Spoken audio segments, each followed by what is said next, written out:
مساء الخير صديقاتي وأصدقائي. مثل ما قلت لكم اليوم راح أحكي عن الله والدين، عن الصدق والكذب، عن الحقيقة والخرافة. بانتظار تأكدوا لي الصوت مثل العادة.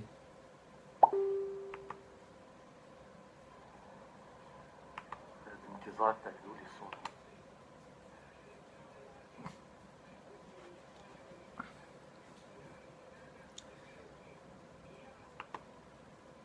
طيب، راح نفوت بالموضوع مثل العادة بشكل مباشر.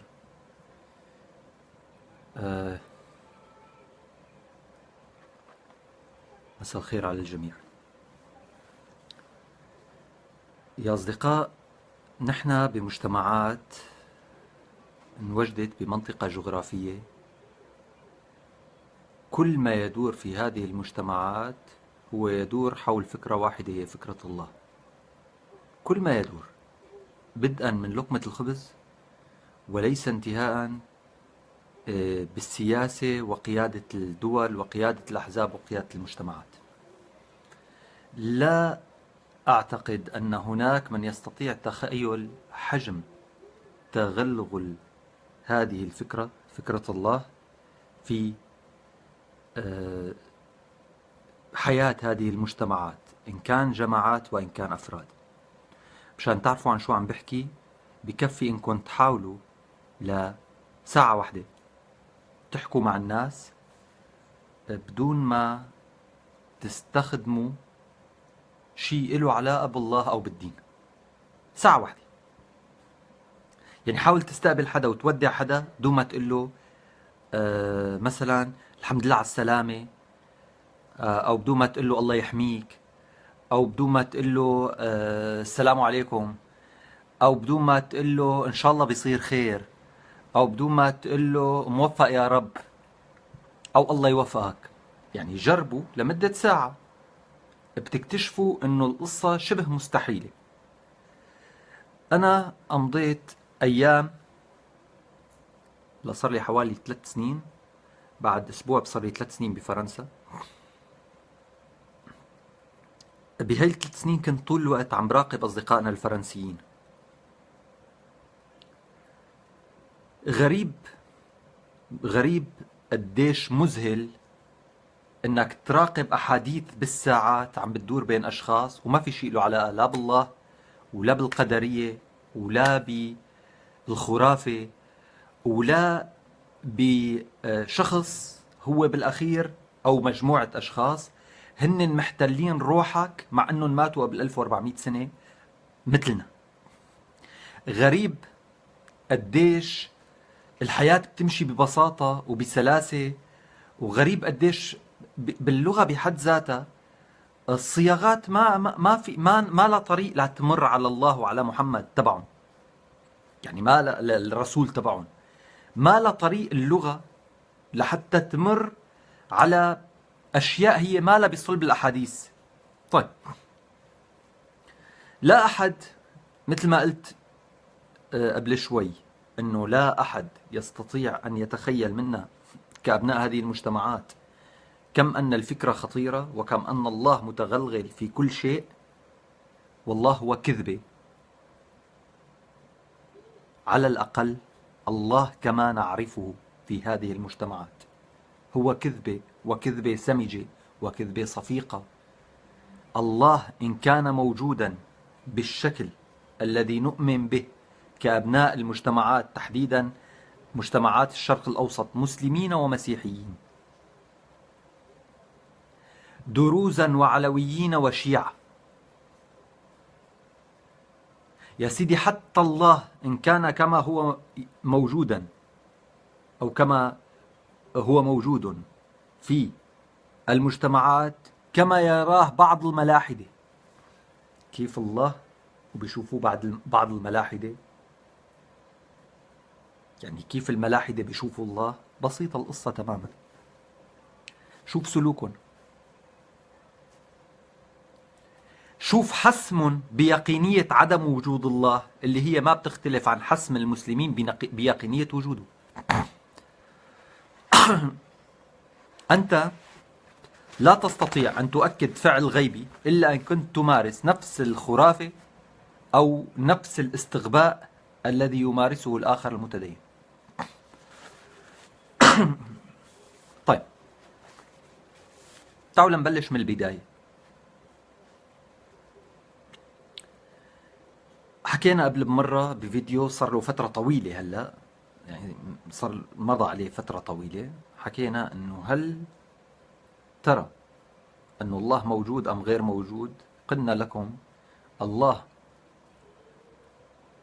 هو فكرة، واضح أنها من اختراع بشري، لأنه أنت وقت اللي بتجي بتفكر بالأشياء اللي وصلتنا من التاريخ، الأشياء الموثقة، بتمنى من الجميع يشاركوا الفيديو، لأنه هذا الفيديو رح نطرح فيه مواضيع جدا إشكالية وبعقل بارد جدا.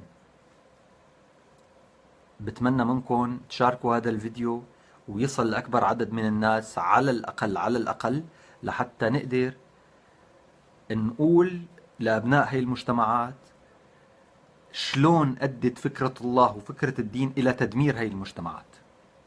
أنه هي الفكرة اللي أدت إلى تدمير هاي المجتمعات هي الله والدين، وما الطغاة إلا شكل من أشكال الله عندما يتجسد على الأرض.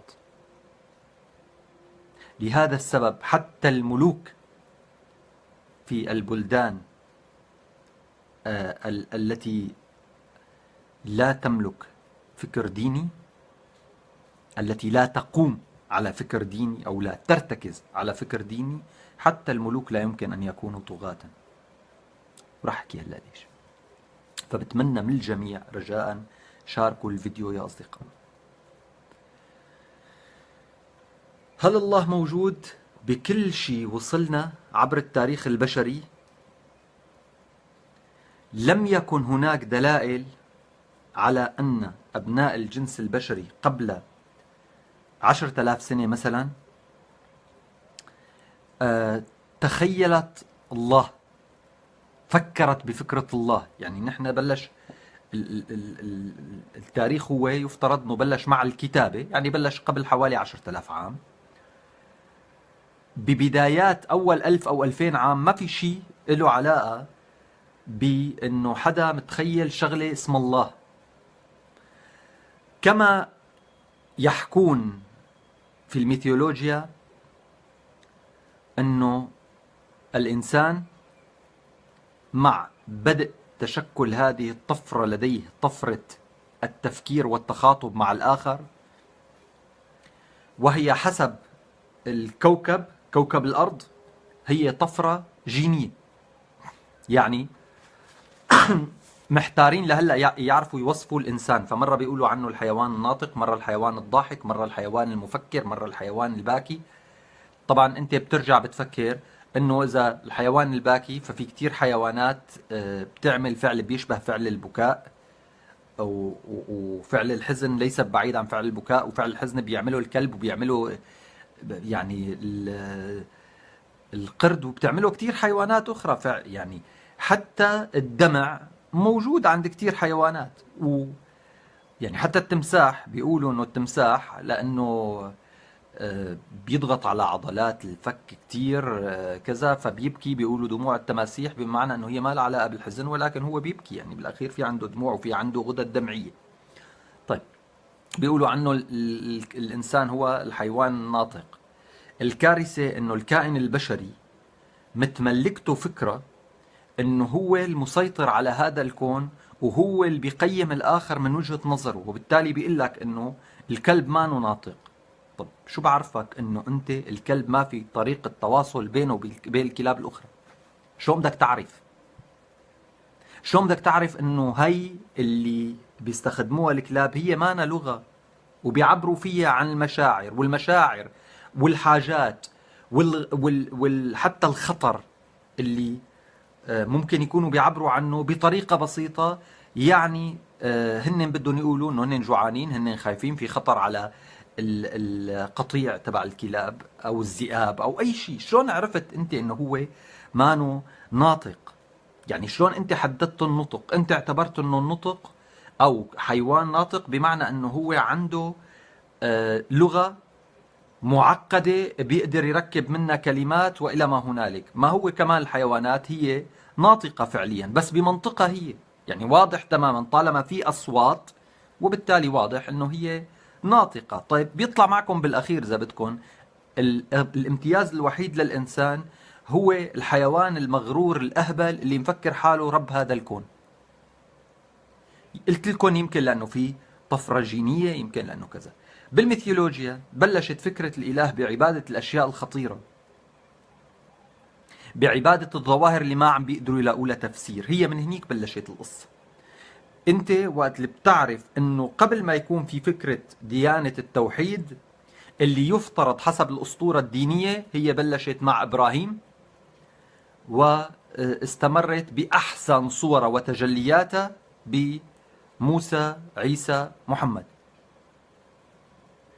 قبل إبراهيم كان إما هناك آلهة متعددة هي بتمثل ظواهر الطبيعة، أو كان في عدد غير منتهي من الآلهة، أو كان في إله واحد ولكن هذا الإله مرتبطة في حياة هذه المجموعة البشرية. يعني بتلاقي اللي قائمة حياتهم على الأبقار فهن بيعبدوا الأبقار، اللي قائمة حياتهم على الشمس فهن بيعبدوا الشمس، اللي قائمة حياتهم على التلج مثلا فهن بيعبدوا التلج. عم بحكي كأمثلة. اتطورت فكرة انه هذا الكلام مانو مقنع ومانو مجدي، لانه اكتشفوا بالتدريج انه هن حجم معارفهم اضئل من حجم هذا الكون. الجنس البشري اشتغل على عقله بشكل واعي، وتطورت خبرته بعد ايجاد اللغة تحديدا. تطورت خبرته لدرجة انه بلش يصير عنده ايمان. هذا الايمان هو انه قدراته العقلية، قدراته المعرفية، قدراته ككائن حي عائش على هذا الكوكب. يعني حتى فكرة كائن حي فهو اللي اخترع، يعني الإنسان هو اللي اخترع فكرة انه هو كائن حي، هو اللي اخترع مفهوم الموت والحياة. لأنه قبل ما يكون في إنسان أو قبل ما يتطور الإنسان ما كان حدا بيعرف شو يعني موت وشو يعني حياة. عم بحكي كمثال. فاكتشف انه حجم ضآلته مع تطور اكتشافاته لحجم ضآلته بلش يطلع عالم هن كانوا متقدمين بمنطق تلك المجتمعات. اذا بدنا نحكي بطريقة فيها خلينا نقول حسن نية تجاه الانبياء والرسل. يعني اذا بدنا نحكي من منطق انه اخي الرسل كانوا عم بيفكروا بطريقة ارقى انسانيا من الاخرين.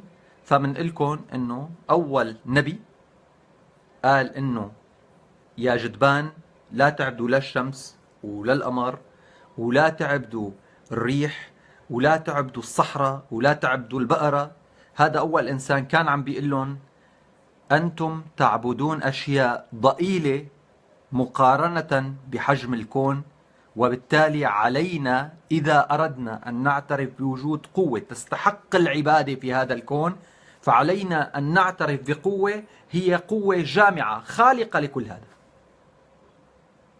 يعني هو هذا الكائن اللي إجا بفكرة أنه الإله هو موجود خارج كوكب الأرض، هو مفترض إذا قدمنا حسن النية على الاحتمالات تبع الخبث واللؤم والمكر بقصد الاستعباد، وهذا اللي هلأ رح أطرح مثاله على محمد بعد بشوي. يفترض أنه أول من نادى بإله خارج كوكب الأرض هو كان يقول لهذه المجتمعات أنه الكوكب أضأل من أن يعبد شيء فيه أو في فلكه. وبالتالي يفترض أنه هذا البني آدم كان أكثر انتماء لروح الكون، أكثر انتماء واعيا إذا بدنا نقول لروح الكون من سواه. كان الآخرون يفكرون عبر منظار ضيق للغاية. أتى شخص فقال أنت تفكر من هذا المنظار أن البقرة هي ربك، أنت تفكر من هذا المنظار أن الشمس هي ربك، أنت تفكر من هذا المنظار أن القمر هو ربك. أنا سأفكر من هذا المنظار هناك قوة فوق كل هذه القوى، هي ربي. إذن من جاء بفكرة التوحيد كبداية من الأنبياء هو نقيض مباشر لأتباع الأديان الثلاثة من السذج والسخفاء والبهيميين الذين انقلبوا على فكرة من أسس لهم الدين. من أسس لهم الدين قال لهم اعترفوا بضآلتنا كبشر.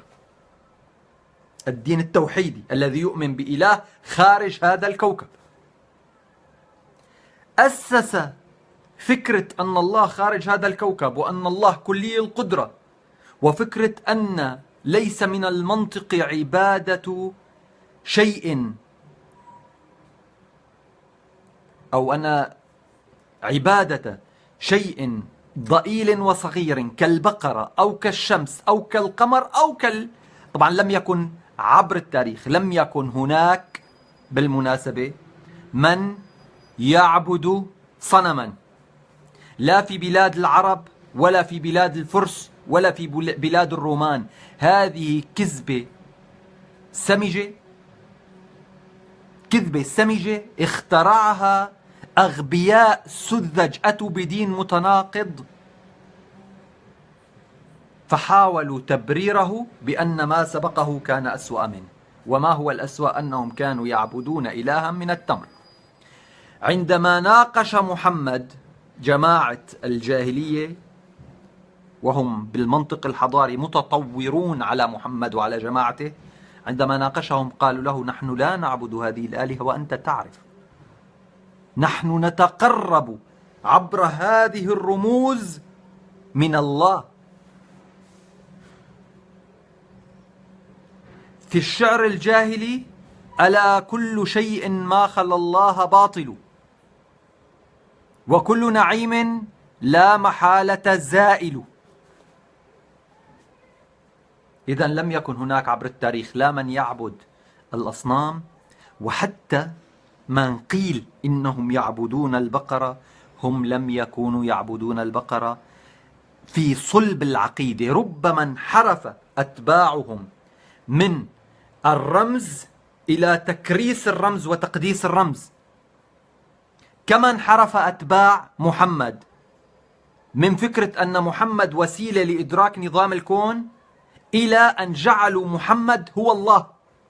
وبالتالي لا تستطيع أنت أن تخطئ محمد أو أن تشتم محمد وأن تحارب فكر محمد حتى بعد 1400 سنة. إذن عندما وجدت عبادة البقرة كانت هذه المجتمعات حقيقة، أنا قلت قبل قليل هذه المجتمعات تعبد القمر والشمس وإلى ما هنالك، ولكن في الحقيقة في العمق، إذا أردنا أن نتحدث في صلب المعتنق، لم تكن هذه الأشياء الثابتة الواضحة إلا رموز لقوى خفية.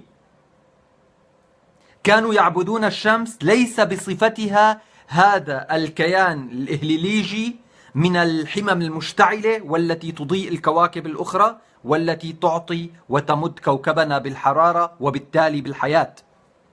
لم يكونوا يعبدون الشمس بصفتها نجما، كانوا يعبدون الشمس لما تخبئه خلفها من قوى وطاقات لا يستطيع إدراكها. كانوا يعبدون البقرة ليس لأنهم يؤمنون أن الله هو البقرة، كانوا يعبدون البقرة لأنهم كانوا يعتقدون أن هناك قوى خفية أوجدت لهم البقر، فيعطيهم هذا البقر اللحم والحليب والفراء والجلد. وبالتالي في المجتمعات التي عبدت البقر كان انقراض البقر يعني انقراض المجتمع، وبالتالي عبدوا البقر من بوابة أن البقر هو عبارة عن إشارة لطاقة كونية لم يعرفها أحد. كذلك العرب في الجاهلية عندما كانوا يصنعون آلهة من التمر أو من الحجر أو من الخشب، لم يكونوا يعبدون هذا الكيان المصنوع من التمر. هل يتخيل عقلك كبشري أن مجتمعا متطورا فكريا كمجتمع الجاهلية، وسأدخل الآن بالشق الذي يهمنا من موضوع الدين، الله حسب الميثولوجيا في منطقتنا، الله حسب الأديان التي وجدت في هذه المنطقة، الله المسلم، وأصر على أن أقول عند المسلمين هو الله المسلم المتعصب لهم، وما كان وراء هذه الأديان وهذا الله من دمار. هل تعتقدون حقيقة، قبل أن أبدأ في الغوص في الموضوع سأطلب طلبا، من كان لديه مقدس يشعر أنه يخدش من المحاكمة المنطقية والعقلانية الباردة فليغادر هذا الفيديو. من كان يبحث عن الحقيقة، من كان يعتقد أن لديه جزئية شك يريد أن يسير وراءها ليتلمس الضوء ليبقى، لا لأنني أمتلك هذه الحقيقة، فأنا لا أدعي كما ادعى محمد أنه يمتلك الحقيقة، ولا كما ادعى فلان وعلتان أنه يمتلك الحقيقة، بل لأنني أدعي أنني أجيد تفجير أسئلة إن لم نفجرها سنفجر نحن، ولأننا لم نفجرها عبر 1400 سنة الماضية فجرنا نحن. من كان يعتقد أن مقدسه الديني أعلى من الحوار ومن النقاش ومن النقد، بل وحتى من الشتيمة، ما دام مقدسك الديني شتم فعليك أن تحتمل حتى أن يشتم مقدسك الديني.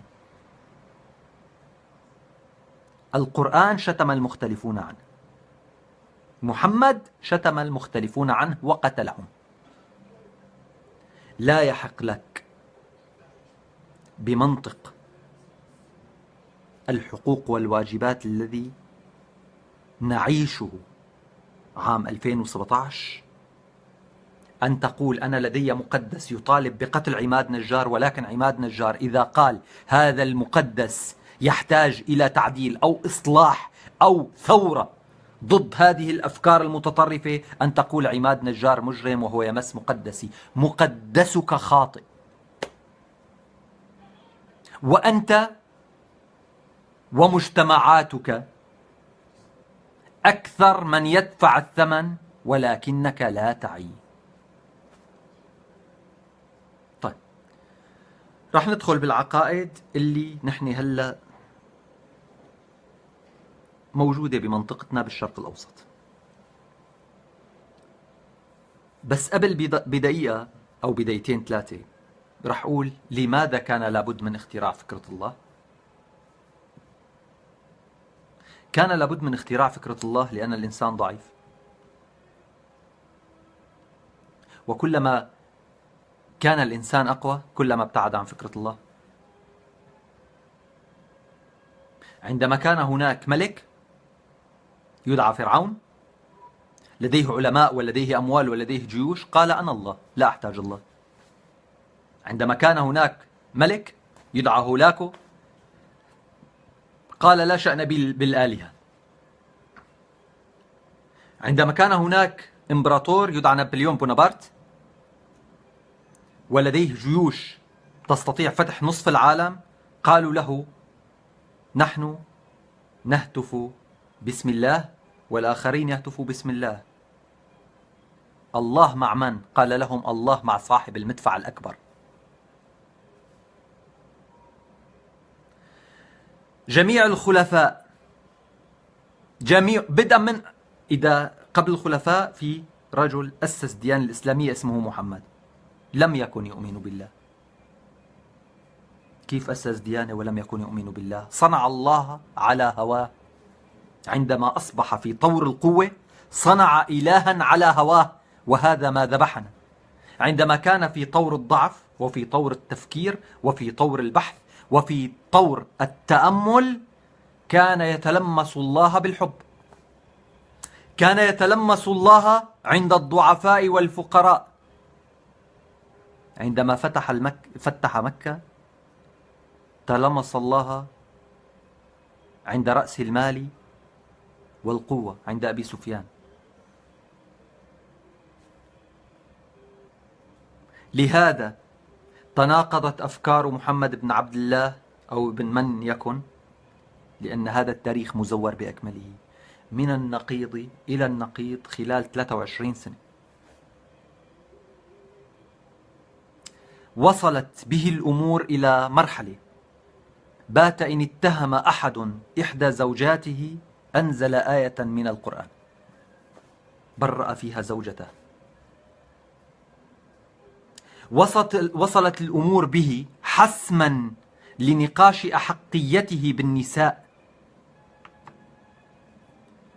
وكيف أنه سيبرر فكرة أنه أصبح شهوانيا يريد أن يجامع أكبر عدد من النساء كي لا يضطر لتبرير هذه الفكرة لأتباعه ولأصدقائه ولمن قام دينه على دعمهم. أنزل آية من القرآن إنه إذا استنكحتك واحدة من نسوان المسلمين نفسها ما في داعي لا ولا لشيء، انكاح. إذن الدين وجد في الأساس، فكرة الله وجدت في الأساس كنوع من البحث عن القوى الخفية لمساعدتنا لأننا ضعفاء.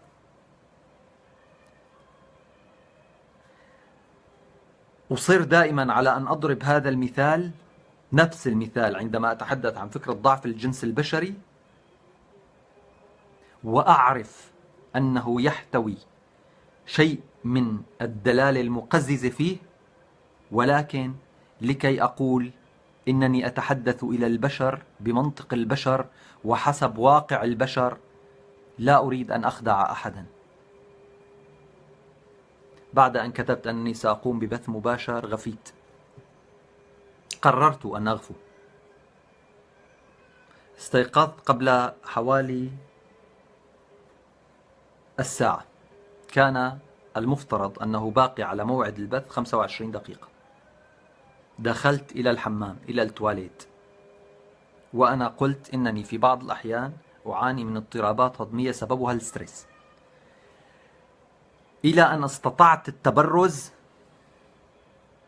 شعرت أنني بحاجة لقوة عظمى خفية تنقذني من هذا القلق والخوف، لأني عندي رهاب المرض.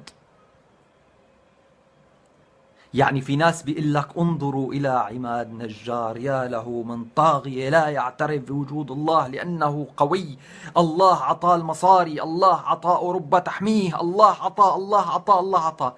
لا في الله ولا عطاه، وعماد نجار أضعف منك بما لا يقاس، بما لا يقاس. في الغالب أنا أجزم أنه على مستوى القوة 99% من اللي عم بيشوفوني بهذا الفيديو هن أقوى مني. أنا أقوى فقط من المنهار كليا على المستوى الروحاني والطاقي، انهيار الطاقة. ولكن أنا أصر أن هناك عقل،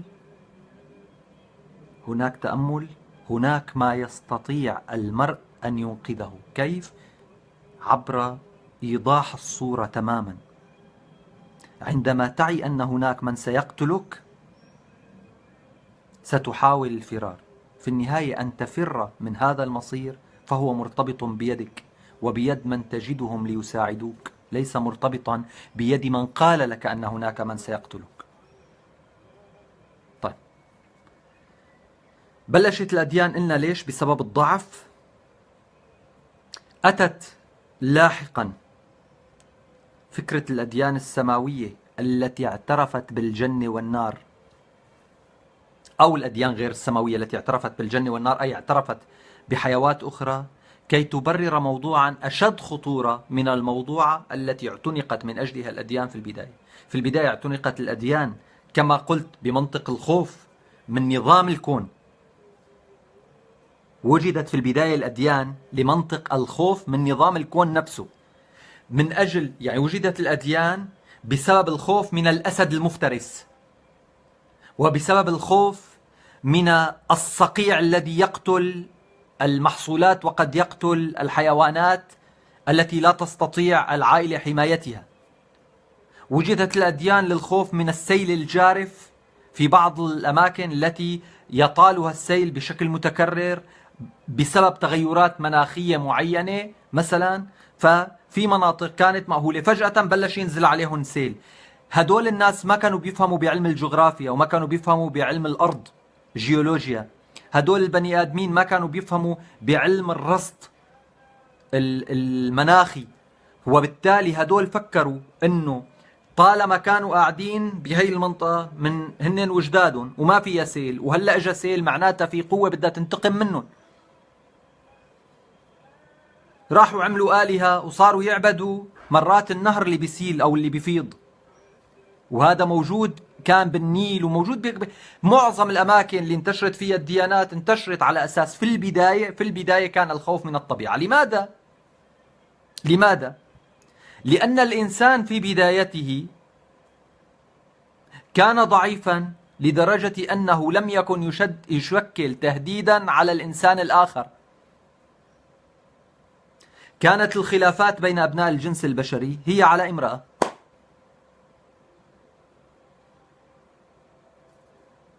كانت الخلافات بين أبناء الجنس البشري قد تحدث يا من أجل امرأة أنثى، وهذا حتى بالميثولوجيا وبالأساطير الدينية بيقولوا لك أنه أول خلاف آدمي كان بسبب أنثى، قابيل وهابيل.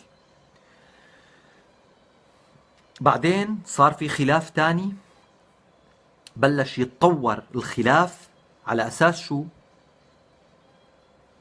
على أساس حيوان تم اصطياده. هذا وقت اللي بلشت المجتمعات تاخذ صبغة، فيها صبغة قبلية، فيها صبغة للتجمعات معينة. لأنه حتى وقت اللي بتقلي ليش أول ما اختلفوا على أنثى، بلكن يا أصدقاء تخيلوا الجنس البشري على الشكل التالي. برجع بكرر أرجوكم، ورح ضل كررها لأنه أنا بعرف أنه في أصدقاء بيدخلوا هلا وما بينتبهوا. أرجوكم شاركوا الفيديو ليصل لأكبر عدد من الأشخاص، لأنه خوارزميات الفيسبوك إذا أنت عم بتشوف البث وبتشاركه، يعني الخوارزمية المعمول فيها الفيسبوك بتروج هذا الفيديو هلا أكثر ما بعدين إذا أنت شاركته بعد ما أنا خلصت بث.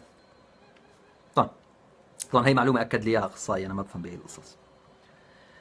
نرجع لموضوعنا يا أصدقاء. تخيلوا معي الجنس البشري يا أصدقاء بلش حسب ما بتشير كل الدراسات والأبحاث العلمية أنه كان الإنسان موجود في الكهوف وفي المغاور، ومشان هيك أول ما عبد حقيقة هو الشمس، أو أول ما خشي منه هو الشمس، عندما خرج الإنسان من المغر ومن الكهوف ورأى الشمس في بعض الأماكن. في تلك المرحلة يا أصدقاء كان هناك يعني يلتقي ذكر بأنثى، فبالغالب يا يقتتل بسببها مع الذكور الآخرين، يا يعني يصير في توافق أنه هي أنثى مشتركة، وبعد شوي يكون هو بده إياها والثاني بده إياها بنفس اللحظة، وكان الخلاف على الأنثى. بعدين صار يكون لهذا الرجل عيلة مثلا وللآخر عيلة تانية. هلا بالمرحلة الأولى كانوا يروحوا يصطادوا الحيوان، حيوان مثلا لنفترض يصطادوا خنزير مثلا، فيذبحوا يحطوا يقعدوا ياكلوا. على شو بدهم يختلفوا؟ ما هن ما عندهم براد مشان حدا يخبي الثروة لبعدين ليختلفوا على الخنزير. وبالتالي هن هذا الخنزير ياكلوا منه هلا، يرجعوا ياكلوا منه المساء، يرجعوا ياكلوا منه بكره، بالاخير هذا الخنزير بعد 3 4 ايام 10 ايام ببطل ياكلوه مثلا، لانه هو صار واضح بالنسبه له انه هو انتهت صلاحيته، فبينكب. بلشت الصراعات بين البشري والبشري الآخر على الصيد على كذا بالمرحلة المتقدمة اللي بلشت تكتشف فيها فكرة الملكية.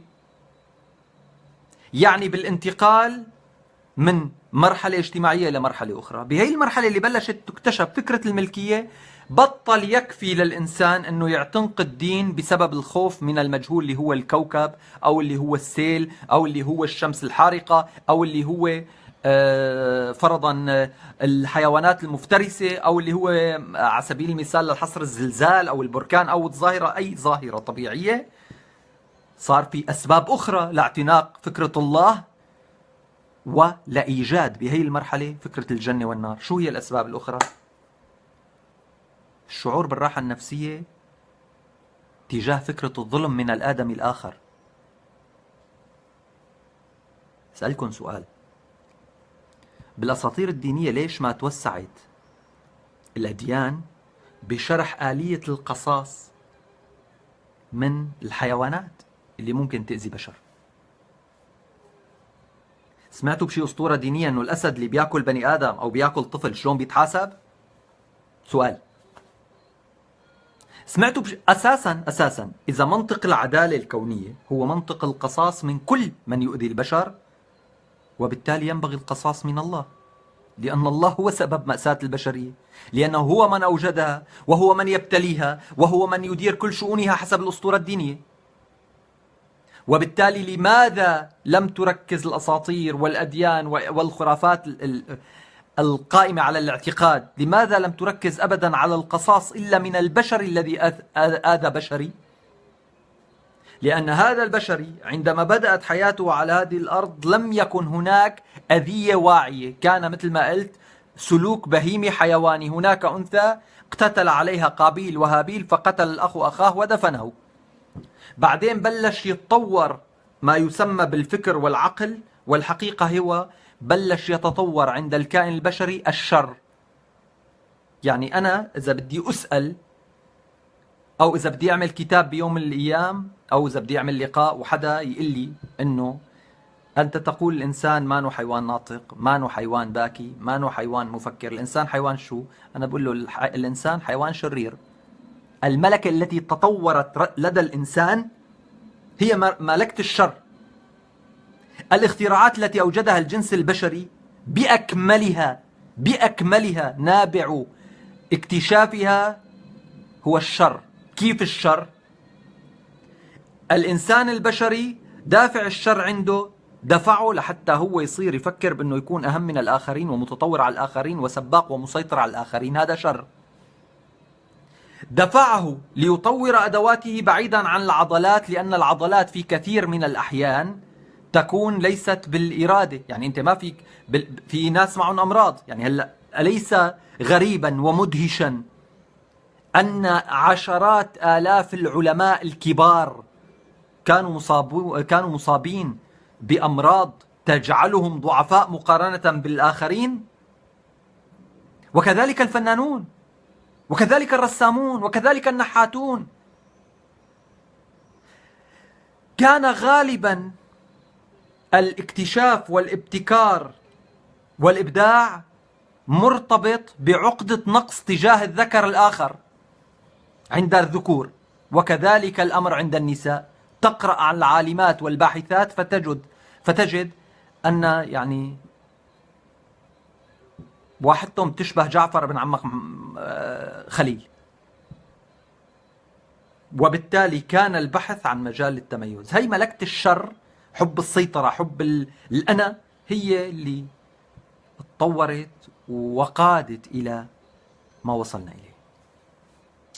طيب، صارت فكرة الجنة والنار من هون، من قصة انه في بني ادم صار بيروح عند الثاني بيقول له تعال خرا انت اصطدته لهذا الحيوان، ايه بس انا بدي اخذه لانه انا اقوى منك. طيب هذا البني ادم اذا ما بيوجد معادل عقلاني بيقول انه هذا اللي اغتصب حقه بالقوة سيحاسب، بحس بخلل بهذا الكون، بحس بضعفه عم بياكله، فصار يقول خيو في دنيا آخرة والله بياخد حقوق العالم. وأنا برأيي الشخصي أنه الأنبياء اللي نادوا بهي الفكرة هن اللي اكتسحوا الدنيا. يعني أول نبي إجا قال لهم للعالم في حياة أخرى وفيها المظلوم بياخد حقه من الظالم، كان حل عقدة مخيفة جدا. يعني كان حل لا يعني تخيل حالك أنت بشري مثلا وما في فكرة قصص، فأنت في حدا عم بيغتصب روحك بشكل يومي، ما بتقدر تعمل له شيء، أقوى منك، ما بتقدر ولا شيء، عم بيغتصب مرتك واختك وبنتك وبياكل لك اكلاتك وبيقتل لك حيواناتك، وبالاخير بيجي بيشخ عليك وانت ما بتقدر تعمل شيء، وما في فكره انه ممكن رح يتحاسب. واجا واحد قال لك تعال اقول لك على جنب، ايه هذا له يوم، شو بده يصير فيه بهذا اليوم؟ بهذا اليوم كل شيء عمله فيك رح يطلع فيه 1000 طاق. طيب انا شو رح يكون مصيري؟ يعني انا بدي اشوف هذا اليوم؟ مو بس رح تشوفه، انت رح تكون عايش العز بأبهى صوره. باعك حلم يا أصدقاء، أخطر أخطر أخطر ما بيع على هذا الكوكب عبر التاريخ بيع الأوهام. من الذي باع البشر الأوهام؟ الأنبياء والملوك والقادة والسياسيون، كل المتسلطون الذين ركبوا الشعوب باعوها الأوهام. تخيلوا، أتى أنبياء قالوا هناك جنة ونار. طيب انظروا إلى المفارقة. كتبت أول أمس على ما أظن منشور، قلت كانت العرب في الجاهلية تعبد عشرات بل مئات آلاف الآلهة المتعددة. طبعا كما أشرت في بداية الفيديو هي لم تكن تعبد هذا الإله، ولكن هذا الإله كان هو رمز التقرب من الإله الموجود في مكان، والذي لم يكن يريد أحد أساسا أن يبحث لا عنه أين موجود ولا عن خارطته وخطته للسيطرة على الكوكب ولإيجاد الكوكب ولتدوير الكوكب. لم يكن هذا بهم البشر، كان هم البشر هناك إله قوة عظمى موجودة في مكان ما في هذا الكون، أنا هذا وسيلة تقربي من هذا الإله ووسيلة تضرعي إليه. كان مئات وربما الآلاف وربما عشرات الآلاف من هذه الآلهة المصغرة تجتمع في مكان واحد، وكانت تجتمع في قلب الكعبة. في قلب الكعبة وفي الحرم المكي كانت آلاف الآلهة التي تعتبر رموز دينية، منها رموز دينية عند قبائل، يعني القبائل كان لها آلهة وأصنامهم. أنا مثل ما قلت لكم هي صار ينقال عنها أنه هي آلهة لأنه إجوا المسلمين خرطوا هي الكذبة، إجا محمد خرط هي الكذبة، مثل ما إجا قبله إبراهيم خرط نفس الكذبة، انه هي الالهه اللي بيعبدوها. هن ما كانوا بيعبدوا هي، واساسا اذا هو كان شايف انه هن بيعبدوا هي بدون ما يفكر مرجعيه الايمان منين اجى، بيكون هو اهبل. وما بيزبط انه يكون حدا مثل ابراهيم. والله ابراهيم بيزبط يكون اهبل، لانه مو ابراهيم تبع اللي قالوا له اذبح ابنك، قام راه بده يذبحه، قام طلع له الشيطان، طلع له ابليس قال له شو عم تعمل يا مجنون. يعني هذاك اساسا بيزبط يكون اهبل، بس محمد ما بيزبط يكون اهبل، إلا إذا كان نترة مثله مثل هولاكو، مثله مثل اليوم أبو بكر البغدادي، إجا عمل شغلة لحقوق عالم لأنه هن أهبل منه، وبالأخير دائما بمنطق الحضارة والتخلف، التخلف أقوى. ليه؟ لأنه أنت لترتب الغرفة وتساويها بين قاعد فيها بدك تصرف نص نهار، لا تكركبها بكركب لك اياها بدقيقة. طيب كانت هذه الآلهة موجودة. القبائل الكبرى كان عندها آلهة ثابتة أو أصنام ثابتة في قلب الكعبة وفي الحرم المكي وفي حرم الكعبة. هذا الكلام مثبت تاريخيا وبيثبته الإسلام ما بيلغي. اقتتل العرب في الجاهلية بسبب ملايين الأسباب، آلاف الأسباب، مو ملايين الأسباب، لأنه ما عندنا من التاريخ بجوز كذا، بس عندنا آلاف أو عشرات أسباب، عشرات آلاف الأسباب للاقتتال، إما بين القبائل ومرات بين مجموعة قبائل من هي الجهة ومجموعة قبائل من هي الجهة،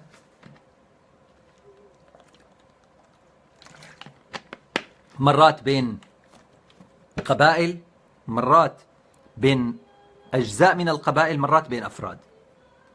هل رصد التاريخ العربي المكتوب أو المسموع أو المروي، أرجوكم تعالوا نفكر مع بعض، وإذا في حدا بيعرف يستذكر لي، هل رصد التاريخ العربي قبل الإسلام اقتتال واحد بسبب الإله؟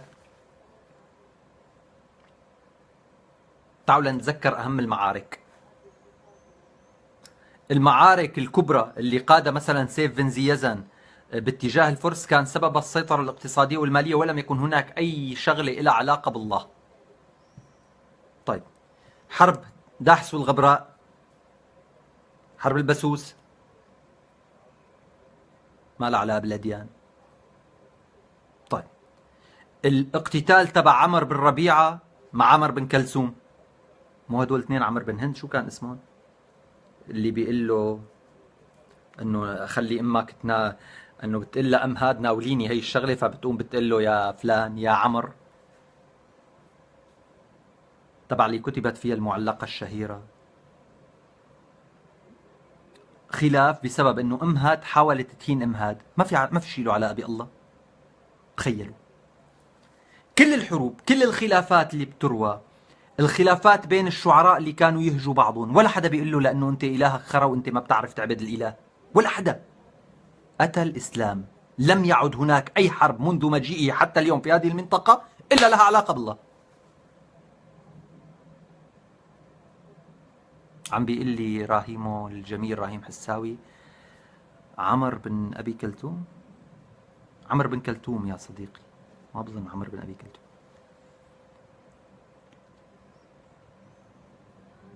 بأي مشيئة عمرو بن هند نكون لقينكم فيها عبيدة، أو هيك شيء، يعني عمرو بن هند هو اللي سبب المشكلة، هو عمرو بن هند.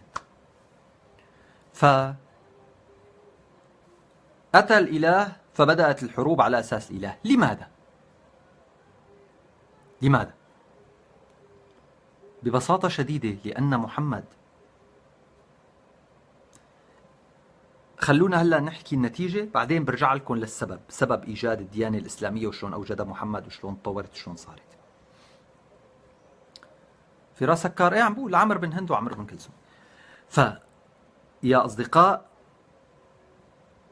أنا عم بيجيني ردكم، آسف راهيم وهذا وفراس بعد ما عم بيقطع كم ثانية يعني. المهم، فيا أصدقاء، اللي صار إنه أتى محمد قال له إنه شو عم تعبدوا هي الآلهة؟ هي الآلهة لا بتضر ولا بتنفع. يعني هلا هي المعلومة وقت اللي قال له إنه هي ما بتضر ولا بتنفع كانت خافية على شعراء كتبوا كلام أهم من القرآن. شيلكم من كذبة إنه القرآن هو أهم ما كتب، هي كذبة، هي خدعة، هي خدعة.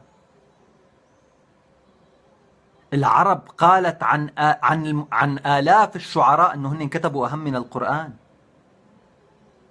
مشان شبه لكم إياها، القرآن كان بيشبه خطابات الرئيس حافظ أسد اللي بتضل هلا عم تدرس لك إنه هي أرقى ما قيل في الرياضة، إني أرى في الرياضة حياة، لأنه هو الرئيس حافظ أسد، لأنه الحكم بعثي. ولكن هناك علماء نظروا في الرياضة. الشهداء أكرم من في الدنيا وأنبل بني البشر. شو يعني شو ميزة هي الجملة لتزرع في عقول الأطفال منذ نصف قرن؟ شو ميزتها؟ هي الجملة اللي أتى فيها حافظ أسد، اللي هي لا إلى طعم بلاغيا ولا إلى طعم فكريا، وهي عبارة عن كذب وركوب للشهداء. هو ما رأى استشهد ولا أولاده استشهدوا الرئيس حافظ أسد. هي وسيلة لأنه يقول لكم إنه خيو نحن بنحترم الشهداء، روحوا موتوا في سبيل الوطن. طيب هل الجملة بلاغية؟ ما فيها شيء، ما فيها شيء الجملة. طيب يا عمي، ما في آية بالقرآن وانت حافظ أسد حضرة جنابك كنت عم تحكي انه انت مع الدين. ليش لا تحط لنا الشهداء أكرم من في الدنيا وأنبل بني البشر؟ كان أنت استعمل الآية تبع ولا تحسبن الذين قتلوا في سبيل الله أمواتا بل أحياء عند ربهم يرزقون وإلى ما هنالك. في آيات كثيرة بتحكي عن اللي ماتوا في سبيل الله. كويس؟ ليش حافظ أسد أتى بهذه الجملة وليش كرسها؟ لأنه لو حافظ أسد ما قايل هي الجملة وما مكرسها، أنت اليوم تقول حافظ أسد بيجي واحد بيقول لك يا حكم البلاد، مين حافظ أسد؟ ما في شيء قايله، ما في شيء عامله. لأنه هو الشغلة الوحيدة اللي على أساس عملها هي حرب تشرين. في غيرها؟ وحرب تشرين بالمنطق العسكري هي انهيار كارثي للجيش العربي السوري، خسارة. ما عم نحكي المنطق اللي بيقولوه تبع المعارضة انه هو باع الجولان، لا لا، هي خسارة. هو اخذ مساحة هيك قدها بس خسر مساحة هيك قدها. اخذ مدينة مدمرة، حتى عمار ما اعاد عمارة اللي هي القنيطرة ولا رجع عليها اهلها مشان يتركها قال شاهد للتاريخ. يعني في واحد اغتصب لك بنتك، قام اجى واحد قال لك اتركها فاتحة رجليها ونازفة دم وميتة بالارض، ليه خيو اتركها شاهد للتاريخ؟ كحبيبي هذا بدنا ندفنها، بدنا ندفنها لانه اما ميت تربى قهر على شوفتها. حدا هدلك بيتك انه اتركه شاهد للتاريخ، يا حبيبي بدي اسكن فيها روحي. مثلا انا اسف ما بدي فوت بالموضوع السياسي هلا، انا عم بحكي هلا بالفكر الديني.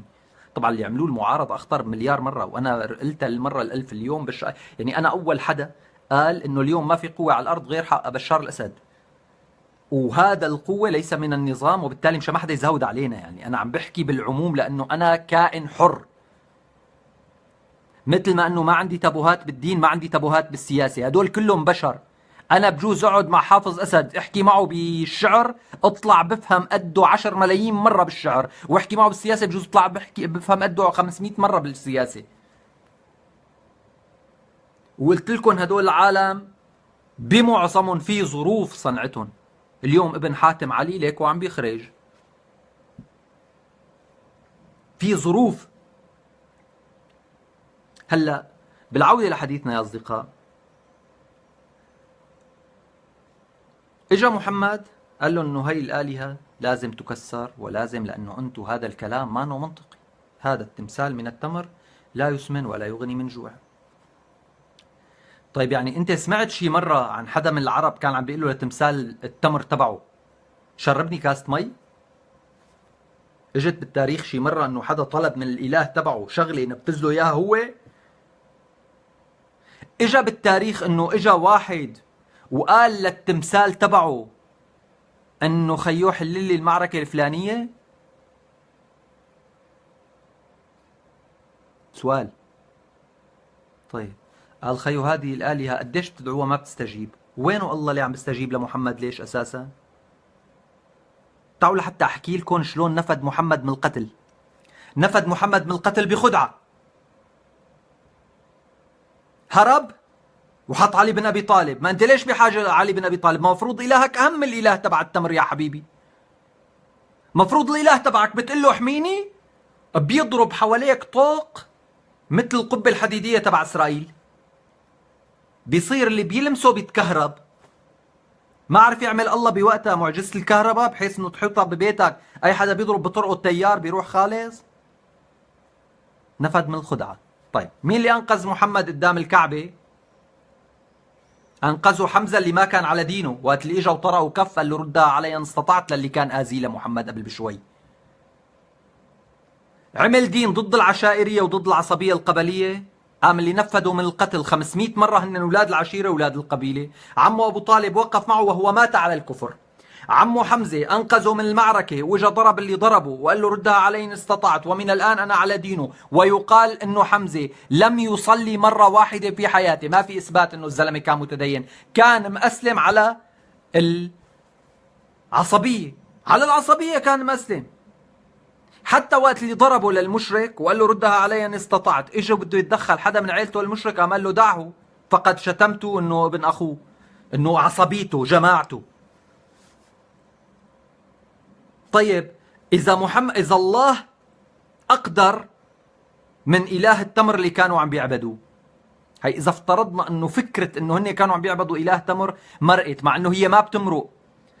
يا أصدقاء، كان الحوار، يا اللي عم بيعمل لي وجوه، يعني شو بدك سب على أمه لمحمد ومرته لمحمد لحتى تنبسط؟ اللي عم تعمل وجوه معصبة، طلع عم طيزنا يلعن أبوك عرصة. عم تفهم؟ شايف شلون بتجيبوا مسبة لمحمد؟ شايفين؟ كنا عم نحكي بعقل بارد. اطلعوا من هاي العقلية الخرية الوسخة. شو ليه قاعد عم تسمعني؟ شو بدك بربي؟ يلعنك ويلعن محمدك. انبسط. وباعتبار انا متأكد 100% انك سني يلعن عائشة تبعك. انبسطت؟ المهم يا اصدقاء، وهذا اللي انا عامله على فكرة عامله محمدك. ها يعني محمد سابب العالم بالقرآن، مشان ما حدا يقول لي ليه عم تسب على محمد. طيب يا اصدقاء،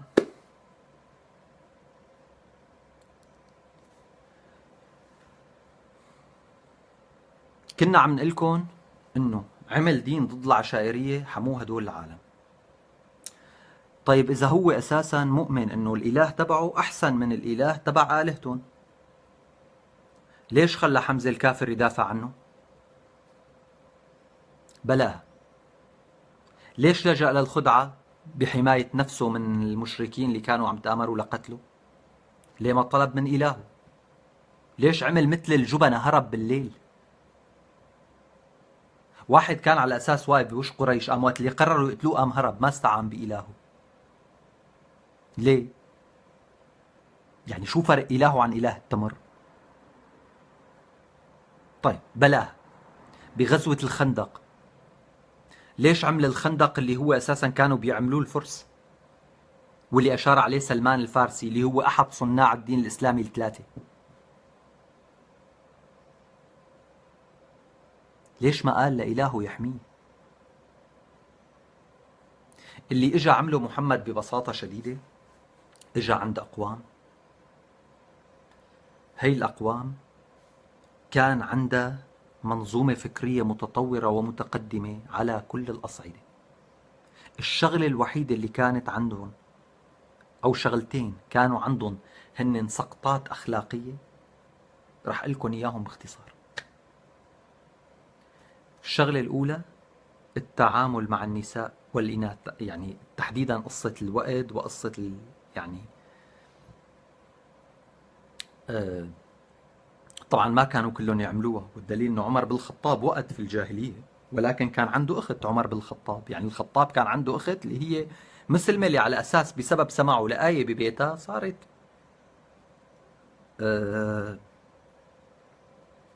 لانه سمع لآية ببيتها صار مسلم، وبالتالي كان عنده اخت. يعني الخطاب ما كان بيوقت كل بناته. ابو بكر كان عنده بنات بالجاهلية عم نحكي. بالمناسبة فكرة الوئد هي بتشبه بمنطق عصرنا الحالي فكرة تسقيط الجنين.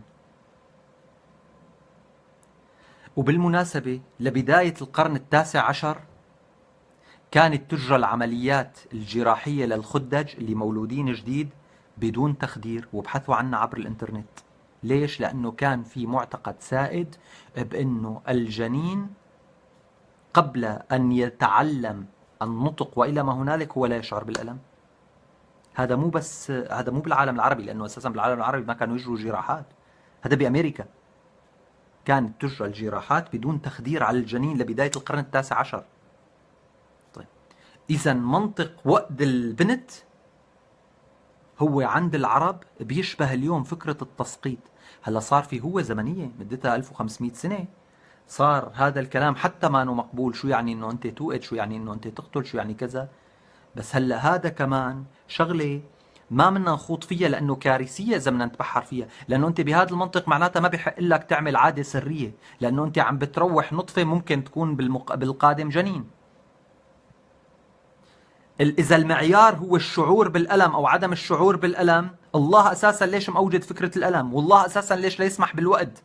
يعني هي فكره لسه متعمقه اكثر تبع الله، ليش سامح بوجود هذه الالام على هذا الكوكب؟ شو العبره؟ شو الفكره؟ إذا كان الله موجودا، هو الله ليس موجود حكما بالصيغة التي يشاع عنها، ولكن هل هناك إله خلق هذا الكون، ناظم لهذا الكون؟ لا ندري. والأنبياء هم أول من أتوا ليقولوا للجهلة والكاذبين والصفيقين وتجار الدماء والأرواح والعذابات: لا تكذبوا وتقولوا إنكم تعلمون عن هذا الكون ما لا تعلمونه. أتى الأنبياء فواجهوا الكذبة والقتلة والمجرمين في الغالب. بعض الأنبياء تحول إلى قتلة ومجرمين وكذبة وكاذبين، وبعضهم الآخر مات قبل أن يتحول إلى هذه المرحلة. في التوراة هناك أنبياء قتلوا وقتلوا أطفالا، في التوراة حسب الأحاديث المروية إسلاميا، محمد رسول قتل وقتل أطفالا. بنو قريظة مثال، رسول قالوا له فلان شتمك، وإجا واحد قال له فلانة شتمتك فقتلتها، مرتي شتمتك فقتلتها، قام قال له خير ما فعلت. هذا بالكتب الإسلامية، بالكتب الدينية، مو كتبي. طيب، إذا كان في شغلتين صغار أو 3 شغلات، هن ما صغار، هن جرائم، بس كانوا يمارسوا بالجاهلية. قصدي صغار بمعنى أنه ينحصروا هلأ. الأولى هي التعامل مع تحديدا مع الأنثى اللي هي الوئد، ولكن بالمقابل كان عند الأنثى في الجاهلية حقوق لم تمنح حتى اليوم إلا في مجتمعات قليلة عبر الكوكب. شو كان من حقوق الأنثى في الجاهلية؟ الأنثى في الجاهلية كانت لكي تخلع زوجها يكفي أن تغير اتجاه باب المضرب. جماعة البدو، يعني هي الباب مفتوح على الغرب يرجع يلاقيه مفتوح على الشرق، يعني ما تورجيني خلقتك، خلصت القصة. وبيصير معيب بحقه للرجل انه يلف لحتى يحكي معه، وممكن بعدين يقتلوه العشيرة تبعه انه انت شو قالت ما بدي اياك. هذا ما بيحكي الاسلام انه هي كانت حقوقهم. تخيلوا الفرق بين صورة المرأة بالجاهلية لما أتت هند ومن معها لتعزز قوى من يسميهم المسلمون بالكفار، وقت اللي وقفوا نساء حرات، وقفوا قبالهم هن بالحرب، قالوا نحن بنات طارق نمشي على النمارق، إن تقبلوا نعانق وتدبروا نفارق، فراق غير نابق، كذا إلى ما هنالك.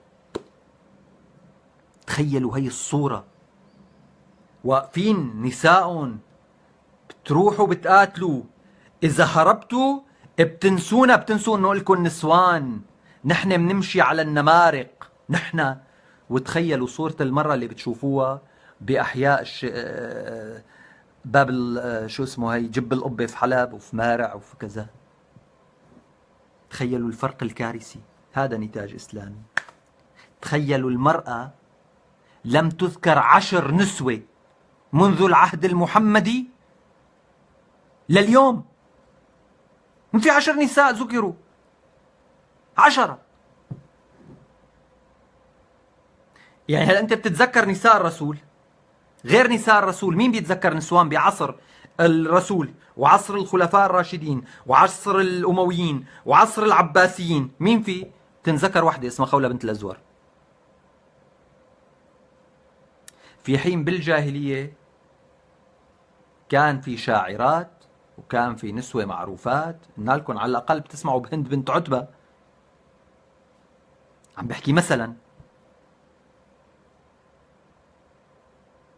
بتسمعوا شو كان اسم الشاعرة؟ ذكرونا يا شباب، اللي رست أخوها صخرا، أبكي على صخر، مثل خنساء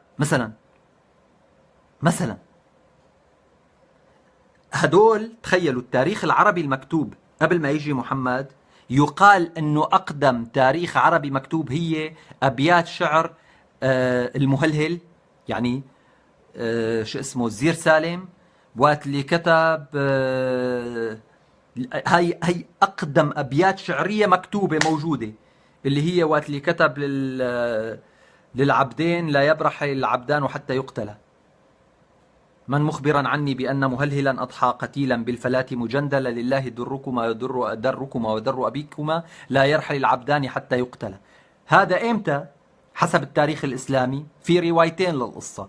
حسب الرواية اللي اعتمد عليها الأستاذ ممدوح عدوان بمسلسل الزير سالم الشهير، أنه المهلهل بن ربيعة عندما مات كان عام الفيل، يعني القصة كلها قبل ب100 سنة 50 سنة من محمد. هذا أقدم ما وجد إلينا مكتوبا من التاريخ، من الشعر العربي المكتوب. في رواية أخرى اللي ما اعتمد عليها بقى الأستاذ ممدوح، هي بتقول أنه المهلهل اللي بالربيعة كان حوالي 200 أو 300، بين 200 و300 قبل الهجرة. كويس؟ طيب خلال 200 سنة أنت عندك مجموعة نساء معروفات، يعني أنت بتسمع رواية عن اللي اجت قالت له لمحمد، قالت له أنت يا محمد قلت قل هو الله أحد الله الصمد لم يلد ولم يولد ولم يكن له كفوا أحد؟ قال مثلا لها نعم. قالت له والله إن أبي كان يقول هذا في الجاهلية. قال له أبوك نبي ضيعه قومه. أخذ له أشعار، أخذ له المقطع النثري وحاطه بالقرآن، لأنه ما في لا رقيب ولا حسيب. فقال له أبوك نبي ضيعه قومه. اكتبوها المسلمين اللي عم بتشككوا، بدال ما عم بتحط وجوه حمراء انك معصب من كلامي، ولك روح اشتغل على مخك يا بهيم يا جحش، روح راجع كلامي، شوف هذا موجود بكتب الاسلام تبعك. هلا رح اقول لك على كوارث بالقران، خليك عم بتشوف وخليك عم تعمل وجوه، بس هلا رح اقول لك على كوارث روح دور فيها يا بني جحش. يا بني جحش روح دور بهي المشاكل، شوفها صح ولا لا، شوفها صح ولا غلط. بعدين يا بني جحش عندك معارك مع ناس أخطر من الفيسبوك. أنت كمسلم عندك احتلال لمناطق إسلامية، روح قاتل يلعنك.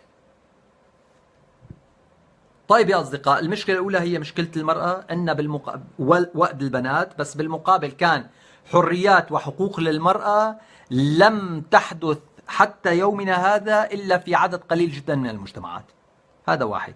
وبالمناسبة بالمجتمعات الإسلامية اللي محسوبة على الإسلام، بس هي لسه صبغتها عشائرية وبدوية، لسه لليوم المرأة هي اللي بتتحكم وهي اللي بتخرع على الرجل. طيب، اثنين، العبودية ما لغاها محمد ولا قرب صوبها، بالعكس محمد قال لا يزال العبد آبقا حتى يعود إلى سيده. كمان دور عليها.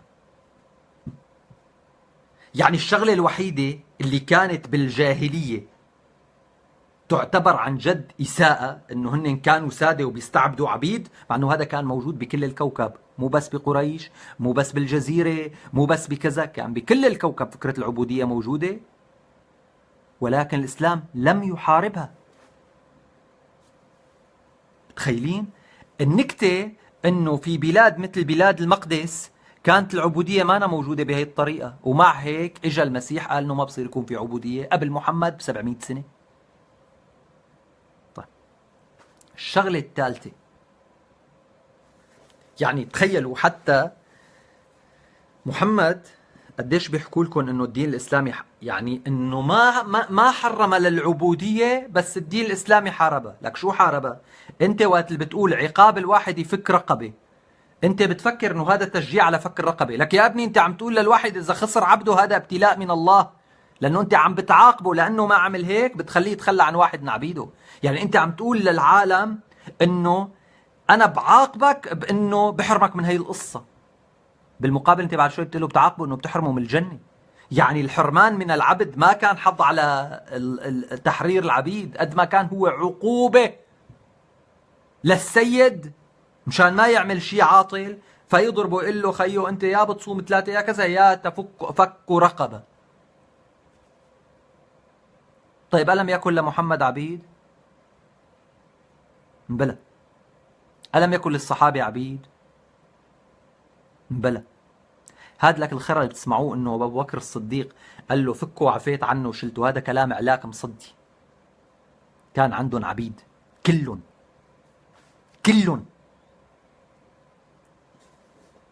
بلال بقي عبدا حتى مات، بلال الحبشي فكوه صوريا. شلون فكوه صوريا؟ طالما انت عندك سيد ما بتقدر تقول له لا. بالجاهلية اجيت أنا كمحمد فكيته وصار مسلم وصار المؤذن تبعي، وأنا شو بقول بده ينفذ وشو بشغله بده يشتغل، لأنه أنا نبي. في عبودية أكثر من هيك أساسا؟ أنه قال ما عاد حدا بيضربه. إيه ليش لحتى تضربه؟ صرت عم بتشغله شغل 10 جحاش، ليش لحتى تضربه؟ يعني أنا سألوني بعض الأصدقاء المسيحيين أنه أنت بتضل بتقول أنه الإسلام يحض على استعباد المسيحية والإسلام أمر بقتلهم. طيب ليش ما قتلوا كل المسيحية؟ قلت لهم في بلاد مثل بلاد السعودية كل المسيحية قتلوا. لك وينهم المسيحية؟ يا قتلوا يا فرض عليهم الإسلام بحد السيف. وين المسيحية اللي كانوا بالسعودية؟ أيوة طيب ليه ما قتلوهم ببلاد الشام؟ قلت له يا حبيبي أول شيء لأنه ما بيقدر يسيطر سيطرة كلية على بلاد الشام ليقتل كل المسيحية، لأنه هي بتشبه القصة اليوم أنه أنت تقول لي ليش بضيعة مثل مارع في تهريب؟ يا أخي النظام السوري ما بيقدر يحمي كل حدود سوريا من الأقصى إلى الأقصى. بس هلا السؤال الطبيعي، في سلاح بمارع وفي سلاح على الحدود العراقية وفي سلاح على الحدود الإيرانية، على الحدود التركية آسف، في سلاح على الحدود التركية والأردنية واللبنانية وحتى الإسرائيلية. بس سؤال بسيط، في تهريب سلاح بقلب الشام؟ لا. ليه؟ لأنه هون مركزه للنظام، هون بيقدر يسيطر على الدنيا بقبضة عسكرية ما لا رب. وبالتالي المنطقة اللي سيطر عليها الإسلام بطريقة عسكرية ما لا رب هي الجزيرة، ما ضل فيها مسيحية. بيجي واحد بيقول لك يا أخي بقي اليهود في اليمن. يا حبيبي يا حبيبي اليمن لليوم ما انفتحت يا حبيبي، لليوم ما انفتحت اليمن. مين فيكم بيعرف انه في عبودية لهلا باليمن؟ كم واحد اللي بيعرفوا هي المعلومة؟ وبتحقيقات الأمم المتحدة اكتبوا العبودية في اليمن، لأنه اليمن منطقة شائكة في أماكن لهلا ما حدا دخلها، وبالتالي كان في شوية يهود لأنه ما قدروا يوصلوا لهم باليمن. ببلاد الشام كانت بلاد الشام هي بوابة على أوروبا، وأوروبا كان طول الوقت فيها قوى، وهي القوى كانت طول الوقت متحالفة مع المسيحية. ليش اجوا الحروب الصليبية على القدس؟ مو لأنه كانوا راح ينبادوا المسيحية؟ ليش اجوا؟ مو لأنه كانوا راح ينبادوا المسيحية؟ إبادة؟ بيجي واحد بيقول لك ايه بس هلا بعدين المسلمين حكموا البلاد وما ذبحون. يا حبيبي اذا انت عندك واحد بتقدر تذبحه وتخلص منه وبتقدر تشغله وتسرق مصاري يشتغل عبد عندك، ليش لا تقتله؟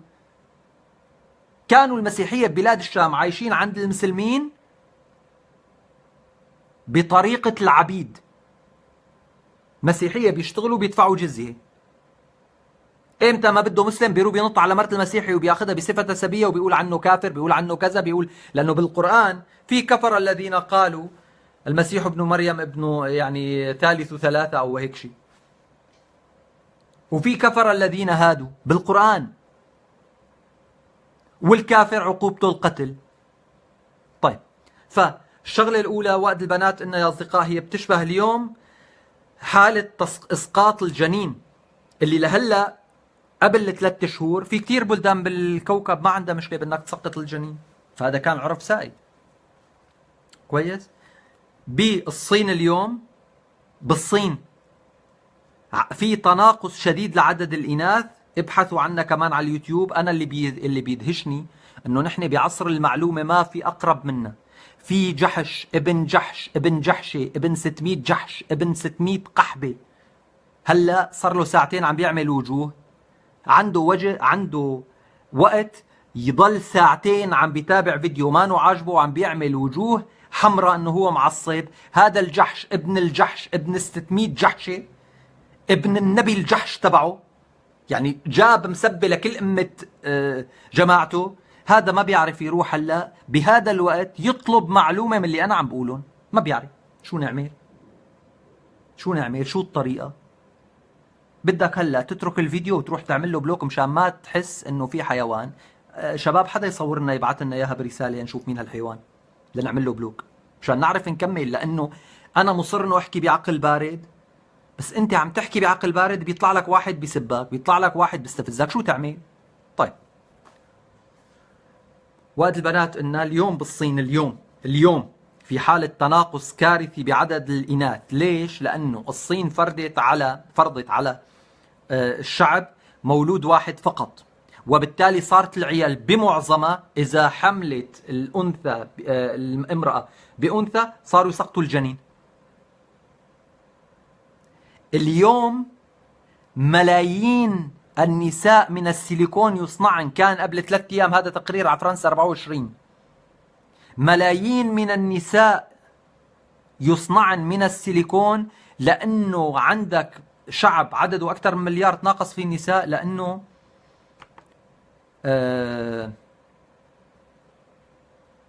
خود هلا اللي طلعوا عم بيعملوا هذا الكلام 3/4 من جحاش اولاد مارع، شو نعمل؟ طيب شكرا جان.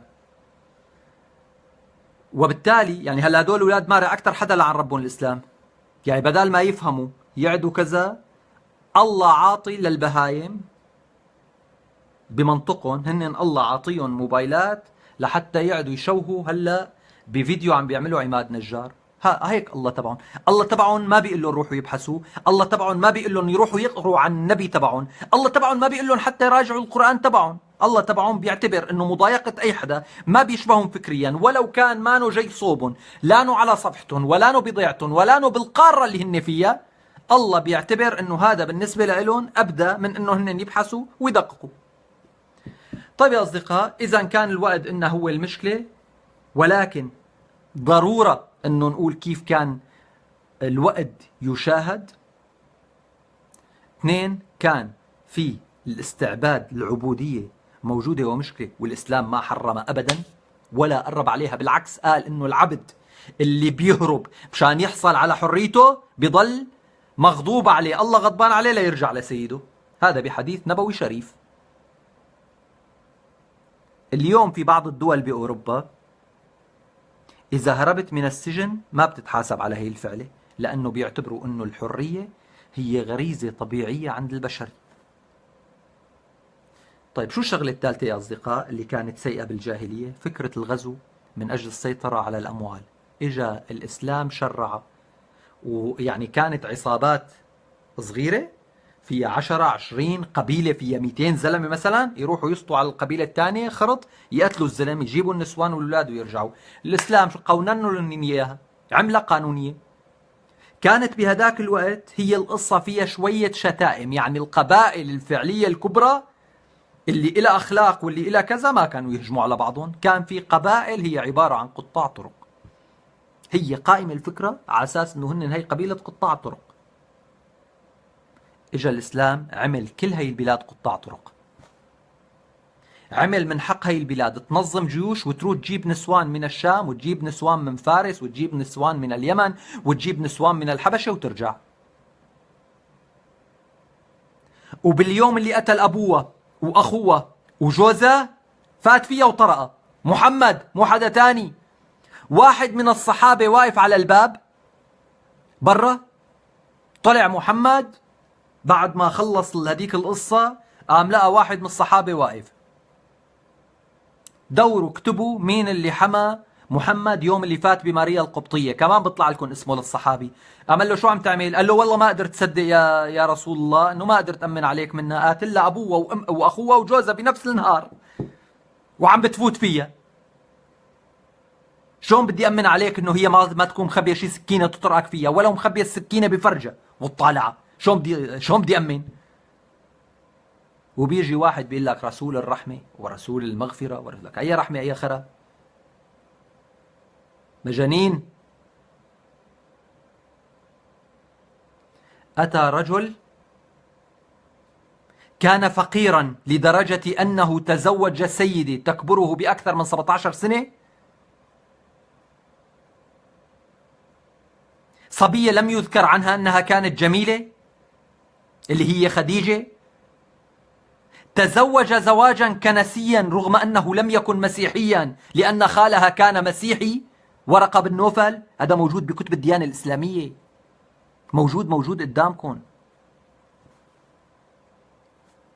أتى رجل فقير كان مضطرا ليتزوج أنثى أكبر منه بهذا العمر، وكان مضطرا ليتزوج زواجا كنسيا مثل اليوم تماما مثل اليوم. وقت اللي بيروح واحد على بالسعودية مثلا وبتشوفه شيخة وبتستحلي. بالعرس برأيكم شو بيلبس؟ بيلبس قلابية. هي بتكون أكبر منه ب 17 سنة، وهو بضيعته بحياة عمره ما لبس قلابية. ليش بيلبس قلابية هنيك؟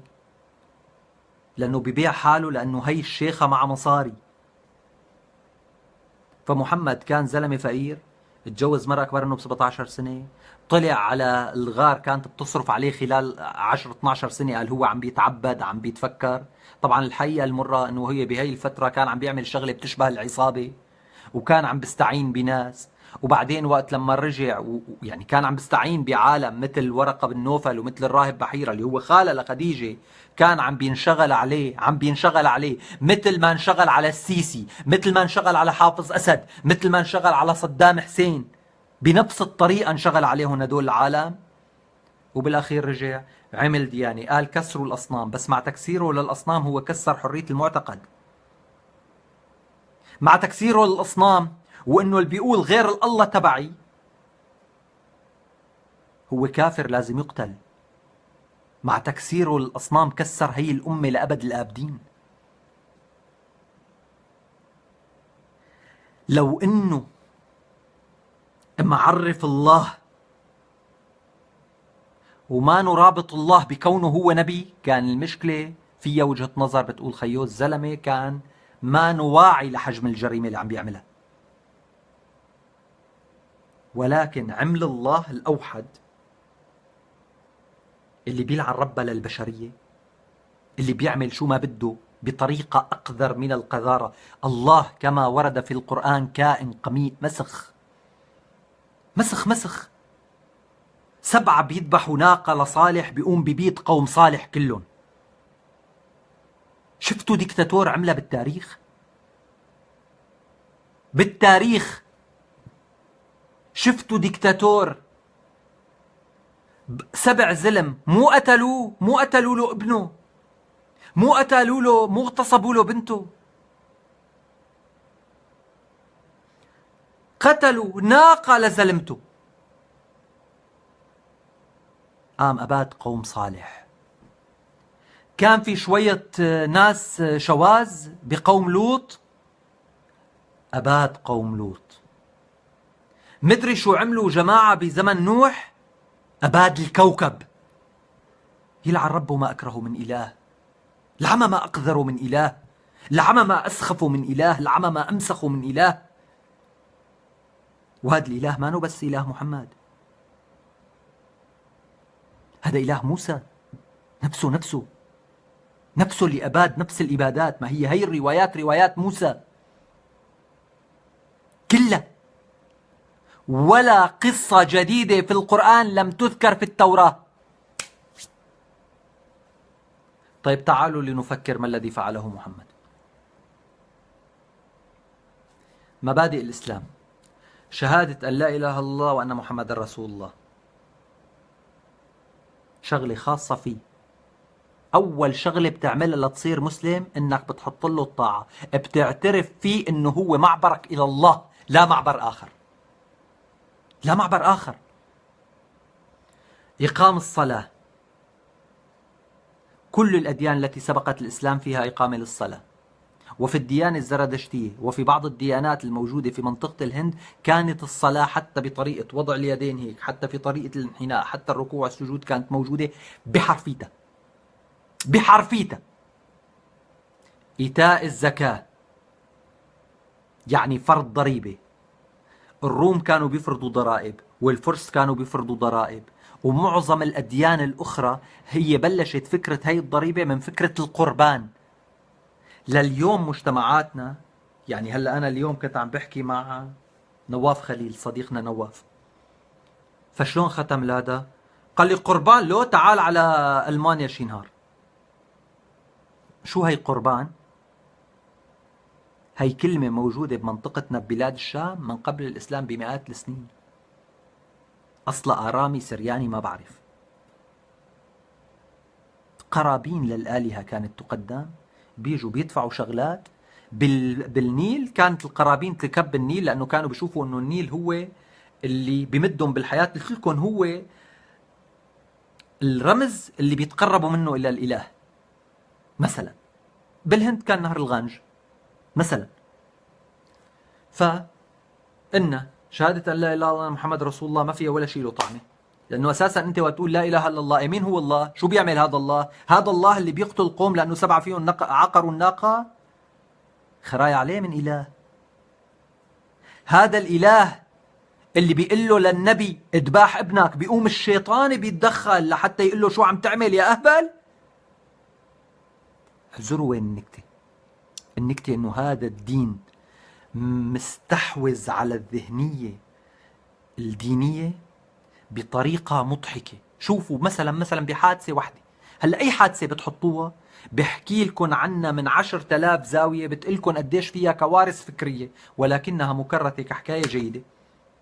مثلا قال له الله لا إبراهيم اذبح إسماعيل. شو كان اسمه؟ لحظة. يعني أنا عد ما صرت عن جد مزدري هذه الأديان، الأشياء اللي كنت حافظ الآيات عن ظهر قلب صرت عم بمسحها لأنه عم بتوجعني قديش فيها خلل. طيب يا أصدقاء، قال له اذبح ابنك. فهذا الزلمة راح سن السكينة وإجا ليذبح ابنه.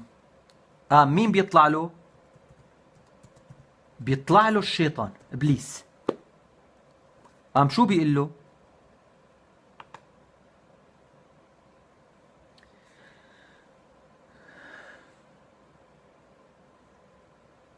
المهم بيقوم بيقول له الشيطان، بيقول له انت مجنون، في حدا بيذبح ابنه. انا عم بفتح كنت مشان اطلع لكم الروايه. فبيقوم بيقول له انت مجنون، شلون بتذبحه لابنك؟ هذا ابنك، لك شو هالاله اللي بده يامرك لتذبح ابنك؟ نكتة ابنه ما كان كافر، ابنه كان رسول مثله. طيب شلون بتنتهي الآية؟ قال جاب ابنه، قال له فلما بلغ معه السعي قال يا بني إني أرى في المنام أني أذبحك. الصافات آية 102. إبراهيم لإسماعيل مثل ما قلت. شو رد عليه إسماعيل يا حزركم؟ بيقول لك من وين اجت داعش؟ صنعوها الغرب، صنعوها المخابرات، صنعتها إسرائيل، صنعها النظام السوري. ابنه بيقول له يا أبتي افعل ما تؤمر ستجدني إن شاء الله من الصابرين.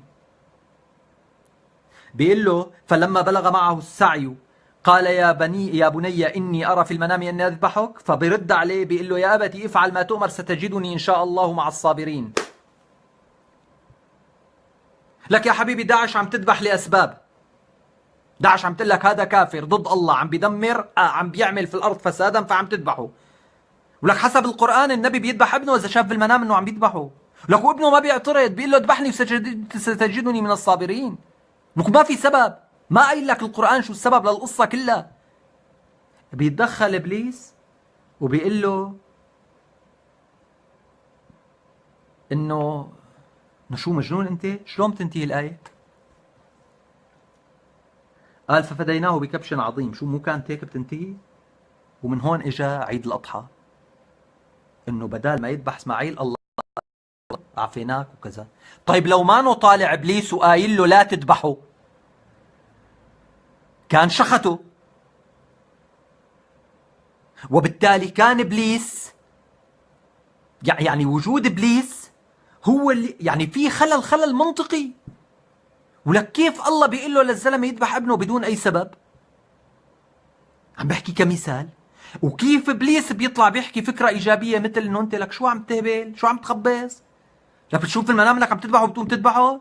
وانت يا حمار الثاني شو عم تقول له ستجدني من الصابرين؟ لك مجنون انت؟ هلا بيقوم الله ما بيقول له لا نفذ، الله بيغير رأيه بعد ما تدخل إبليس. يعني ما بعرف إبليس عطى لله درس في الأخلاق؟ يعني وقف إبليس بخلقة الله ولا ولخرها شو عم تعمل؟ قام الله قال له والله معك حق. إبليس اعتراضه على أمر الله غير بقرار الله. لكن القصة النهج الديني بأساسه هو كارثة. ليش بأساسه كارثة؟ لأنه أنت مجرد ما تفترض أنه كان في إله قاعد بالسماء، شو كان عم بيعمل؟ شو كان عم بيعمل؟ خلق الكون في 7 أيام واستوى على العرش. مرة عم بتناقش أنا وحدا قال لي هي الآية ما أنا موجودة بالقرآن. عالم دين. قلت له يلعن أبوك عرصة، عالم دين وما أنا قريان القرآن؟ موجودة بمطرحين. طيب الله خلق الأرض بالكون ب7 أيام واستوى على العرش. طب قبل ما يخلق الكون هو الله وين كان؟ المفروض انه ما كان في كون. اذا ما كان في كون هو وين كان؟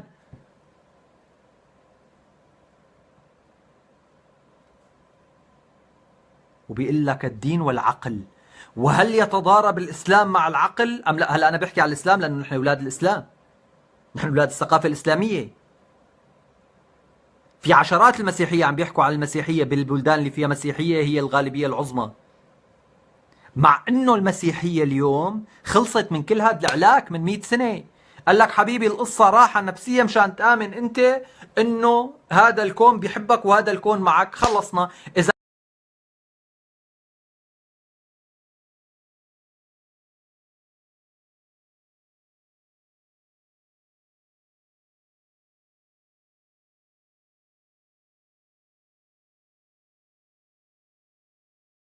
كويس يا اصدقاء، خلصت المسيحيه من هي القصه. قال لك لا في شيء له علاقه، لا تقتنع ولا تعقل ولا تبطخ. القصه يا حبيبي روحانيه، ولا رح تتدخل بحياتك، ولا حدا بده يقول لك تعال بالصرماية اعمل كذا، ولا حدا رح يقول لك بطيخ مبسمير. بس انت الفكره الدينيه اذا بتمسكها من اول لحظه، اقدم لحظه بترويها الاسطوره الدينيه هي لحظه انه الله خلق الاكوان في 7 ايام واستوى على العرش. طيب قبل ما يخلق الاكوان وين كان هذا الله؟ يعني أنا بقول لك إنه أنا بنيت هذا البيت في 7 أيام وقعدت تربعت. إيه أنت وين كنت؟ إذا كنت على هذه الأرض اللي انبنى عليها البيت معناتها الأكوان كانت موجودة، وإذا كنت براتها معناتها الأكوان موجودة، لأنه الأكوان هي مانا كوكب الأرض. يعني لو أن الأسطورة الدينية بتقول إنه الله خلق الأرض في 7 أيام واستوى على العرش، بنفهم إنه الله كان قاعد على القمر، كان قاعد بالمريخ، كان قاعد مدري وين. ولكن هو خلق الأكوان، خلق كل شيء في 7 أيام. طيب هو وين كان؟ من أول لحظة، من أول لحظة في شغلة لا يقبل العقل. تخيلوا نحن عقولنا كبشر هيك قد الدين كان غبي لدرجة، كل الأديان السماوية كانت غبية لدرجة إنه هي عم تقول لك كلام ما بيزبط. آسف وصال البث عم بتقطع مو بإيدي. فبيقول لك الدين، لكن نحن عقولنا هيك قد ما عم بيقدر يضحك علينا. مخترع لك نظرية انت اذا بتفكر فيها منطقيا بترفضها حكما. هي اول شغله. الشغله الثانيه عم بحكي لكم بالتسلسل الزمني للدين. وبعرف انا برجع بقول هي الفيديوهات يا اصدقاء للدردشه، لتفجير الاسئله. وبالاخير انا بكل فيديو عم بعطيكم النتيجه اللي هي نتيجه قناعاتي اللي انتم ما انكم مضطرين انه تلتزموا فيها، ولكن انا عم بقول لكم كيف انا ملاقي حلولي الفكريه والروحانيه. طيب ثاني حكايه بيحكي لك اياها. طبعا هلا من وقت لما الله خلق الاكوان واستوى على العرش قديش مر زمن ما بتفهم، مع انه قلت لكم هي بهي الفكره خطا منطقي. ثاني حكايه بيحكي لك اياها، بيقول لك الله قرر يخلق ادم من شو؟ من صلصال. ليش لحتى يخلقه من صلصال طالما هو امره اذا اراد شيئا ان يقول له كن فيكون؟ ليش ما بيخلقه من العدم مثل ما خلق الاكوان من العدم؟ اعطوني مبرر. يعني انا اذا بقدر بخترع سياره من العدم، ليش لحتى استخدم فيها ماتيريال؟ مانو منطقي. انسوا. قرر يخلقه من الصلصال، خلقه. وإذ قال ربك للملائكة اسجدوا لآدم فسجدوا إلا إبليس كذا إلى ما هنالك. طيب قال الله خلقه لهاد اللي اسمه آدم وقال له للملائكة اسجدوا. طيب الله إمتى خلق الملائكة؟ راح نفترض إنه الله خلق الملائكة مع الأكوان. طيب هلا إذا الله خلق الملائكة مع الأكوان، والملائكة هي كائنات لا تخطئ حسب النص الديني، الملائكة كائنات معصومة عن الخطأ، حلو. قام الله قال لهم اسجدوا لآدم. قام واحد من الكائنات اللي خالقها الله لا تخطئ عصى أمر الله يعني أخطأ، اللي هو إبليس. مو نكتة؟ هي الكائنات مخلوقة الله خلقها لا تخطئ. كيف عصى إبليس ربه؟ ما هو ما عنده فكرة الإرادة الحرة والفري على أولاد الغرب. ما عنده هذا الملاك، ما عنده هي الميزة. شلون؟ يعني هل هذا الفعل كان الله غير محتسب له أو غير محتسب له؟ هل قام إبليس بأمر لم يستطع الله أن يعرفه مسبقا ولم يخطط له، وبالتالي إبليس شريك الله في الإرادة الحرة؟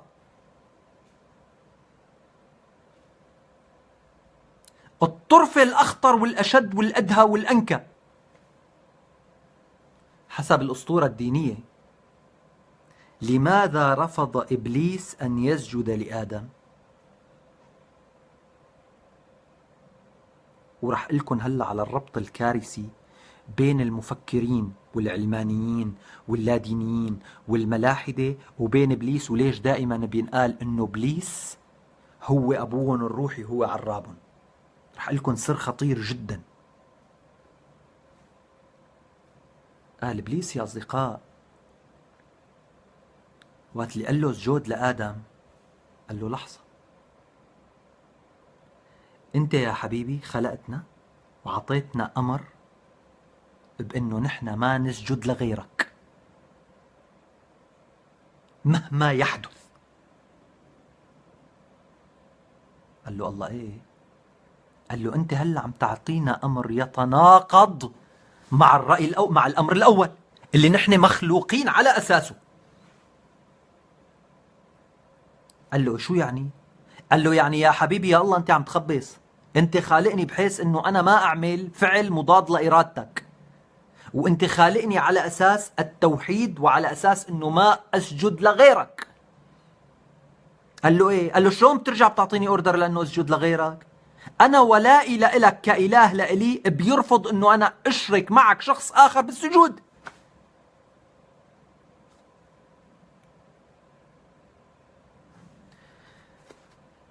المتدينين والمسلمين بيربطوا المفكرين والعلمانيين والملاحدة طبعا مو كل الملاحدة على فكرة بيفهموا. في ملاحدة انه هو نكاية بالطهارة بدي شخ بالباسي مثل ما بيقولوا، هو لا مفكر ولا متأمل ولا أريان ولا شايف. مشان هيك أنا بكره كلمة ملحد. أنا بقول أنا لا ديني لأنه أنا بفكر، أنا بتأمل. ليش ربطوا هدول العالم بإبليس؟ لأنه إبليس أول شخص فكر، أول شخص حسب النص الديني اللي بيعترف بوجود الله قال له لله أنه أنت ما بتعرف شو بدك، أنت خلقتني على فرضية أنه ما أسجد لغيرك، بعدين حضرة جنابك عم تقول لي روح اسجد لغيرك، وهذا الغيرك هو أدنى من خلقي على المستوى المادي لأنه أنا خلقت غير خطاء وهو خلق خطاء. هي فكرة الخلق من نور، أنه أنت النور ضد العتمة وبالتالي لا يخطئ الملاك. هي من هون اجت القصة. قال له في حين هداك خطاء، هداك بمزيجه ما في نور، يعني ما في. شوفوا هي كلها. هلا بيجي واحد بيقول لك طيب يا عماد سؤال بسيط، ليش الملائكة خلقت من نور وليش ابن آدم خلق من تراب وليش الله موجود من الأزل؟ بقول لك يا حبيبي هذا لأنه أساسا ما في إله وما في ملائكة. هذا لأنه اللي اخترع فكرة أنه في إله هو قال أول من فكر بفكرة أنه في إله وعمل على تطوير هذه الفكرة، قال إن هناك طاقة كونية لا يمكن إدراكها لا اليوم ولا في آن ولا في يوم من الأيام. هذا أول من اخترع فكرة الأديان. مشان هيك هذا الشخص قال إنه يستطيع إعطاء بعض مواصفات الله، ولكنه لا يستطيع أن يعرف الله ولا يستطيع أن يقودك إلى الله. طيب لأنه هذا الله طاقة كونية، فقال إنه في ملائكة، هي الملائكة هي بتحقق الأجندة الإلهية، وهي كائنات أطلعها الله على أسراره. ولأن المعرفة منذ اليوم الأول للبشرية ارتبطت المعرفة بالضوء. ليش؟ لأنه الجنس البشري كان في الكهوف، فكان عندما يحل الليل يصبح في ظلام دامس، لدرجة أنه كان يؤكل من قبل الحيوانات المفترسة في الليل، كان يخاف الليل. عبد الشمس، عبد النهار، لأنه في النهار يستطيع أن يتلمس طريقه، لأنه في النهار يستطيع أن يدرك أن هناك ضبعا أو أسدا أو نمرا يتربص به من مسافة مئات الأمتار وربما آلاف الأمتار إذا كانت الأرض منبسطة أمامه. لهذا منذ بدء الجنس البشري بتطور أو بتطوير آلية التفكير، منذ بدأت هذه الطفرة التي تؤدي إلى ما يعرف اليوم بالتفكير، ارتبطت المعرفة بالضوء. لهذا السبب، ولأنهم أدركوا أن هناك طاقة كونية موجودة لا يستطيع إدراكها، فقالوا بمعنى أنه دعك من أن الذين اخترعوا الأديان السماوية أو الأديان الماورائية، قالوا دعك من فكرة أن تحاول أن تجد الله، فالله لن تجده، تستطيع أن تدرك بعض تأثيراته. مثل ما قلت لكم، ليش كان لابد من خلق الله؟ لأنه العقل البشري لم يستوعب حتى الآن أنه لا يوجد سبب بدون مسبب، ولكن نظرية أنه لا يوجد سبب بدون مسبب بحد ذاتها هي فيها سقطة بالأديان، سقطة منطقية تقوض النظرية من أساسها. كيف تقوض النظرية من أساسها؟ العقل البشري لا يؤمن بشيء موجود من العدم، وعنده الله موجود من العدم. لا يؤمن العقل البشري بأن هناك ما يصنع نفسه أو ما يخلق نفسه، ولكن في نفس الوقت قال إن هناك إلها ليبرر أنه لا يوجد مخلوق دون خالق، ولكنه وقع في سقطة منطقية كارثية. ما هي؟ قال إن الله خلق بدون خالق. طيب اليوم عندما تدخل في صراع ديني مع أي متبحر في الدين من أي دين عبر الكوكب، وتقول له يا عزيزي أنت كيف وصلت إلى فكرة الله؟ بيقول لك من طريق أنه لا مخلوق بدون خالق. بتقول له إذن من خلق الله؟ بيقول لك الله قوانينه لا تنطبق علينا كبشر. فأنت بتضطر تقول له إذن يا حيوان، لماذا لا تعترف أن الكون بأكمله قوانينه لا تنطبق علينا كبشر، وتنتهي من فكرة بحثك عن خالق لكل مخلوق؟ لأنك في النهاية ستصل إلى إلى مخلوق ليس له خالق.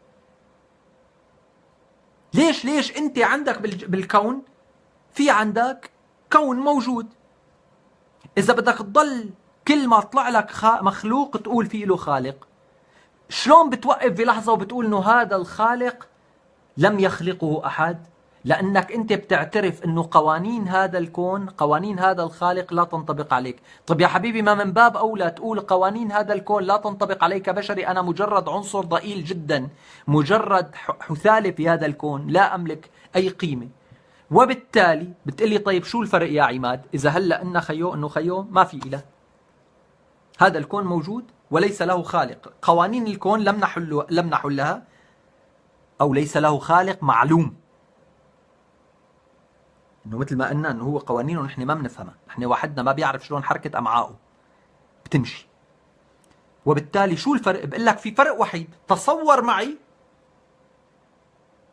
ان لا اوصياء علينا باسم الله على هذا الكوكب.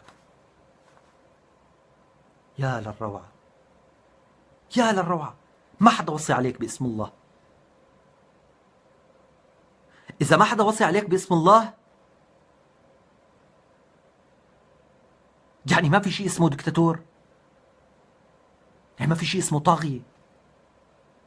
تصور الروعة. بنرجع بنقول لك ثاني سقطة، انه اجى ابليس فربطوا ابليس بالمفكرين، لانه ابليس اول واحد فكر. كويس؟ يعني أنت خلقتني وأنا طبيعة جسمي ما بتحرك شمال، أنا بتحرك بس يمين، هيك طبيعة جسمي. أنت بعد شوي قلت لي تحرك شمال، قلت لك يا حبيبي أنت خالقني بطريقة أنه أنا بتحرك بس يمين. شو بدك تجيب لي شيزوفرينيا؟ الله شبك، أنت قايل لي ما أسجد لغيرك، ليه عم تقول لي اسجد لحدا تاني؟ أخي أنا أربأ بك من أن أسجد لسواك. رح لكم المثال بالطريقة التالية عشان تفهموا عقلية تفكير إبليس، إذا افترضنا أنه إبليس موجود بالطريقة اللي بينحكى عنها بالأديان. لنفترض جدلا أنه هذا إبليس هو مواطن سعودي. هذا المواطن السعودي هو مبايع مين؟ مبايع الملك. كويس؟ والملك آخذ عليه عهد أنه ما بيبايع غيره ليموت الملك.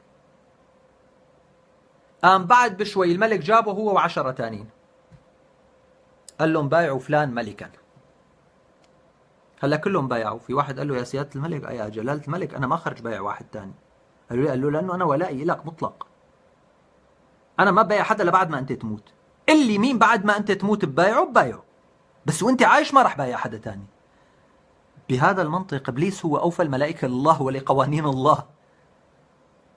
بهذا المنطق إبليس هو أقرب الملائكة إلى الأخلاق التي جبل عليها. كارثة هذا الفكر. هلأ المفارقة بقى، إن كان الله، شوف فكرة قد ايه خطيرة، إن كان الله قد خلق إبليس ليقوم بهذه المهمة، فإبليس ليس كافر، ولا يحق لله أن يعذبه في الجحيم، لأنه خلقه لهذه المهمة، وليس لديه الإرادة الحرة ليختار طريقه. وإن كان الله خلق إبليس لمهمة فانقلب عليها إبليس، إذن الإرادة الحرة ليست خاصة بالله وحده، ولكن إبليس شريك بهذه الإرادة الحرة، وبالتالي ليس هناك إله واحد يفعل ما يريد، هناك إبليس يستطيع أن يفعل ما يريد. مظبوط؟ طيب باقي النكتة، سجدوا إلا إبليس أبى وكان من الظالمين وإلى ما هنالك.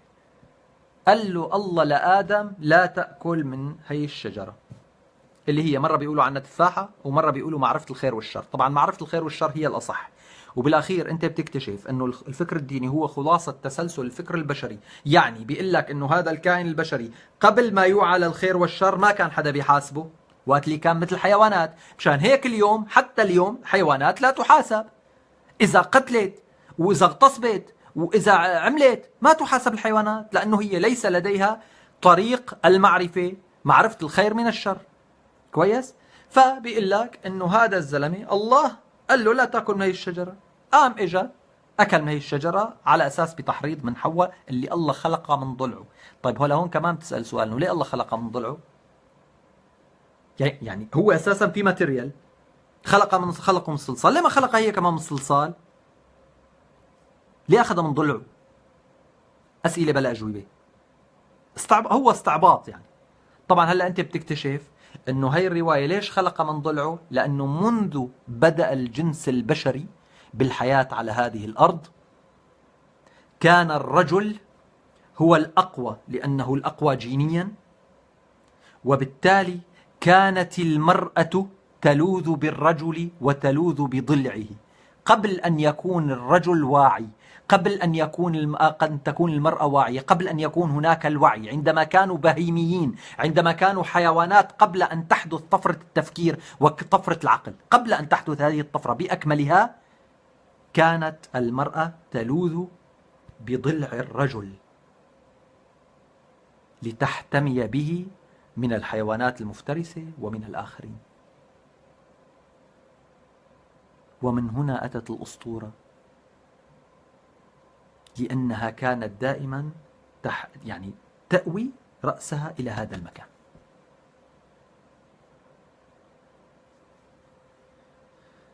مارلا ماني رايق لك هلا الرجل هو الأكذب. طيب يا أصدقاء، هلا اجت هي الأسطورة تبع كمان انه عمل حواء. ايه قال قعدهم بالجنة. طيب هو ليش خلقهم ليقعدهم بالجنة؟ بيجي واحد بيقول لك ليتسلى. شلون يعني ليتسلى؟ ما هو عنده الملائكة، ما هو خلق الأكوان. بعدين هو شو كان عم بيعمل قبل ما يخلق كل هاي المخلوقات؟ يعني هو كان عنده بلاي ستيشن وانكسرت قام قرر يخلق حواء وآدم ليتفرج عليهم. بعدين شو المتعة بأنه إله كلي القدرة يخلق رجل وامرأة ويحطهم بالجنة مع الملائكة ويقول لهم للملائكة يسجدوا له؟ طيب ليش يسجدوا له لحاله مو لحواء كمان مثلا؟ لأنه هو ما وراء هذا الكلام الميثولوجيا، أنه قبل أن يمتلك الكائن البشري الوعي كان في العدم. عندما امتلك الكائن البشري الوعي، فكرة سجود الملائكة لآدم هي فكرة الإنسان الأول الواعي لرغبته بالتحكم بالكون. أول ما بلش يوعى قال لك ليش لأنا يقتلني الأسد ما أنا أتحكم بالأسد؟ سدواتك أستاذنا محمد بلكو. أستاذ محمد بلكو أستاذي، أول من خلاني فكر، كان أستاذ التاريخ في الصف العاشر، وأول من أهداني ملحمة قلقامش لأكتشف في الصف العاشر أن هناك أسطورة أقدم من الأديان بثلاث 4000 سنة، أقدم من الدين الإسلامي على الأقل بثلاث 4000 سنة، وفيها نفس الأفكار تبع الدين الإسلامي. طيب إذن يسعد روحك أخي غياث. إذن يا أصدقاء بتكتشف أنه فكرة الله وجدت لأن مع بداية الطفرة، طفرة الوعي والتفكير عند الجنس البشري، بدأ هناك من يفكر بأن هناك طاقة عظمى تستطيع أن تقوده في حياته وأن تدمر حياته، فوجدت فكرة الله وبدأ التطور بالطريقة اللي حكيناها بداية الفيديو. فكرة إيجاد الملائكة هي فكرة أنه هذا الله كي يعمل أدواته، كي يعمل فعله في هذا الكون، كان لابد من كائنات مخلوقة وهي ذات معرفة ولا تفعل أي معصية سوى أن لا تفعل أي شيء سوى أن تنفذ مشيئة الله، يعني لا تقوم بأي معصية. فوجدت فكرة الملائكة. فكرة أن الله قرر خلق آدم، قلنا هي فكرة كي يبرر كيف وجد هذا الكائن البشري. لم يكن هناك ما يسمى بعلم الأحياء الحديث أو بنظرية التطور، فلم يكن هناك ما يسمى بالجينات. ما حدا بيعرف شو يعني الجينات، ما حدا بيعرف شو يعني أنه أنت فيك تشكل اليوم حيوان جديد جدا، جديد ما معروف عبر الكوكب من قبل، عبر خلط جينات محددة من مجموعة حيوانات. وفرانكشتاين اللي انحكى عنه هو كان عبارة عن فيلم رعب، هو مأخوذ من الواقع الحقيقي. هناك اليوم كائنات معدلة جينيا، ليس فقط حيوانات وحتى نباتات. وهناك ما يروى، بعرف هذا الكلام رح تشوفوه ضمن نظرية المؤامرة، هناك ما يروى على أنه بعض الشخصيات اللي عم بتدير هذا الكوكب هي كائنات معدلة جينيا، لعبوا آباء بجيناتها لحتى صار عندها قدرة أعلى مننا كبشر على إدراك الحقائق والمعارف. وهناك تسريبات بتقلك أنه، طبعا هلا بغض النظر أنا بقول لكم عن نظرية المؤامرة، ولكن أنت فكر، ينبغي أن تفتح دماغك وقت اللي بتقول خيو ليش هذا الكوكب مدار من مجموعة من الأشخاص. هناك من يقول لك، عم بيقول لي محمد العمر خاف الله يا عماد، محمد العمر الله يرضى عليك، روح حبيبي توضى صلي ركعتين وروح نام، ما بدي اعمل لك الغاء صداقه ليخلص الفيديو. وبالتالي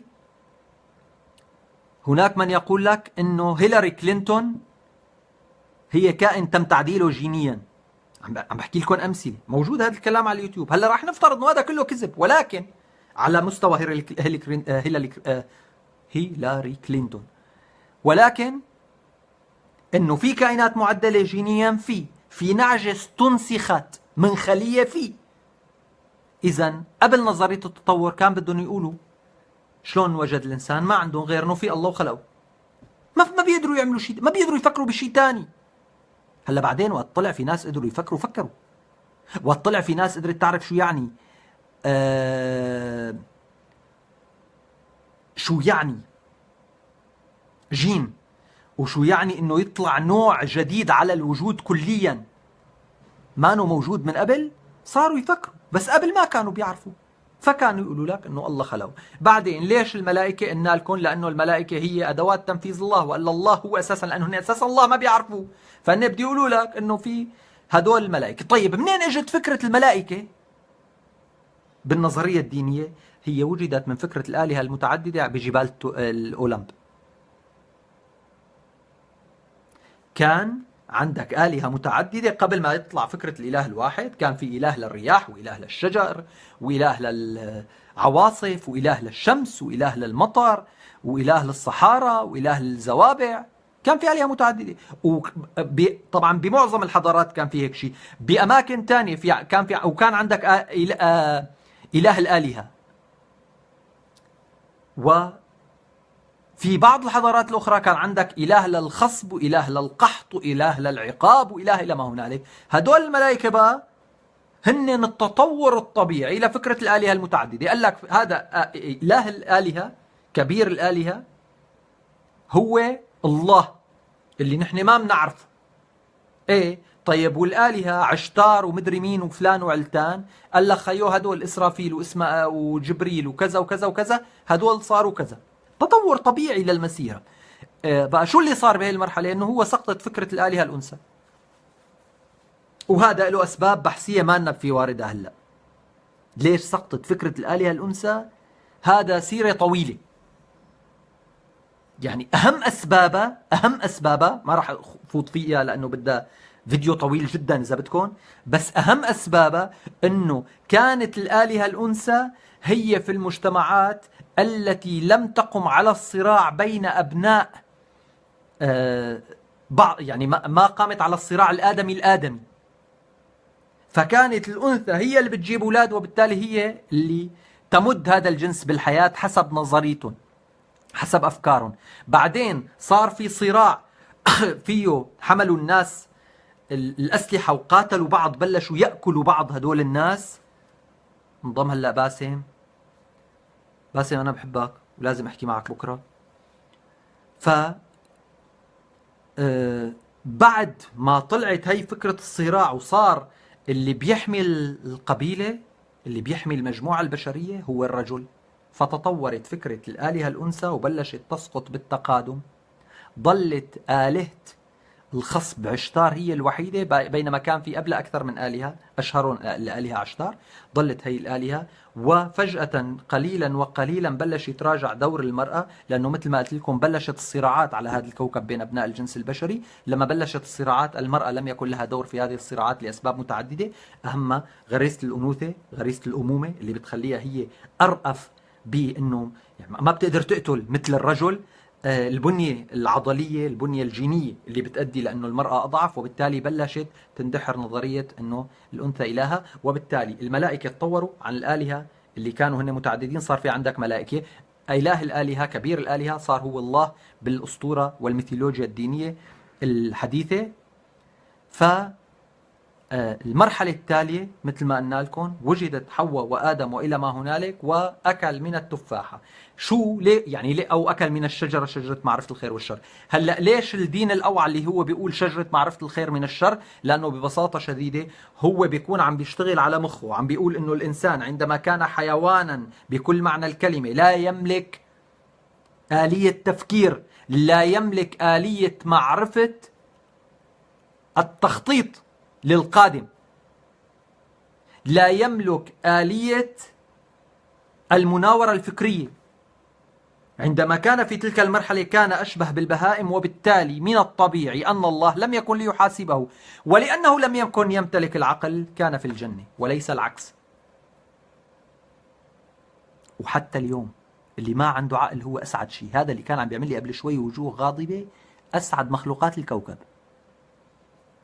في أسعد من الحمير. طبعا عبر التاريخ منذ بدء التفكير لليوم، مئات آلاف الشعراء والأدباء والمفكرين والفلاسفة الذين طوروا الجنس البشري وأوصلوه إلى لحظة أنه أنا اليوم حاطط آيفون وعم بحكي معكم بث مباشر، والله يكسر إيدي تارك شغلي اللي لازم خلصه، واللي وعدت باسم إنه سلمه إياه من قبل العيد، ولازم بعد بكرة لحتى أبعث له إياه لسه. اللي وصل هي التكنولوجيا لايدينا لهي المرحله كلهم بتسالهم بتقول له اين السعاده؟ بيقول لك في الجهل، في البهيميه. واين العذاب؟ بيقول لك في المعرفه. كويس؟ وبالتالي ادم هو ما كان في الجنه، ما كان في اساسا شغله اسمها جنه، ولكن البشر عندما بدا يفكر اكتشف انه اودى بحياته وبروحه الى العذاب، وبات يحسد آباءه وأجداده الذين كانوا عبارة عن حيوانات لا تفكر على حياتهم. شوفوا شلون اجت فكرة الجنة، شلون اجت فكرة انه آدم كان بالجنة، انه الله ما كان راح يحاسبه لانه هو اساسا ما كان بيفكر. هلا طيب، في سؤال خطير جدا، شو الشعرة اللي بتفصل بين مرحلة التفكير وما قبل مرحلة ما قبل التفكير أو مرحلة البهيمية؟ هي شعرة الضمير. عندما تبدأ تفكر بنتيجة تصرفاتك وأفعالك، إذا كنت كائنا طبيعيا فستعذب نفسيا وروحانيا على كل فعل أنت تراه فعل غير أخلاقي. وما هي الأخلاق؟ هي في الحقيقة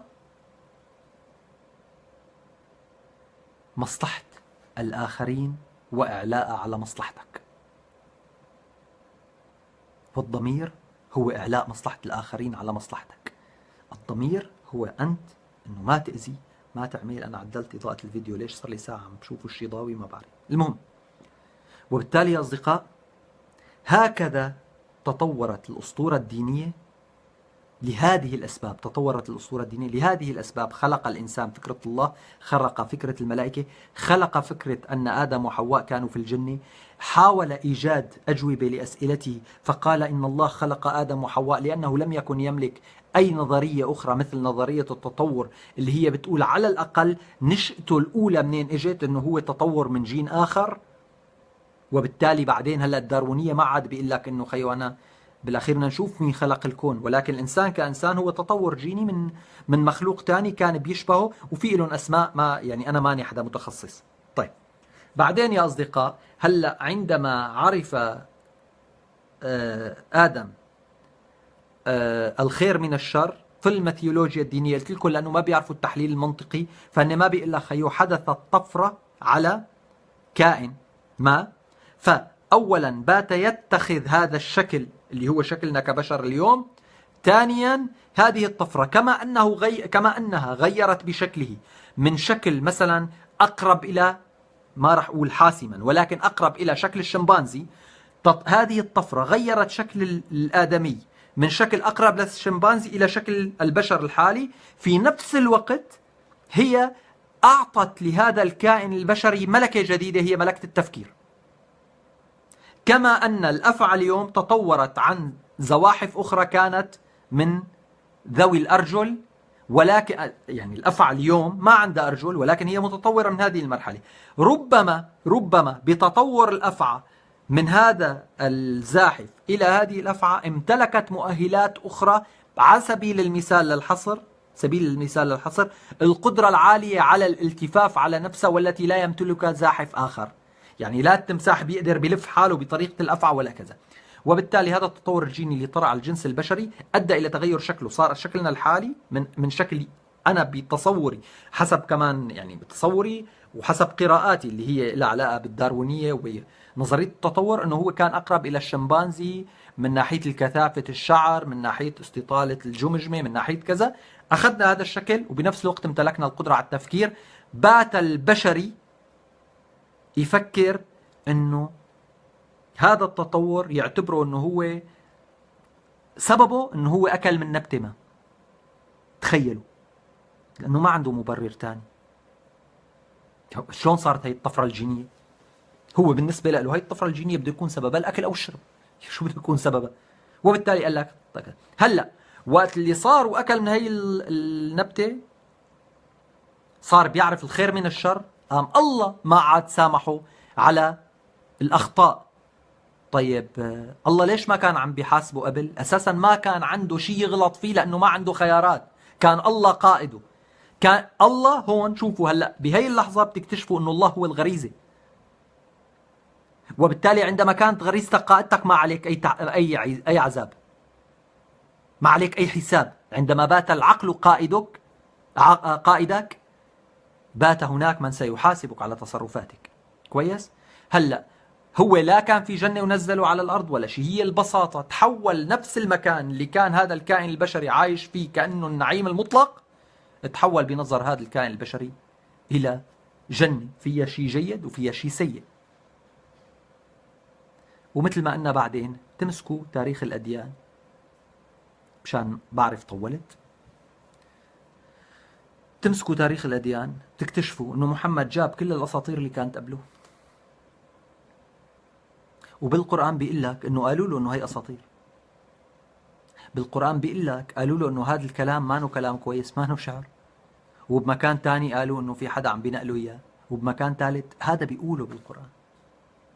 بنرجع بنقول لكم أساس الديانة الإسلامية مشان نختم: أشهد أن لا إله إلا الله أن محمد رسول الله. ما إلى أي قيمة على مستوى حياتنا كبشر، أي قيمة، لأنه أنت أساسا وتقول أشهد أن لا إله إلا الله أنت ما بتعرف شو هو الله، ما عندك ولا معلومة عنه. المعلومات اللي عنه هي متضاربة. المعلومات اللي عنه أنه هو كلي القدرة، بنفس الوقت بيطلع حدا بيشتغل بيكسر إرادته اللي هو إبليس، وإبليس بيقدر يجر وراه نص الكوكب حسب الرواية بين جن وإنس وإلى ما هنالك. طيب وبالتالي ما في قيمة. أنت يعني أنا بقول لك خيو السيد الرئيس هو الدكتور بشار الأسد، في شخص اسمه بشار الأسد أنا شايفه، بس انا وقت بقول لك لا زعيم الا الزعيم، مين هو الزعيم؟ عن مين كان عم يحكي عادل امام؟ هلا في حدا بيقول لك عم بيلمح لحسني مبارك، بس يا حبيبي هو ما قال حسني مبارك. وبالتالي حسني مبارك ما اعترض على المسرحيه، وبالتالي انت ما عندك تعريف لله اساسا، وبالتالي ما في قيمه لا اله الا الله. محمد رسول الله هي مجرد انه انت اعطيته لهذا الرجل الامكانيه لانه يقودك. بيجي واحد بيقول لك ليش اجوا العلويه وليش اجوا الشيعه وليش اجوا كذا، بتقول له يا حبيبي ببساطه شديده لانه الطبيعي جدا بهديك المرحله كانوا عم بيشوفوا محمد بني ادم وعلي بني ادم وابو بكر بني ادم ومعاويه بني ادم، وبالتالي علي كان عنده افكار بتتناقض مع افكار محمد. في قوم، في مجموعه كبيره من البشر صارت تشوف انه يا اخي بالمنطق البشري علي افهم من محمد، وبالتالي صار في عالم اتبعوا علي. بعدين طلع لك عندك عالم اتبعوا الحسين، وقالوا لك مثلا انه هو يعني المغزى من القصة انه طلعت هي الاديان لانه محمد اجى قال لك خيو انا بوابتك الى الله. يا اخي ليه انت بوابتي الى الله؟ انت مانك عامل لي ولا شغلة منيحة ما انا معمولة قبلك. إذا افترضنا أنه أشهد أن لا إله إلا الله محمد رسول الله هي ميزة، هي ما فيها شيء. إذا افترضنا أنه إقامة الصلاة كان في 500 دين بيقوموا الصلاة ولساتهم بيقيموا الصلاة لليوم وهن أقدم منك. إذا كان إيتاء الزكاة اللي هي ضريبة تؤخذ وتعاد، كان في مجتمعات كثيرة تمارس هي القصة، وأساسا العرب بذات نفسهم كان في واحد اسمه حاتم الطائي ذبح فرسه وطعماه للفقراء، وبالتالي أنت مانك جايب شغلة جديدة وانت اللي كنت فقير، فالطبيعي يعني بالاخير انت تعمل هذا. بس هلا السؤال البسيط جدا حضرة جنابك بعدين وقت لما صار معك مصاري وصار مدري شو، انه انت عشت جوعان مثلا؟ عملت خمس بيت المال لمحمد. طيب اقام الصلاة، ايتاء الزكاة، حج شو اسمه، حج البيت من استطاع، صوم رمضان، الصيام، حتى هذا الصيام بصيغته انه شهر و40 يوم هو لليوم الزردشتية بيصوموه. بعض الأديان اللي موجودة بالهند بتصومه مثل ما هو لليوم، بتصوم بلا أكل وبلا شرب. بعدين عند المسيحية في صيام عن منتجات معينة، عند اليهود في صيام أيام كاملة مثلا، وبالتالي أنت ما جبت كمال الصيام. طيب حج البيت من استطاع إليه سبيلا، ليش حبيبي بسؤال يعني عفوا، ليش أنت وقت اللي حضرت جنابك اجيت ما كان في حج على البيت؟ ما كانوا بيجوا بكل سنة بيحجوا على البيت وبيطوفوا حوله وبيتعبدوا فيه؟ كان موجود. طيب شو جبت لي معلومة؟ شو جبت لي شغلة جديدة بهي الديانة؟ ولا شيء. كسرت لي فكرة الحرية العقائدية اللي هي كانت ميزة عند العرب. قلت لكم ما تقاتلت العرب قبل الإسلام مطلقا بسبب الاعتقاد الديني، مطلقا.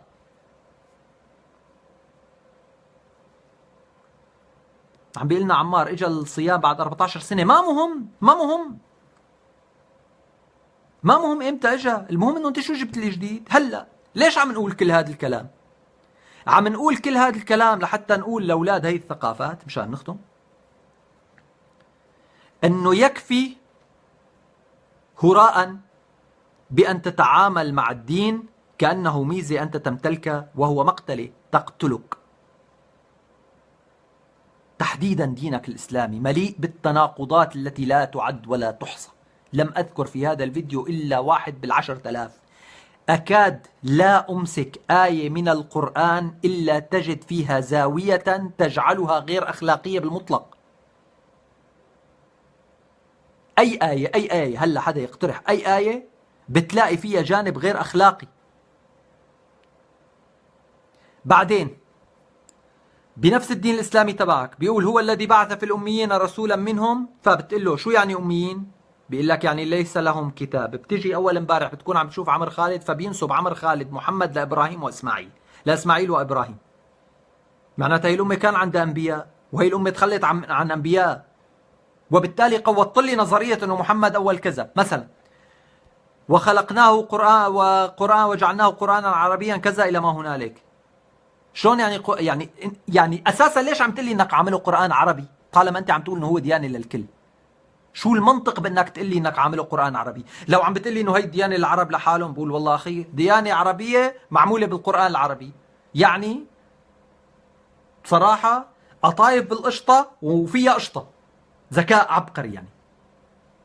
بس انت اساسا عامل القرآن لكل ابناء الجنس البشري، فاذا كان من اهمية لانه تؤمن الشعوب بالكتب السماوية اذا نزلت بلغتها، معناتها انت مشان 200 مليون عربي اخريت على نص الكوكب اللي بدك اياه يصير مسلم، او كل الكوكب اللي بدك اياه يصير مسلم. لانه اذا في اهمية لانه ينزل القرآن باللغة، معناتها هلا بيقدر الفارسي يقول لك يا حبيبي ليه نزل القرآن؟ ليه القرآن بالعربي؟ فانت بتقول له اخي لا، القصه ما لها علاقه، الله هيك اختار، لانه القران لغه العربيه لغه الجنه. شو الاله الحيوان اللي بيخلق 7 مليارات بقوم بيستخدم لغه اليوم ما بيستخدموها 2000 زلمه بالعالم العربي. 2000 ما بيعرفوا يحكوا فصحى مثل ما هي.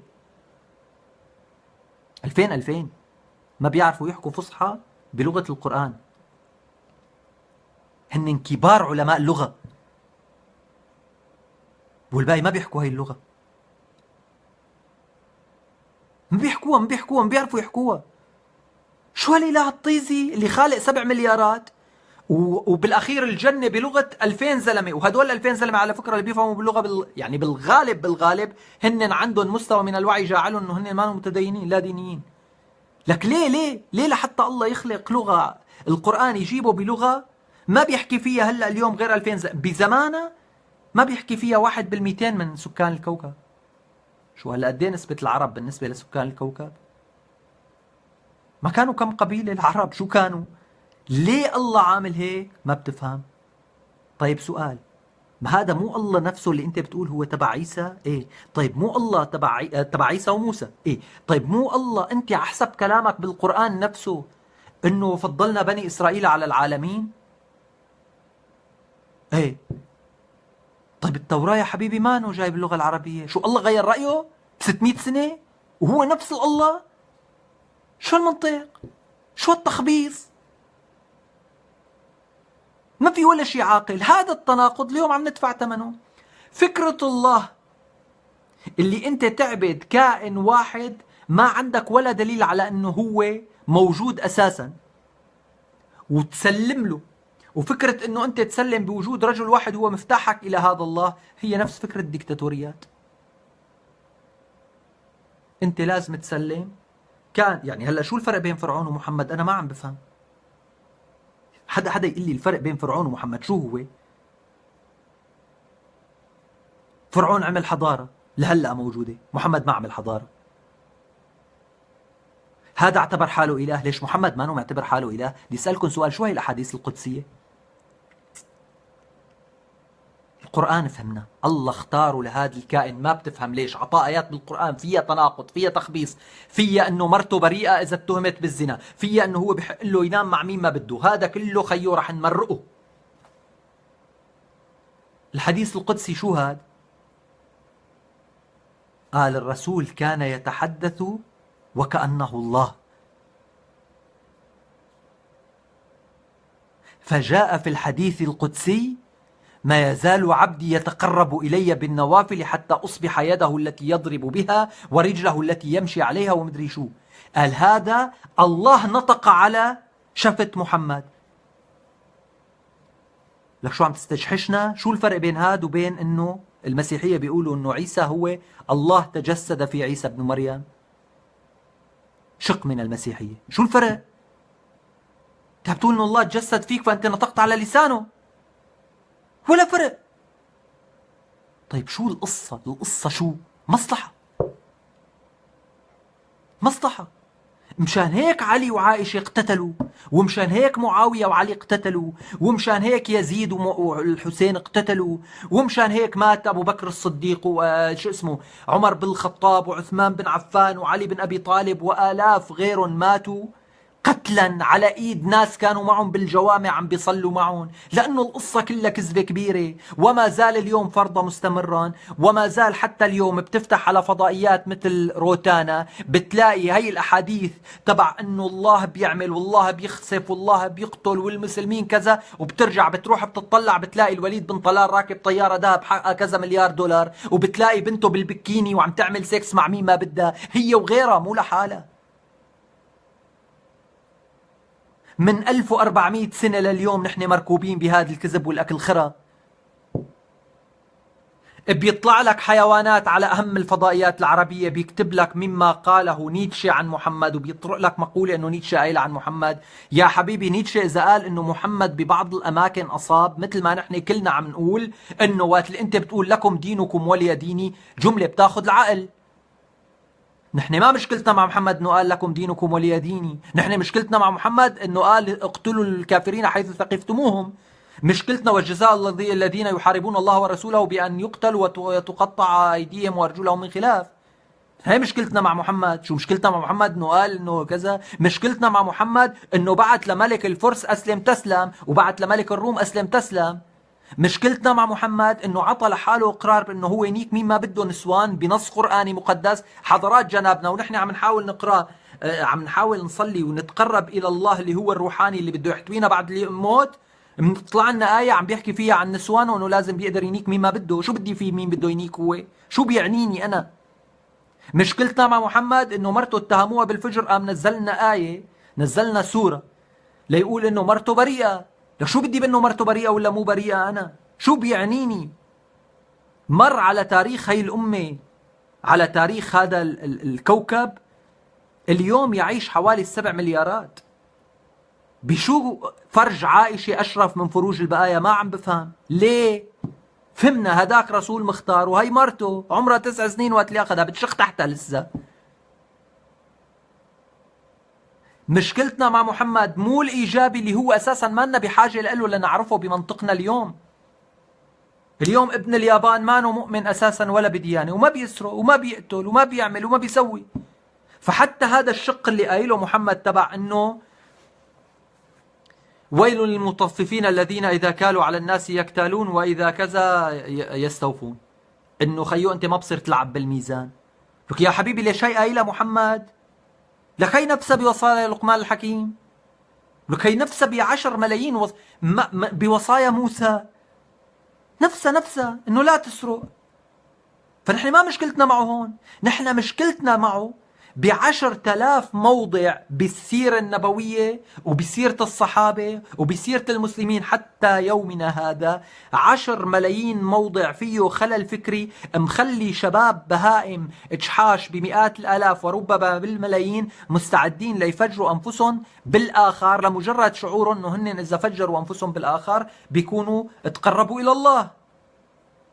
مشكلتنا انه عندنا 400 مليون مسلم اليوم عربي، من 400 مليون مسلم في اقل من مليون مسلم اللي هن بيقولوا لك خيو انا اؤمن انه هذا القرآن ما بتبناه مثل ما هو، ايات القتل ما بتبناها، كذا ما بتبناها، بس ما بيسترجوا يقولوا هذا الكلام علنا كمان. هدول اللي بيفكروا، اللي بيقول لك خيو انا ما بدي اخسر الايمان اللي انا متربي عليه من عمري يوم واحد أول ما ولدت طالعوني من فرج أمي قبل ما يمسحوا الدم قالوا بإذني الله أكبر محمد رسول الله أشهد أن لا إله إلا الله أشهد أن محمد رسول الله. أخي أنا ما عندي قدرة، ما عندي طاقة لحتى أن نترك هذا الكلام، ولكن في ذات الوقت أنا أرفض آية تقطيع وقتل وإلى ما في مليون من 400 مليون، ما في، وما بيسترجوا يقولوا.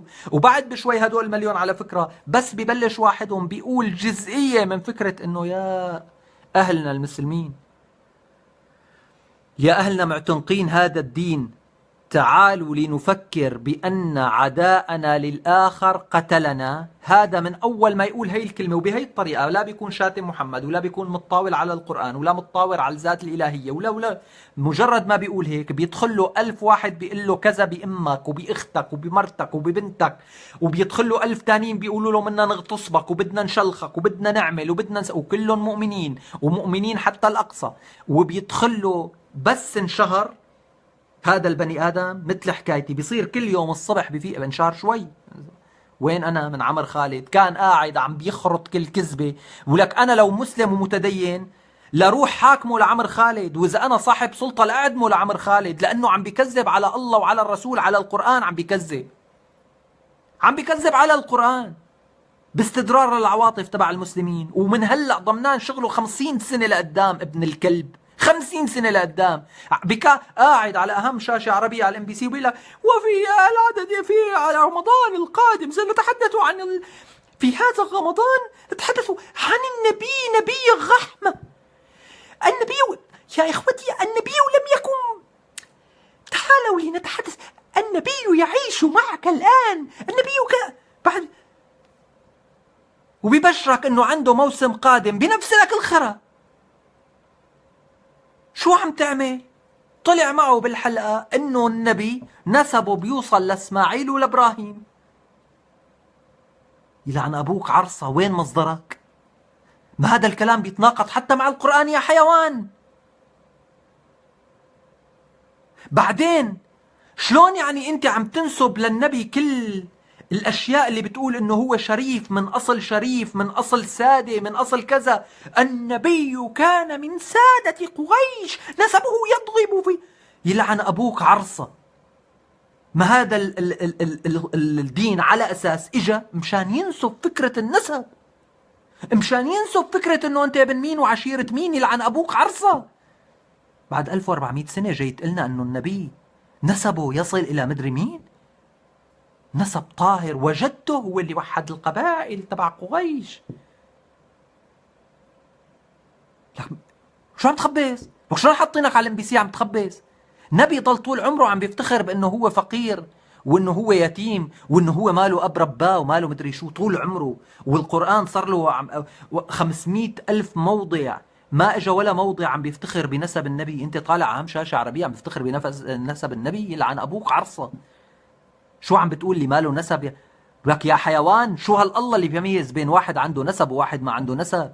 هذا أخطر من أبو بكر البغدادي، هذا عمر خرا، وعنده شغل 20 سنة لقدام، ضمنان حاله، ضمنان حاله 20 سنة لقدام. لك يا شباب اللي بيحضر حلقة واحدة، قلنا لكم حضرنا عاملين مسلسل اسمه عمر بن الخطاب. عمر مشهور بالفاروق بالعدالة، هذا على أساس شهرته. هلا المسلسل مر 30 حلقة، يعني ضرط عمر، فسي يا عمر، خر يا عمر، نقلوا لنا اياها. ما قالوا لنا انه عمر كان بيمشي بشوارع مكة واذا بيلاقي أمة او عبدة لابسة لبس مغطي راسها ومغطي جسمها كان يشل الحجاب ويشل الخرا، لانه هي ما بصير تطلع مثل الحرات. بيجي حدا بيقول لك هي الكلمات مدسوسة بالكتب الشيعية. لك يا ابني روح اكتب عمر بن الخطاب كان ينزع عن الإماء مثلا حجابهم. لك بس اكتب اي كلام بهذا الكلام، بيطلع لك المصدر، بيطلع لك باي كتب. بتروح حضرة جنابك يا حيوان في اي بلد كنت في العالم، اذا كنت لا طبعا هن هدول المكاتب الالكترونيه موجوده. انت اليوم فيك وقت بيقول لك البيان والتبيين مثلا موجود الكتاب على الانترنت. بالوقت اللي انت عم بتسب فيه هلا بهي اللحظة على عماد نجار، انت بتكون نزلته للكتاب وبيكون عطاك بالبحث تبع جوجل هذا الكتاب بأي صفحة مذكور انه عمر بن الخطاب كان يعمل هيك مثلا. هلا انا ما عم بقول انه هو بالبيان والتبيين، بس عم بضرب مثال مثلا. بتجي بتقلي انت قلي يا حبيبي على شو بدي اقول لك ولا على شو بدي اقول لك؟ هي وحده من الشغلات. كان يمشي اي اما يشلحها من على راسها، يشلحها، لانه الأما في الإسلام اللي ما فهموكم إياه أنه هي اللباس تبعها هو نفس لباس الرجل، اللباس الشرعي. شو يعني؟ يعني عورتها من الركبة للصرة، يعني بزازة مبينين للمرأة إذا هي أما. وإذا المرأة خجلت وحاولت تستر بزازة ما بيحق لها.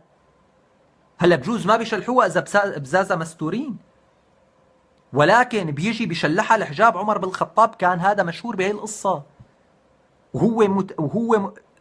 هو خليفة. ما المسلسل هذا ما بيعرف يقول هي الكلمة مثلا. مع هيك بنفس المسلسل اللي هو مطالع عمر بن الخطاب الله وزيادة نتفة، حتى بعهد الكفر يلعن ربه ما أظرفه، يلعن ربه والعمر ما أظرفه. كويس؟ طب هلا بتيجي بتقول له انت للصانعين عمر بن الخطاب انتم مؤمنين بهذا العلاك الخرا؟ لك اذا مؤمنين فيه شلون جايبين واحد علوي ما مؤمن بعمر عاطينه دور عمر؟ يا بهايم. مثلا سامر اسماعيل بمنطق الفن اللي ما فيه مقدس فيك تجيب اي حدا يعمل اي دور، بس اذا انت مؤمن برسالتك المحمدية شلون جايب واحد يعمل عمر هو مانو مؤمن بعمر؟ رح احكي لكم سر. بعد ما طلع مسلسل عمر انبعت على سامر اسماعيل وانعرض عليه ملايين الله ليعلن انه هو صار سني. للي بيسألوا سامر اسماعيل بعد ما عمل مسلسل عمر ليش ما صار نجم اول مثل تيم حسن، ما قبل. قال لهم انا علوي. ملوك وشيوخ وامراء. مشان هيك قعد 3-4 سنين ما عاد اشتغل. رجع اشتغل وقت اللي بلشت المعركة اللي هي الأزمة اللي هي الثورة اللي هي الخرية اللي صار فيها في فريقين، فريق هو مع العلوية والشيعة وفريق هو مع السنة حسب المنطق تبع المحطات الشرموطة تبعنا. تخيلوا. طيب مع هيك بهذا المسلسل في كل كارثة. قلت وحدة منهم هداك اليوم انه بيجي بيضربوا، بيجيبوا ابن عمرو بن العاص عنده ولد بيضرب حدا مصري لانه تسابق معه والمصري سبقه، فبيضربه بيقول له أتسبقني وانا ابن الاكرمين. بيقوم عمر بن الخطاب بيجيب عمرو بن العاص وابنه وبيجيب المصري بيقول له خذ حقك، فبيمسك هذا المصري وبيضربه لابن عمرو بن العاص. يعني هداك ضربه كف قام رد له الكف. قام عمر بن الخطاب بيقول له اضرب عمرو. هذا بالمسلسل. بيقوم المصري بيقول له عمر ما ضربني، انا حقي مع هذا واخذته. بتفكر طبعا هو مكتوب بالتاريخ انه هيك. بتفكر شلون يعني الفاروق حيوان لدرجة انه عم بيعمل شغلة بتناقض القرآن. بالقرآن بيقول لك لا تزر وازرة وزر اخرى. هذا بالغ راشد ضربه لهداك كف، انت الك حق تقول له لهذا اللي اكل الكف رد له كفه. بس مين انت لحتى تحاسب ابوه؟ هلا هون في سؤال مهم جدا. عمر بن الخطاب ليش قال له اضرب الاب؟ لانه اللعبه كلها لعبه زعرنه، لعبه كلها لعبه اكل خرا. لانه عمر بن الخطاب في صراع عائلي مع عمرو بن العاص، ما بيقدر يقتله، ما بيقدر يعمل لانه في توازنات قبليه وكذا، بس بيقدر بهيك مناسبه يخرع عليه. فخري عليه ببساطه. لا في عدل ولا في اخلاق وشغله متناقضه مع القران، ضد القران، ومحطوطه بالمسلسل اللي انكب عليه 200 مليون ريال سعودي وطلعت. وبالحلقه الاخيره مثلا خيوه عمر بن الخطاب كان ينام، عم بحكي لكم بس لحتى تعرفوا الخلل والكذب الكذب الكذب الكذب الكذب الكذب الكذب اللي وصلنا من التاريخ. عمر بن الخطاب كان ينام في الشارع تحت نخلة فيستند فينام. والقصيدة معروفة وراع صاحب كسرى أن رأى عمرا بين الرعية رعيا وهو راعية مدري شو إلى ما هنالك. فقال أمنت لما حفظت الناس كلهم فنمت فيهم قرير العين هانية. يعني حيوان يحكي وعاقل يفكر.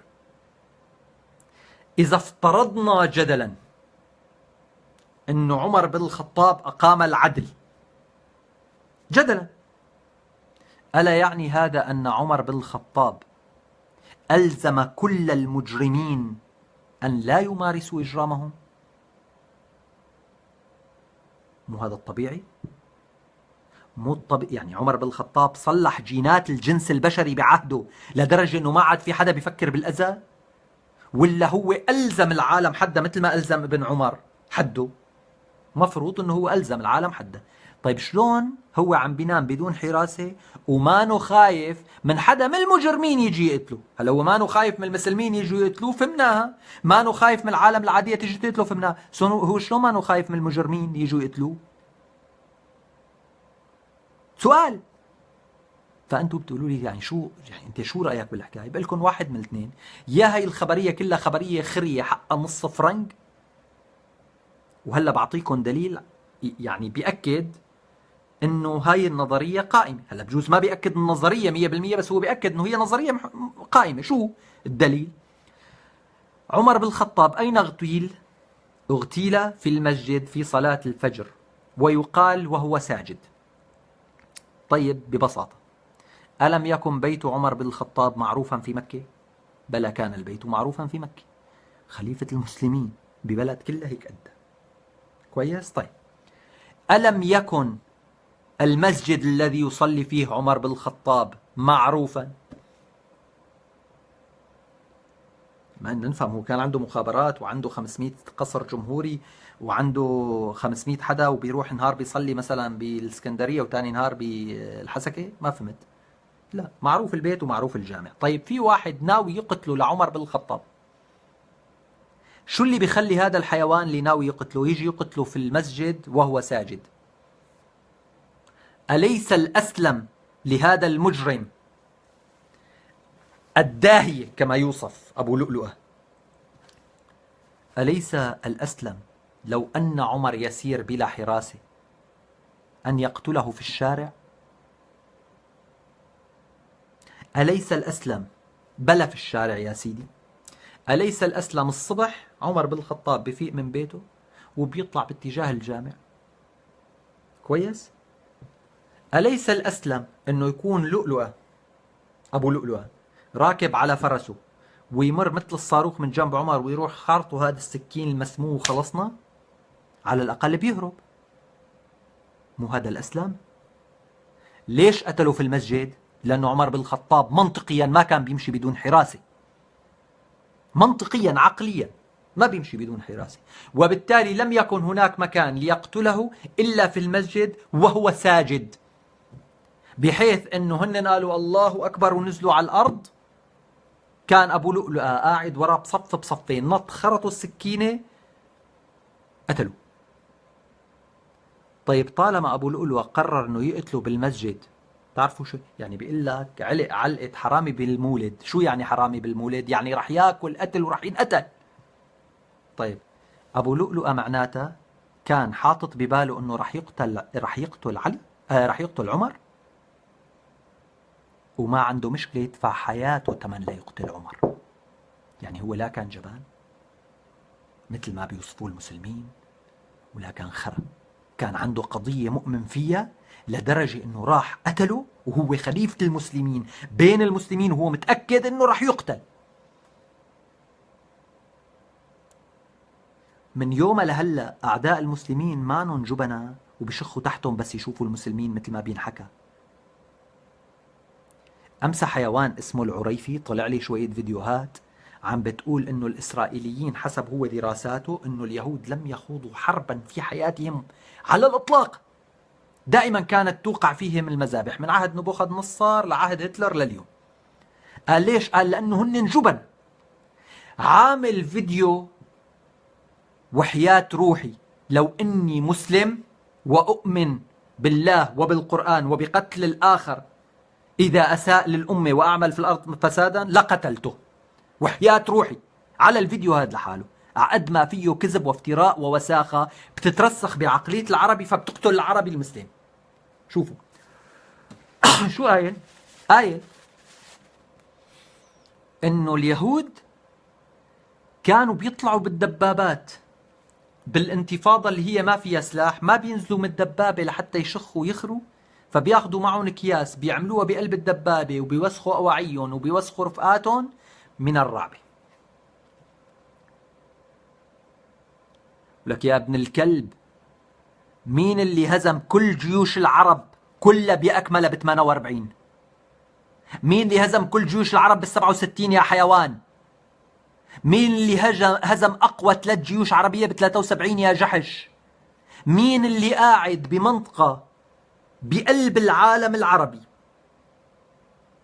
في 30 مليون 35 مليون سعودي معهم مليارات الكوكب كله، ومعظمهم بهايم مثلك بيشوفوا انه اليهود لازم يموتوا بالاخير لانه الله هيك قايل. في 90 مليون بمصر قال عنهم رسولك انهم خير اجناد الارض. في 20 مليون بسوريا يقال انه هي قلب العروبة النابض. في 30-40 مليون بالعراق يقال انهم كانوا يأكلون الاسود. في مدري كم 10 ملايين، حوالي 50-40 ما بعرف الجزائر كم مليون، 50-60 مليون جزائري قدموا مليون شهيد لأنه عم بيواجهوا فرنسا.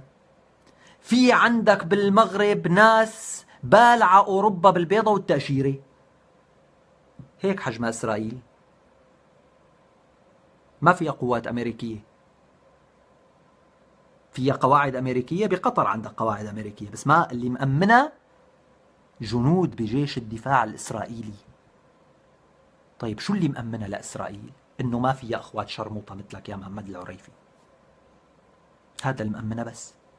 لا فيها لا وسخات مثلك، ولا وسخات مثل عمر خالد، ولا وسخات مثل موسى العمر، ولا وسخات مثل فيصل القاسم. هذا المأمنة. مأمنة إنه اللي عمل المعارك تبع 2008 اللي على أساس مسؤول عن ضرب الفلسطينيين بالفوسفور، أولمرت،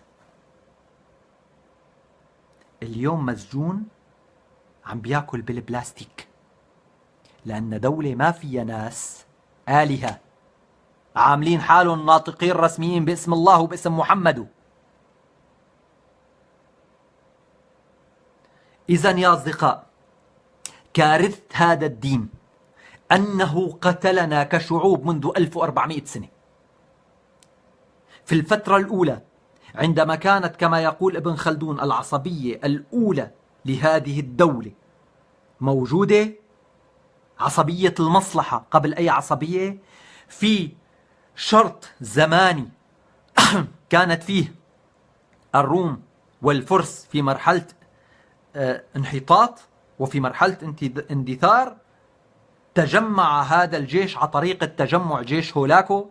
لم يكن هناك لا أخلاق ولا مبادئ، كان يذهب فيقتل الأب والابن والزوج والأخ، ويدخل النبي بذات نفسه على السيدة اللي هي اللي قتل أبوه وأخوه وابنه وزوجه، يدخل عليها في ذات الليل. لم يكن هناك أخلاق على طريقة هولاكو، بل على العكس. هولاكو عندما دخل إلى العراق أتى بالطوسي، وكان الطوسي من أهم علماء العراق ومحسوب على المسلمين، وتحالف معه ورصد له كل ما يحتاج من أموال من أجل البحث العلمي. هولاكو. في حين محمد بن عبد الله من كان يلقب في الجاهلية بأبي الحكم سماه أبو جهل، ولهلا المسلمين بيشتموه. أتى في عصر من التطور الفكري كان فيه، يقول شاعر، أنا ضارب هذا المثال من قبل: رأيت المنايا خبط عشواء، من تصب تمته، ومن تخطئ يعمر فيهرمي. فيرد عليه شاعر آخر من قبيلة أخرى ويقول: لعمرك ما في الموت شك لواقف، لك الطول المرخى وثنياه في اليد. واصلين من الترف الفكري لدرجة انه يناقشوا افكار. هل الكائن البشري بيطلع واحد بيقول لك خيو ما بتعرف العالم شلون بتموت، كأنه في حدا، كناية عن الله. هلا وقت اللي بيقول لك الطول المرخى وثنياه في اليد، يد مين؟ يد الله، يد القدر. يعني هن مؤمنين بالله، بس بيقول لك واحد انه كأنه الله هاد بيمسك بحص وبزتها على العالم، اللي بتصيبه البحصة بيموت. هيك بينتهي الحياة. خبط عشواء، من تصب تمته ومن تخطئ يعمر فيهرمي. بيرد عليه الثاني بيقول له فكرتك ناقصة. بيقول له لعمرك ما في الموت شك لواقف. بالأخير طالما كلنا رح نموت معناتها مثالك غلط يا حبيبي، لأنه إذا على قصة البحص معناتها في واحد ممكن يضل عايش 500 سنة وممكن يخلد، لأنه ما بتصيبه البحصة، وانت عم تقول عشواء، قصف عشوائي على مارع مثلا. ايه؟ بيقول له لا يا حبيبي، لعمرك ما في الموت شك لواقف. أول شغلة لازم تحطها مشان يكون تفكيرك صح أنه كلنا رح نموت. طيب شلون العالم معناتها بتوقع بهي الطريقة؟ واحد صحيح بيوقع من على الحصان بيموت، الثاني بيكون مريض صار له 50 سنة بيشفى وبيعيش 50 سنة تانية. قال له لك الطول المرخى مثل الحبل اللي مرخى، بس هو بينتهي بإيد هي القوة اللي هو الله. تخيلوا هذا المستوى من المحاكمة الفكرية موجود بالمعلقات. بيطلع نبي اسمه محمد بيدمر الدنيا، بيقول لك ما في غير الله واحد اللي هو ما فيك تعبر عليه غير من خلالي. طيب مين انت؟ انا زلمه كنت متجوز وحده اكبر مني ب 17 سنه، زواج مصلحه. انا زلمه متزوج زواج كنسي مع انه ماني معترف على المسيحيه، لانه خاله لهي المراه هو كان من الساده وهو اللي كان مزبط لنا هي الجوازه. انا زلمه قبلت انه اعيش 10 12 سنه بالجبل على حسابها، هي عم تشتغل وهي عم بتشغل زلم تانيين بالتجاره تبعها، وانا قاعد عم بتامل وهي عم تصرف علي وبتاخذ لي بتبعت لي الاكل مع العبيد تبعها. انا زلمه بال40 سنه قلت انه انا عندي شغله بدي اقول لكم اياها، انه انا زلمه افهم منكم وانا نبي وانا الله عم بيحكي معي. بوقتها كان كل واحد بيقدر يعبد شو ما بده بالطريقه اللي بده اياها، في يهود وفي مسيحيه وفي زردشتيه وفي بوذيه وفي جيت انا قلت لكم انه انا اذا بدكم تجوا بدكم تتركوا كل هذا الكلام وتلحقوني. هدول العالم حاربوه دفاعا عن حريه معتقدهم. حريه معتقده، دافع الزلمه عن حريه معتقده. اخي انا بدي ضل يهودي اخو مراي، الثاني دافع عن مسيحيته، الثالث دافع عن تمثال التمر تبعه اللي هو شايفه وسيله تقرب الله. شو اذاك؟ كويس؟ قام وقت لما جيت قلت لهم هذا الكلام وانا ما عندي جيش، قالوا لي يا حبيبي حل عننا. بعد بشوي ما حاربوا لمحمد، مشان تاخذوا كمان هاي المعلومه خذوها مني، ما حاربوا محمد لبلش محمد يشلحهم العبيد تبعهم ليحاربهم فيهم. وهو ما الغى العبوديه، يا هو مانو المسيح، هو ما قال انه اللي بيضرب على الكف تدير له الثاني، حرر العبيد اخذهم له. العبيد كانوا بيخدموا الساده، واذا ما خدموهم بياكلوا قتل بياكلوا جلد. حولهم لعبيد لإله لديانته، هن بيخدموه لإله، إذا عصوه أو ارتدوا عن خدمته بيقتلوا شرعا. متخيلين حجم الكارثة؟ ايه قالوا له انت زلمة مانك منفتح، قال لهم لكم دينكم ولي ديني. ليش ماني منفتح؟ انا اكثر حدا منفتح بالعالم. بعد بأقل من 10 سنين دخل، قال من دخل داره فهو آمن، ومن دخل المسجد الحرام فهو آمن، ومن دخل دار أبي سفيان فهو آمن. البقايا يعني بيتقتلوا بالشوارع لمجرد انه ضل بالشارع، لانه صار عنده جيش. بعدين مثل ما قلنا لكم، من انا زلمه نزلت ايات بالقران على عصمه مرتي انه هي شريفه، مع انه انا متجوزها عمري 55 54 سنه وهي عمرها 9 سنين. انا زلمه نزلت ايات بالقران انه انا بحق لي فوت بكل النسوان اللي بتعرض علي حالها، وبحق لي انه امتلك عدد غير منتهي من النسوان. انا زلمه كنت عم بروح على غزوه على نساء بني شو بسمون هدول، نساء بنو شو، اللي راحوا غزوا قبيله لانه هن فيها جماعه اسمه النساء بني، هلا بقول لكم بني وشو، فمشان يناموا مع النسوان.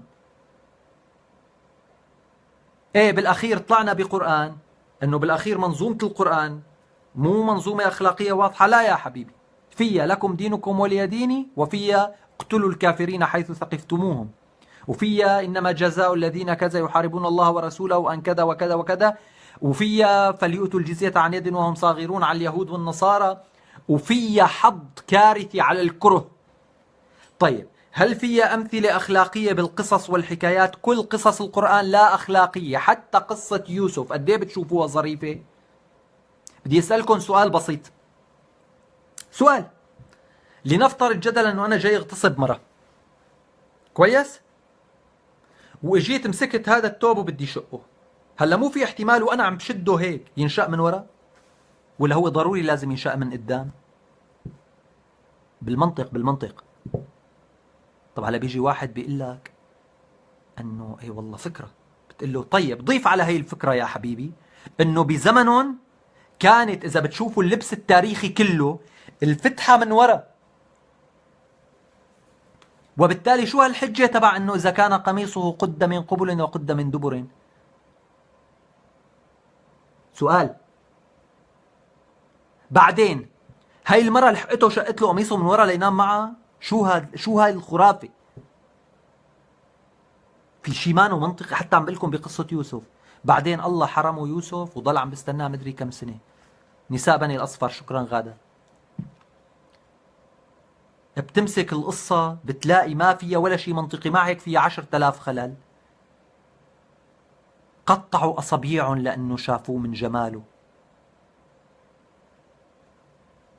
إنه عفوا هلا في 7 مليارات الجنس البشري فيه يشوفهم كلهم. يعني جماله شو كان؟ يعني اجمل من براد بيت؟ اوكي، اجمل من توم هانكس، من توم كروز، يعني اجمل من مين؟ بس لحتى نفهم شو هالخرافه الخريه. شلون يعني قطعوا اصابيعهم لانه هو اجمل؟ مين هلا ممكن يقطع اصابيعه؟ والنساء مو وحده. هلا لو قايلين انه مره وحده من مرأة شارده، النساء كلهم قطعوا اصابيعهم لانه شافوه. طيب يا حبيبي اذا النساء بس تشوفه بتقطع اصابيعها معناتها ما ضل بالمملكه ولا مره، لانه بهديك الازمان كانوا النسوان بيمشوا بالاسواق وحضرته كان بيمشي بالسوق، الا اذا كان هو بقى مخبينه مثلا. وبالتالي بتمسك روايه نوح بتلاقي انه الله قرر هيك فجاه انه بده يدمر كل البشريه. ما في غير نوح. قال له لنوح روح بتطالع الحيوانات وبتطالع آل بيتك وبتطالع من كل كذا مدري شو. طب يا حبيبي هذا الكلام يعني هلا اذا افترضنا جدلا انه بشار الاسد طلع في عالم حاربوا، قام قرر بشار الاسد يبيد كل المنطقه اللي حاربوا فيها ناس، معناته هذا اخلاقي؟ شو ما انه اخلاقي؟ الله عامله. شو بدك اكثر من انه انت واحد عم بيقتدي بالله؟ الله بالقران في عالم رفضوا الطاعه تبعه قام اباد الكوكب. في عالم لسه اخره، لسه في عالم قتلوا له 7، قتلوا له ناقه النبي تبعه،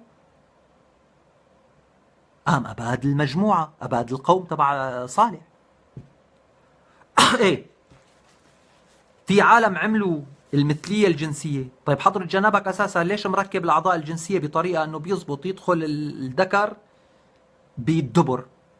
ما انت الله كان فيك تخلق اعضاء ما بيدخل هاد غير هاد غير هون. شلون مثلا؟ ليش فتحة تصريف البطيخ بتتسع ليدخل العضو الذكري؟ ليش ما كانت بحجم المنخار مثلا؟ بعدين منين اجت هي الرغبة عند الرجل او عند الانثى انه يستعمل عضو الطيز، شو بدنا نضل ندور ساعة على الكلمة مشان يعمل جنس؟ من وين اجت؟ خارج ارادتك اجت ولا انت حطيتها؟ اذا خارج ارادتك شلون انت كلي القدرة؟ واذا جوا ارادتك ليش عم بتحاسبهم على شغلة انت حاططها فيهم؟ بنرجع منقلكم بالاضافة اخي في شواذ. طيب كل القوم كانوا شواذ؟ لا، اباد القوم كلهم. طيب بيجي واحد بيقول لك انه والله فلان ديكتاتور. لك مين ديكتاتور؟ لك ارقى ديكتاتور، اوسخ ديكتاتور في الكوكب هو تلميذ عند الله تبعكم تبع القرآن حسب نصكم المقدس، وما عم بفتري عليكم. قال بيعملوا حكمة عن الخضر، انه الخضر عليه السلام وقت اللي طلع مع النبي مدري مين، هذا اللي بيقولوا انه النبي هو الخضر، وقت اللي قال له الم اقل لك انك لن تستطيع معي صبرا، قال ذبح طفل. ليه؟ قال هذا بس بده يكبر بده يطلع عاق بوالديه. يلعن ابوك عرصة عن نظرية خيال علمي بفيلم ما بتمرق. ما هو اساسا هذا البني ادم ما كبر وما صار عنده والدين، هذا البني ادم قتل طفل. بعدين بهذا المنطق، طيب تعالوا لحتى لكم شغله هيك على بلاطه، انا بعرف تماما انه هذا اللي عم بيحط لي وجوه غاضبه على هذا الفيديو، انه هذا اذا بيمسكني بيقتلني. ايه معناتها انا لازم طبل لانه يموت هذا الزلمه باي طريقه. مو هيك المنطق؟ انا متاكد انه هذا الزلمه اذا رح يمسكني رح يقتلني، لانه بالنسبه له انا كافر ونصه المقدس ضدي. معناتها بهذا المنطق اباده المليار و600 مليون مسلم اللي مؤمنين بالقرآن وما متراجعين عنه كما هو، معناتها هي الإبادة منطقية حسب القصة تبع الخضر بالقرآن. ليش؟ لأنه هدول عم بيقولوا لك نحن نصنا المقدس إنه نقتلك. فالله متناقض ولا أخلاقي، محمد متناقض ولا أخلاقي، النص القرآني متناقض ولا أخلاقي. بيجي واحد بيقول لك بس النص المقدس والله ومحمد فيهم جانب أخلاقي، هذا الجانب الأخلاقي موجود عند المسلمين وعند غيرهم. امبارح بيقول لي واحد لو انه هذا الدين كذبة شلون صمد 1400 سنة؟ مجنون انت؟ المسيحية قبله ب700 سنة وفيها خرافات مثل خرافاته وصامدة، وبالعكس عدد أتباعها أكبر. اليهودية قبل الاثنين بمدري كم 100 سنة وصامدة. الزردشتية قبل الثلاثة وصامدة. شو هالمنطق؟ شو هالتبرير؟ الله لا أخلاقي ما بتقدر تفهمه. إذا الله بده البشر يطلعوا بطريقة معينة، ليش؟ لحتى ينزلون ويعمل لهم هذا الخلل الفكري وهذا الخلل الأخلاقي بسلوكهم، وبعدين يبعث له الرسل والرسل تقول لهم شو يعملوا. ما هو يا حبيبي أنت اليوم رح لكم على معلومة كمان، هي جزء من الخيال العلمي اللي هلأ موجود بس هو رح يصير حقيقة قريبا جدا. شوفوا هاي المعلومة يا أصدقاء.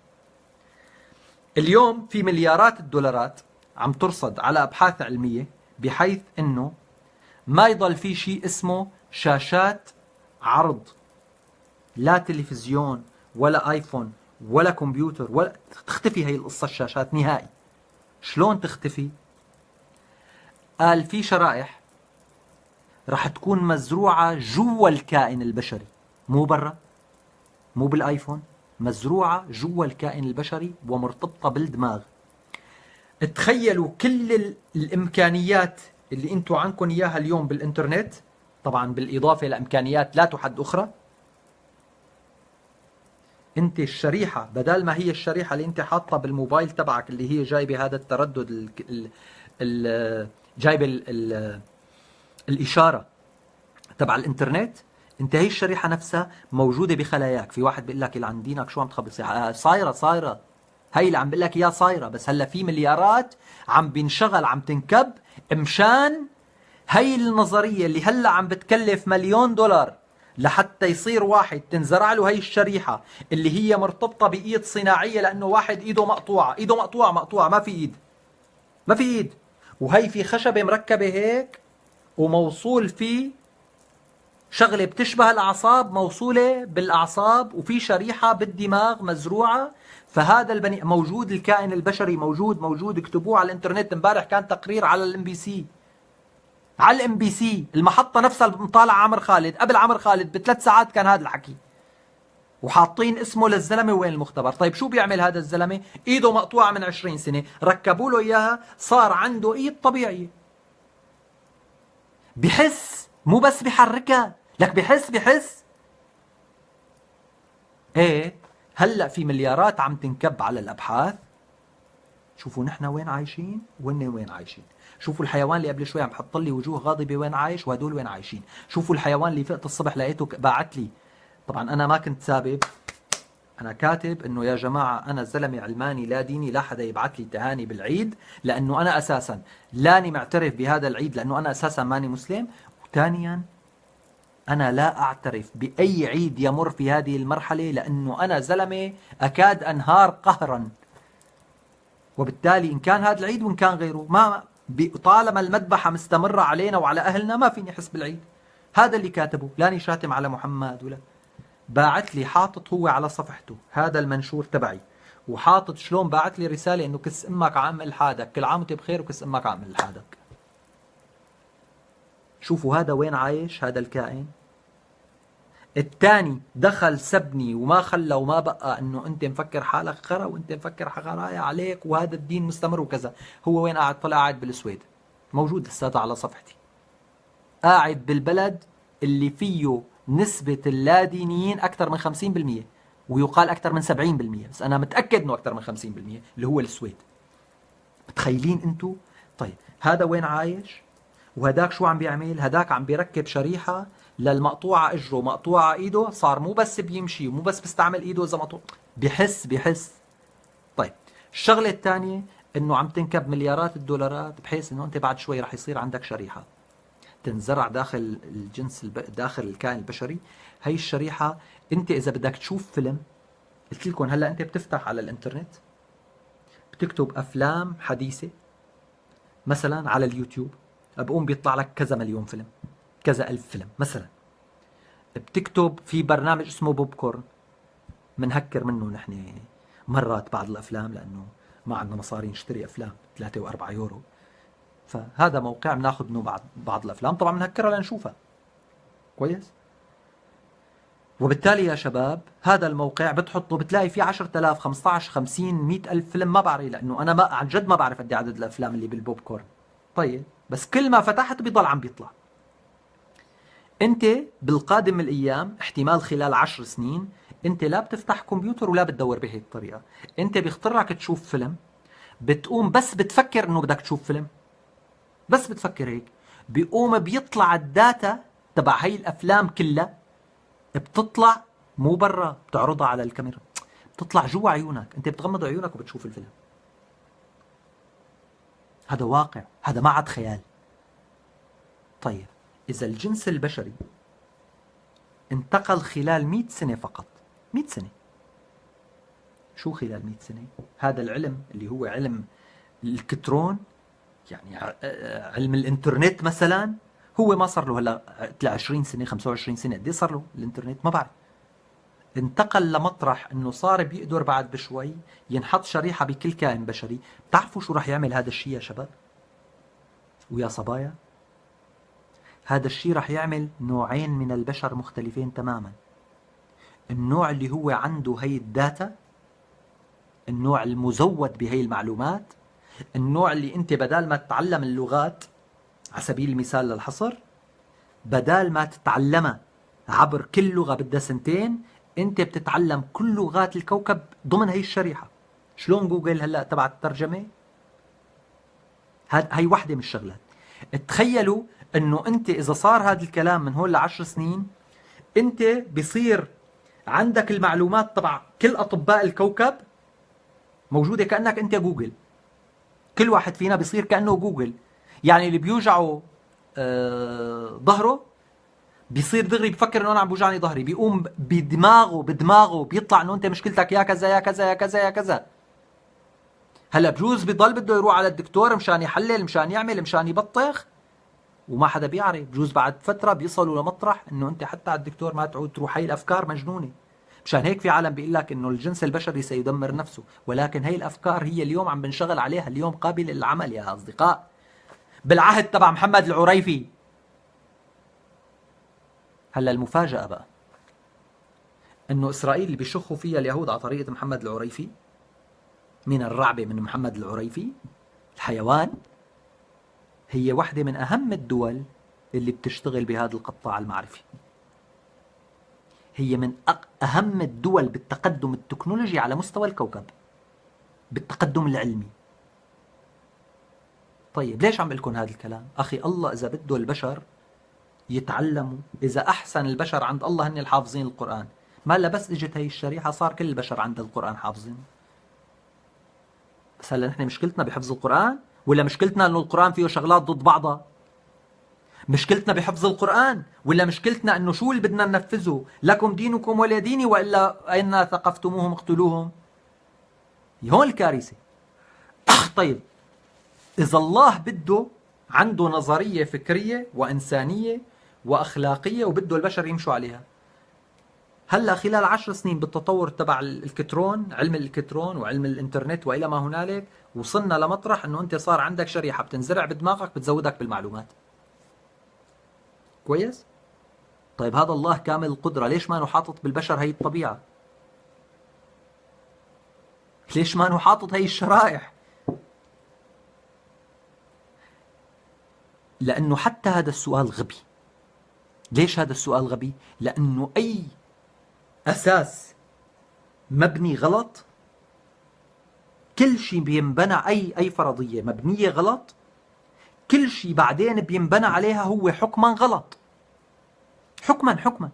وبالتالي انت مجرد ما افترضت انه هذا الله خلق البشر وبعدين قال لهم لا ياكلوا من الشجرة، وبعدين قدروا ياكلوا بالشجرة مع انه هن ما بيقدروا يخالفوا اوامره لانه هو اللي خلقهم، فانت بلش الغلط. مجرد من انت بلش الغلط بالاساس من اول فكرة لها علاقة بالله، من انه الله موجود من العدم وهو خلق الاكوان في 7 ايام، وبالتالي اين كان هذا الله قبل ان يخلق الاكوان؟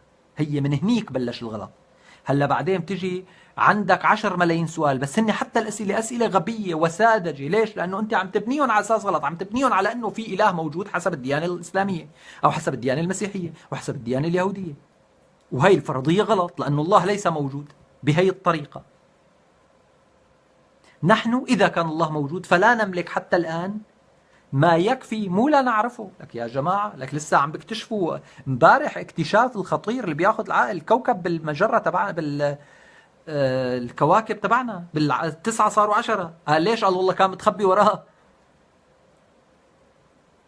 فشو عم تحكي عن الله خالق كل هي الأكوان؟ وبالتالي ضمن هذا العالم اللي نحن عايشين فيه، اللي عم بيصير في هي الاختراعات اللي قلت لكم بعد بشوي، انت تملك كل المعلومات البشرية، كل المعلومات اللي موجودة على جوجل انت بتصير جواتك، لمجرد انك تفكر فيها بتلاقيها. متخيلين؟ رح ينقسم الكوكب الى نوعين من البشر. نوع هو هذا النوع المتقدم معرفيا بطريقة ما أنا معقولة، والنوع الثاني البهايم اللي مثلي عم بيحط لي وجوه غضبة ومثلي عم بيبعث لي الصبح هي الرسائل. برأيكم كم مسلم رح يكون من النوع الأول؟ كم مسلم رح يرضى أنه تنزرع فيه هي الشريحة؟ وأساسا بتعرفوا شو يعني أنه هذا المسلم ينحط بخلقته قرآنه مثل ما هو، ينحط الآيتين المتناقضتين بكل لحظة هو عايشهم مع بعض، بصير هيك بس فكريا، ما بيعود بيشوف. إذن يا أصدقاء، كوارث الدين لا تحل ولا تعد ولا تحصى. الله كما هو متعارف عليه هو كذبة بكل الديانات. إن كان الله موجودا فلا يستطيع العقل البشري لا الآن ولا لاحقا ولا بمليارات السنوات ولا إلى الشغلة الوحيدة المتأكدين منها هي أنه الجنس البشري لا يمكن أن يحيط بكل هذا الكون بكل تفاصيله. ممكن يطلع بالأخير للكون مدى تصل لآخر آخر مجرات وآخر كواكب وتوقف وتلاقي فقط حائط. كويس؟ فقط حائط ممكن، ولكن لن تستطيع أن تعرف ما خلف الحائط، وهي الكارثة. أما أن تصل إلى أطراف الكون وترى أمامك سواد، فأنت لا تستطيع أن تعرف ماذا يوجد خلف السواد. وبالتالي كي تدرك الله، الله هو النظرية كاملة القدرة أو الكائن كامل القدرة أو حتى ما فيك تقول عنه لا الشيء ولا الكائن، ولا بتقول الله الكامل القدرة. حتى تدركه ينبغي أن تدرك اللانهاية، وفكرة إدراك اللانهاية غير منطقية. متخيلين؟ قد تلتقي بكائن، بمخلوق، بإله هو متحكم بكوكب الأرض، ويشرح لك شلون تتحكم بكوكب الأرض ويعطيك نظريات. كويس؟ قد. ولكن كل هذه الأكوان إذا كان لها خالق واحد فلن تدركه لا الآن ولا بعد 10 مليارات عام. طيب السؤال البسيط، لماذا تبحث عن هذا الكائن في كتب من 1400 سنة وقد اختلف العلم لدرجة انه تخيلوا انه محمد عايش هلا، يعني اذا بيصير معه مثلا بواسير، ما بيروح بيعمل عملية بواسير؟ اذا بيصير معه تضخم بالكبد ما بياخذ دواء؟ سؤال. طيب الله فكرة مغلوطة حسب كل الأديان اللي على هذا الكوكب بالتأكيد. إذا كان موجودا لن نستطيع إدراكه. الدين كان أداة استعباد، حتى وإن كان من بدأ الدين بدأه كأداة للتحرر، إلا أن كل الأديان بلا استثناء تحولت إلى أدوات استعباد. طالما أن هناك سادة في هذا الدين هم درجة في هذا الدين أعلى من البشر العاديين، حتى الأديان المسالمة. ولكن الأديان المسالمة لا تؤذينا كبشر، وبالتالي بينك وبين نفسك بتقول طالما أنه لا يؤذيك كبشري فحريته الشخصية مارسه بالطريقة اللي بده إياها. الأخلاق ليس لها علاقة بالأديان، بل على العكس معظم الأديان اليوم تتناقض مع الفكر الأخلاقي العام. كيف؟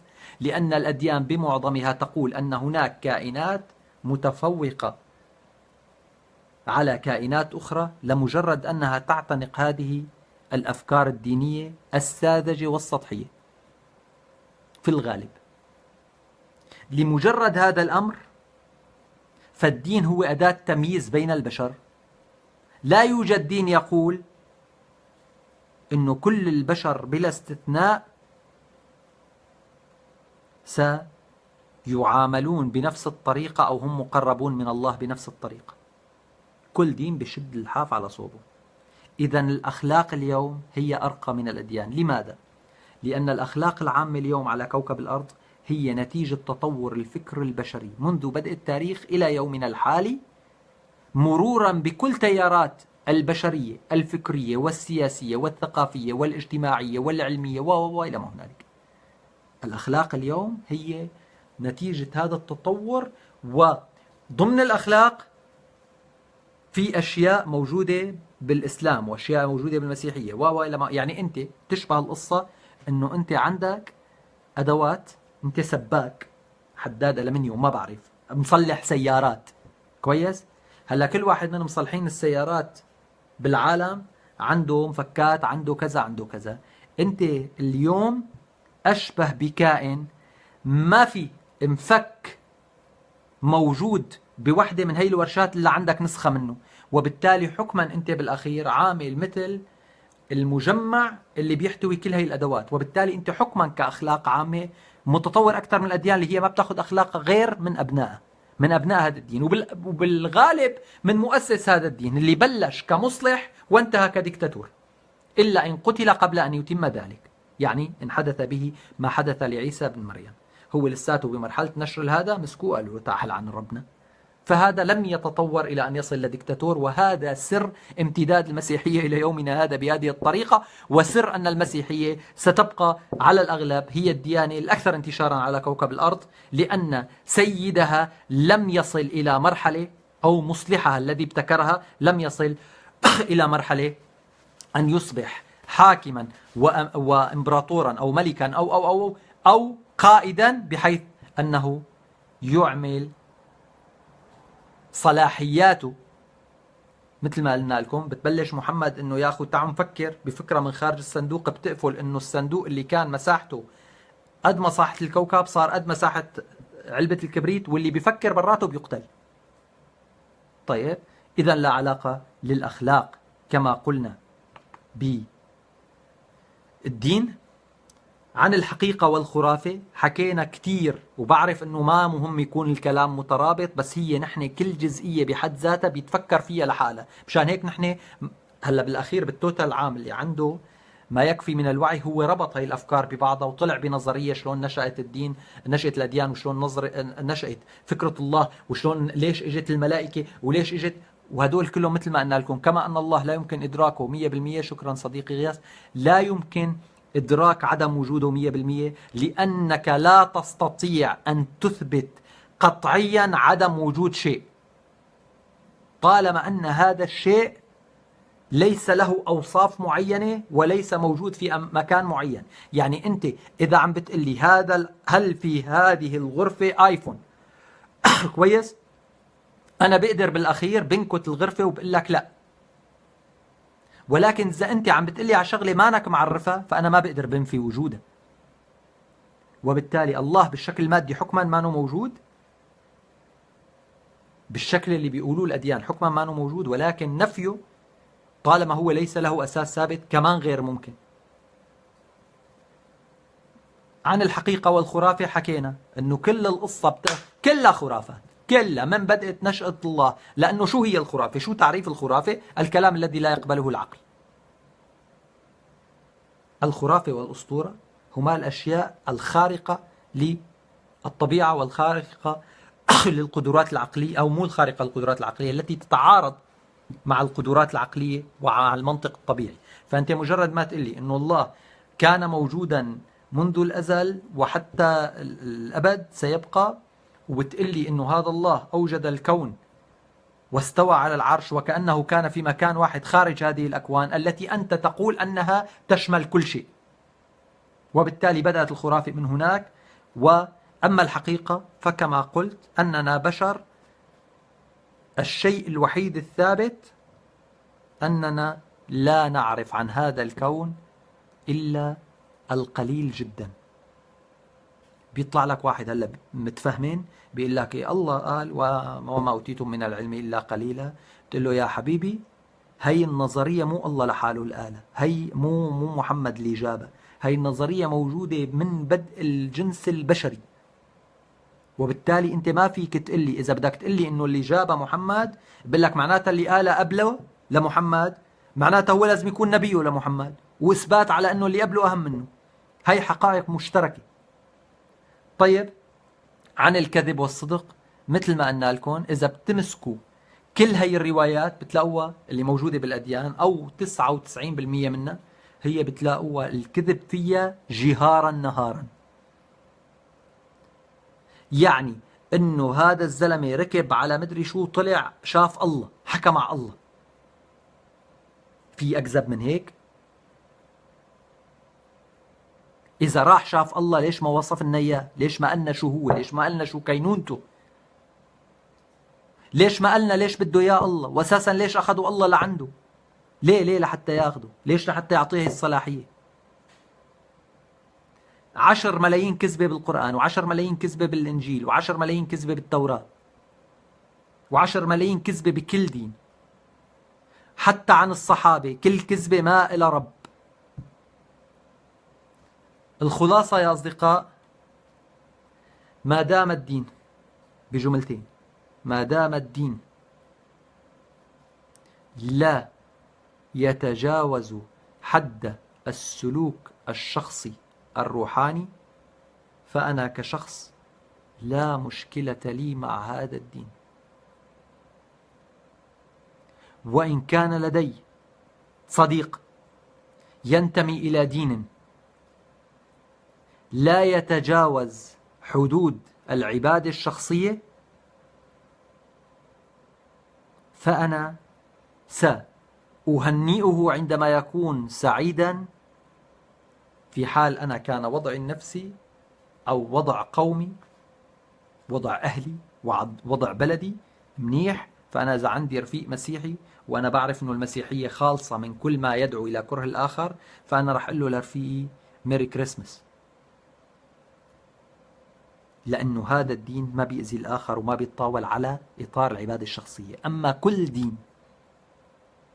دين يدعو إلى مو قتل الآخر مثل الإسلام، ولا إلى عداء الآخر مثل الإسلام، ولا إلى إرهاب وترهيب الآخر مثل الإسلام، لا، كل دين يدعو إلى كره الآخر ويدعو إلى التمييز بحق الآخر والاعتبار الآخر أنقص لمجرد أنه ليس من أتباع هذه الدين، مو فقط لا يشرفني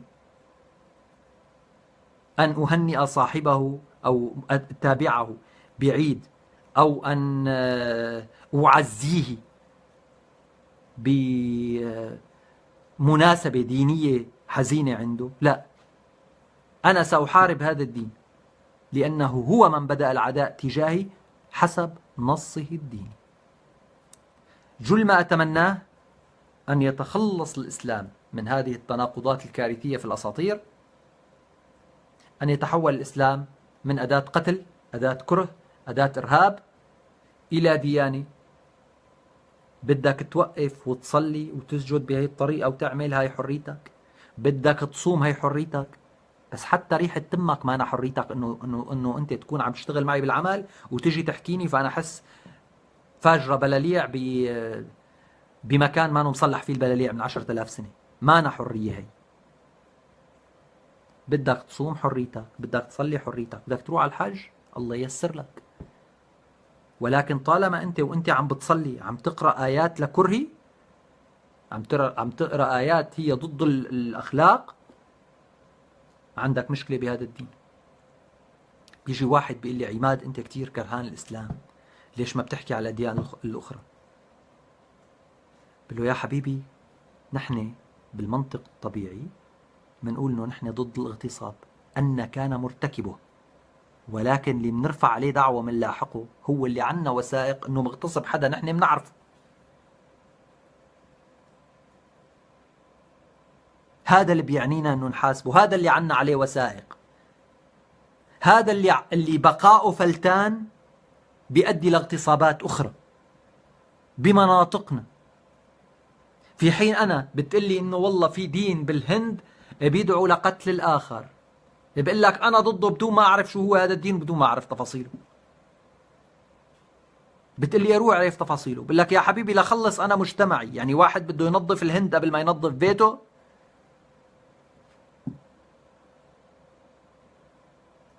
ومن الأخير، طالما أن هذا الدين على هذه الطريقة سأظل أحاربه حتى آخر لحظة بحياتي. عندما يتخلص هذا الدين، وهذا قمة المشتهى والحلم، أن أشهد لحظة أرى فيها الإسلام مثل المسيحية ومثل البوذية. قمة الحلم، قمة الحلم أن أصل إلى لحظة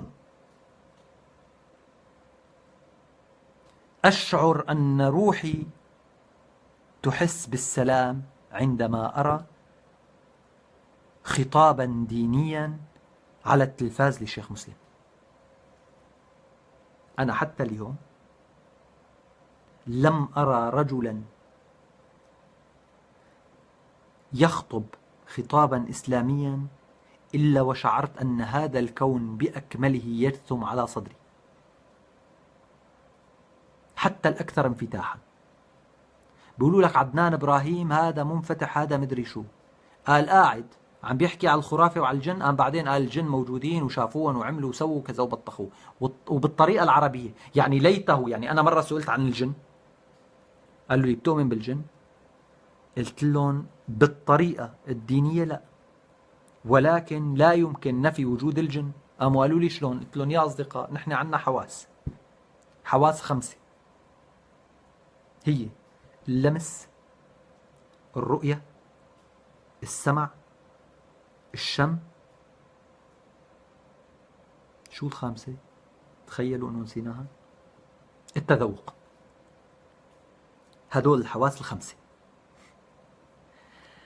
نحن كبشر منشوف الكائنات اللي هي بمجال محدد من الأمواج الضوئية أو اللي في هامش محدد. يعني نحن ما منشوف البكتيريا، نحن ما منشوف، في كتير أشياء ما منشوفها، هي موجودة بالحياة ما منشوفها.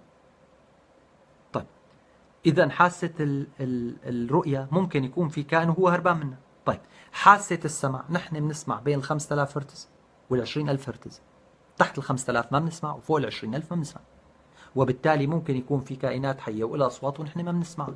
حاسة اللمس، نحن بنلمس بس الأشياء المادية اللي إلها تركيبة مادية واللي بتكون قريبة من جسمنا، لنلمسها، ما فينا نلمس شغلة موجودة بالغرفة الثانية، وبالتالي في ممكن يكون كائنات نحن ما بنقدر نلمسها. التذوق لازم يدخل الشيء على فمنا ويلمس حليماتنا الذوقية، وكمان نفس القصة لازم يكون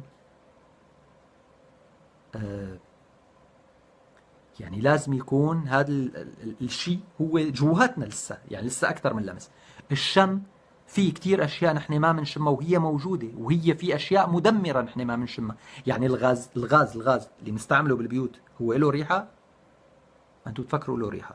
على أولاد اعمل فيكم مثل روس بفريندز، انه لا، الغاز هو ما له ريحة، هاي الريحة بتنضاف له لأنه هو خطير لدرجة انه إذا تسرب ممكن يفجر الدنيا وانت ما تعرف انه عم بتسرب الغاز من بيتك.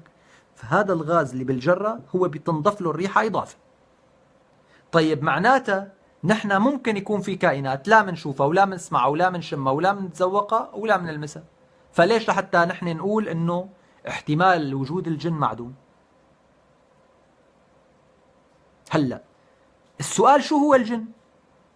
ما هي الجن صايرة مثل الله، ما انهم عارفين اياها صح. فقصدي انه العلماء المسلمين حتى وقت اللي اكثر عقلانية منهم هو عم بيحكي لك على الجن بطريقة الاسلام، وعم بيسلم لك بالاشياء الموجودة بالقرآن، انه الله قال بالقرآن هو الجن، والجن فيه خير وفيه شرير حسب ما قالنا مدري فلان حسب مدري شو. يا حبيبي شو بيعنيني انا هذا الكلام؟ فانا اتمنى ان نصل الى مرحلة نرى فيها هذا الدين دين روحاني. أنا راح أقول لكم على سر حكيت قبل فترة مع محطة الحياة اللي هي فيها واحد بيعمل برنامج في نقد الفكر الإسلامي. حكينا لهم الآراء اللي ذهلت المخلوقة اللي عم تحكي معي، ذهلت انهبلت إنه يا الله ما أجملك. إيه، طلع المخلوقة ما ممكن ترتب على لقاء مع حامد عبد الصمد او مع الاخ رشيد، نسيت هلا بقول لكم لانه انا الاثنين هدول كثير بخربط بيناتهم. طلع ما ممكن ترتب لك لقاء، يعني بتضل بتلف وبتدور وبتلف وبتدور، بدها اياك تصير مسيحي قبل ما تعمل لقاء. يعني هلا انت بالاخير بتضطر تقول لها يا حبيبتي طالما نحن متفقين على الاخلاق شو بدك منه انا اصير مسيحي؟ هلا بيجي واحد بيقول لك انت عندك مشكله مع المسيحيه؟ لا يا حبيباتي، انا مرات بكون مارر من قدام كنيسه بشوف عالم جوا وبشوف حدا عم بيرتل، بدخل لانه حاله بتحسسك بالسلام. بشر انت متاكد اذا وقعت بيناتهم رح يساعدوك مثلا، وبعدين عم بيحكوا كلام بالمحبه طاقه، بس عم بيعطوك طاقه، ليه لحتى تكرههم؟ طيب صير مسيحي، ما المصيبه انت هلا هون عم تجي بتاخذ طاقه لانه انت متوحد مع نظام الكون، بس صرت مسيحي بيصير عندك ايمان بخرافات. انا ما عندي مشكله انه هدول العالم بيؤمنوا فيها لانه هي ما بتاذيني، ولكن انا ماني مؤمن فيها، شو بدي كذب عليهم؟ فقلت هذا المثال مشان اقول انه انا بستمتع لادخل على كنيسه مرات، فانا قمه طموحي انه صير استمتع اذا بدخل على مسجد، لانه ما اشوف فيه جوا غير الحب. هذا ما راح اشهده بحياتي انا متاكد، لانه الاسلام منه في يعني هل فيك تحط طنجره قطره مترين جوا طنجره قطره نص متر؟ لا، بدك تجعلكها لحتى تحط، سوى منطقيا ما بتنحط. وبالتالي لازم يكون في إجبار، يعني هذا الدين لحتى يتغير لازم يكون في عامل إجبار، مثل ما محمد بالأخير فرض على هذه الأمة أنه يمشي هذا الدين بالإجبار. لازم يجي حدا، بس محمد فرض عليهم الإجبار باتجاه شيء غير يعني أدنى أخلاقيا اللي هو قتل الآخر المختلف. نحن على الأقل لازم بحاجة ليجي حدا يجبر هذا المجرم على أنه يبطل خطابه الإجرام. بعرف طولت جدا جدا جدا اليوم، ما بعرف إذا في تعليقات. طبعا في تعليقات حكما كتير.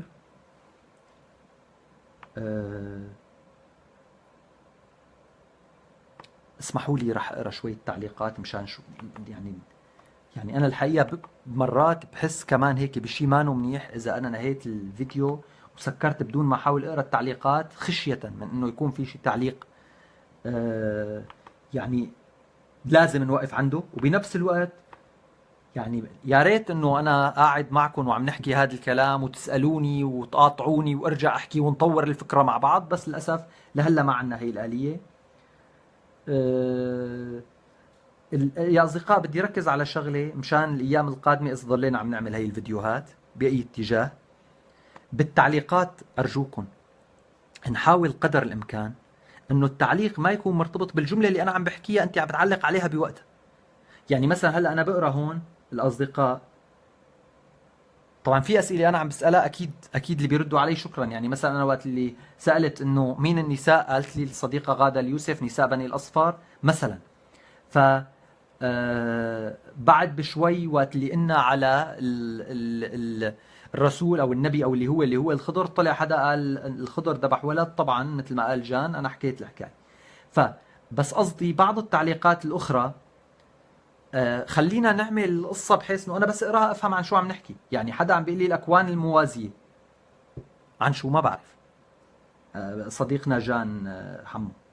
طيب، المحدود لا يدرك المطلق ما دمنا حريصين على أن نبقى محدودين بنصوص وأشخاص تمنع عقولنا من الشك والسؤال والبحث والانطلاق، فلن ندرك المطلق فينا. هو المطلق أساسا لا يدرك، ولكن أن نحد فنحن عم نضيق حتى نطاق المتاح. غادة المطلق أساسا لا يلمس، هو لأنه يعني نحن عم نقول عنه مطلق، ما نعمل مثل الله نقول الفكرة وعكسها بنفس اللحظة، الله تبع المسلمين. ولكن أنت إذا كان عندك طاقات لتركض ل20 كيلو، بيجي واحد بيحط لك حد حيط فأنت ممنوع تمشي غير 10، لك يا حبيبي أنا فيني أركض 20. بيجي واحد بيقول لك يا محمد ما ركض غير 5، لك شو بدي بمحمد يا حبيبي أنا بركض 20. مشان هيك أنا مرة حكيت إنه بوذا بين الأنبياء هو الأرقى في ناحية الانفتاح على أتباعه. قال لهم إذا وصلت إلى مرحلة في طريق المعرفة ونظرت إلى يمينك أو يسارك فرأيت بوذا متعبا وقد أعيته الطاقة على أن يستمر في المسير في هذا الطريق، إياك أن تتوقف وتقول لم يصل بوذا إلا إلى هنا فلن أكون أفضل من بوذا. إذا صادفت بوذا تجاوز بوذا. ما في ولا نبي قايله من تبع السماوية. محمد كان بيقول لك انه انت اذا وصلت لمطرح بالمعرفة عرفت اكثر مني تجاوزني. مشان هيك أمة محمد مستحيل تتخطاه. حدا مؤمن بمحمد مستحيل يفكر يتخطاه معرفيا. مشان هيك هن مجرد انه في واحد عم بفجر أسئلة عم بيسبوه، مستحيل. وبالتالي المطلق لن يلمس، ولكن تقيدنا بالمحدود يجعلنا لا نستطيع أن نستنفذ إمكانيات الممكن. ما بعرف في حدا بيقول هيك مقولة، أنا المصيبة بضل بقول إنه أنا قراءاتي ما بحطها مشان أرجع أستشهد فيها على طول، مع إنه مرات بستشهد. بس حدا بيقول إنه لا أريد الخلود، أريد أن أستنفذ إمكانيات الممكن. نسيت مين هو الحقيقة. وحقيقة غياس النبي محمد كان معه صرع لو موجود هلأ كان راح على ألمانيا وعالج نفسه ممكن. وهذا ما شتيمة، هي ما شتيمة، هذا دراسة السلوك المحمدي فيه خلل. في علوم الطاقة كل المعلومات مكتنزة في العقل، على الإنسان أن يبحث عنها ويطلقها ويحررها. يعني في شيء من هذا الكلام إلى حد كبير، أنه أنت في إمكانيات كامنة في العقل، ولكن أنا حتى بلا محدودية العقل ماني مؤمن، لأنه يعني ما فينا نلمس المطلق مثل ما قلت. عم بيقول بدر أمون رح نصير نحن الإله. نعم، إذا ضل التطور بهي الطريقة، فأنت إذا افترضنا أنه الإله هو اللي بيعرف كل المعلومات اللي بيعرفوها أبناء هذا الكوكب، فأنت بعد شوي صار عندك شريحة تحطها بدماغك، فأنت كل الكتب اللي موجودة ومخزنة إلكترونيا صارت بدماغك، صارت عندك هاي المعارف. أنت عمليا تحولت إلى إله بمنطق قبل 10 سنين. يعني أنا وغيري كثيرين إلنا تخيلوا لو أنه واحد بعهد محمد جاب لهم هذا الآيفون وعطى لمحمد آيفون واخذ هو آيفون وقال له روح على الغرفة الثانية، قال له احكي معي، شايفينه هذا محمد، ارفع ايدك اليمين محمد، وحط جنبه شهود. محمد رفع ايده اليمين، برأيك رح يعبدوا محمد ولا رح يعبدوا هاد؟ برأيك رح يصدقوا محمد ولا هاد؟ بالقصص طبعا انه بالقرآن لا جاي الزرافة ولا جاي البطريق ولا عشرات في يعني في شغلة فاتق ولافف وداير حول شي 50 مرة هي الإبل، لأنه هو اللي عايش عنده. كيف خلقت والإبل والإبل والإبل والإبل، في مخلوقات ما أنا جاي سيرتها بالقرآن، ما أنا جاي سيرتها بالقرآن، وهي مخلوقات موجودة. ما بيعرف. شلون بدي أعرف؟ شلون بدي أعرف إنه في شغلة اسمها الكنغر؟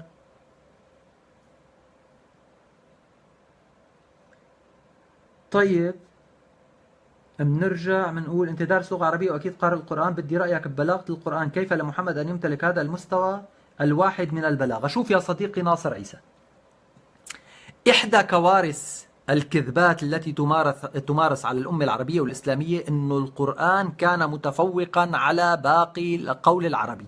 في أخطاء لغوية بالقرآن رفع المفعول به وموجودة، وكتب أخطاء القرآن بتلاقيها. هلا الكارثة انه بيجي واحد بيقول لك هذا لسان من ألسنة العرب. يا حبيبي اذا بدك تقول متفوق بلاغيا بدك تقول لي حسب قبيلة فلان ليتفوق عليها بلاغيا، لانه انا بالاساس بيجي بقول لك اليوم مثلا سأكون في باريس غدا ترلانانا للي، فانت بتيجي بتقول لي بقول لك هذا تفوق بلاغي، بتقول لي ليه؟ بقول لك هي الف لام ميم، ما انت هي وحده من اسراري.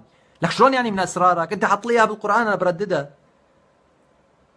ط س ميم الف لام ميم مدري شو هدول، كاف هاء نون عين مدري شو. قال من هذا ركب القرآن، كان يكتب 28 حرفا ويكمل انه ركبت منها الآيات. في الله بيخلق طلاسم مثلا. بيجي واحد بيقول لك انه كيف لمحمد ان يقول هذا الكلام؟ اي كلام؟ اي كلام؟ قلنا لك قل هو الله احد الله الصمد لم يلد ولم يولد ولم يكن له كفوا احد، اجت قالت له هذا الكلام قايله ابي، قام قال لها نبي ابوك نبي ضيعه قومه، وموجوده بكتب السنه. مثلا دنت الساعه وانشق القمر، جمله مثل ما هي ماخوذه من الشعر العربي. مثلا حبيبي لحتى اقول لك على شغله، محمد الزلمه ما كان عم بيلعب، كان قاعد عم بيشتغل على اللغه وعم بيشتغل على الفكر. شو كان عم بيعمل بالجبل؟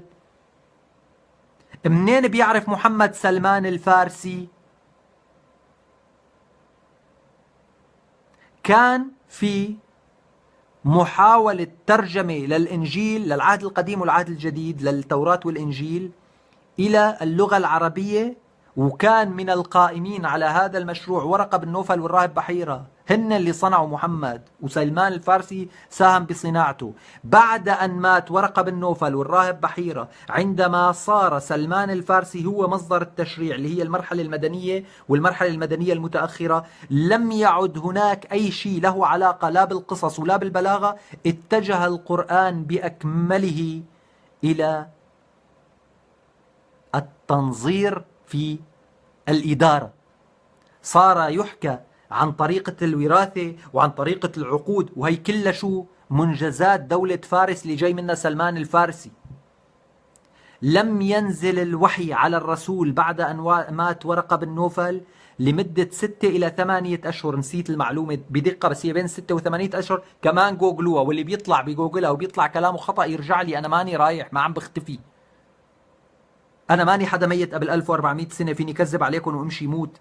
أنا هلا موجود. هلا اللي أنا وقت بقول معلومة بقول إنه بعد ما مات الرسول إنه ضل، ما بعد ما مات ورقة بن نوفل ضل الوحي ما نزل فترة طويلة لإجا سلمان الفارسي من فارس. روحوا دوروا على هي المعلومة.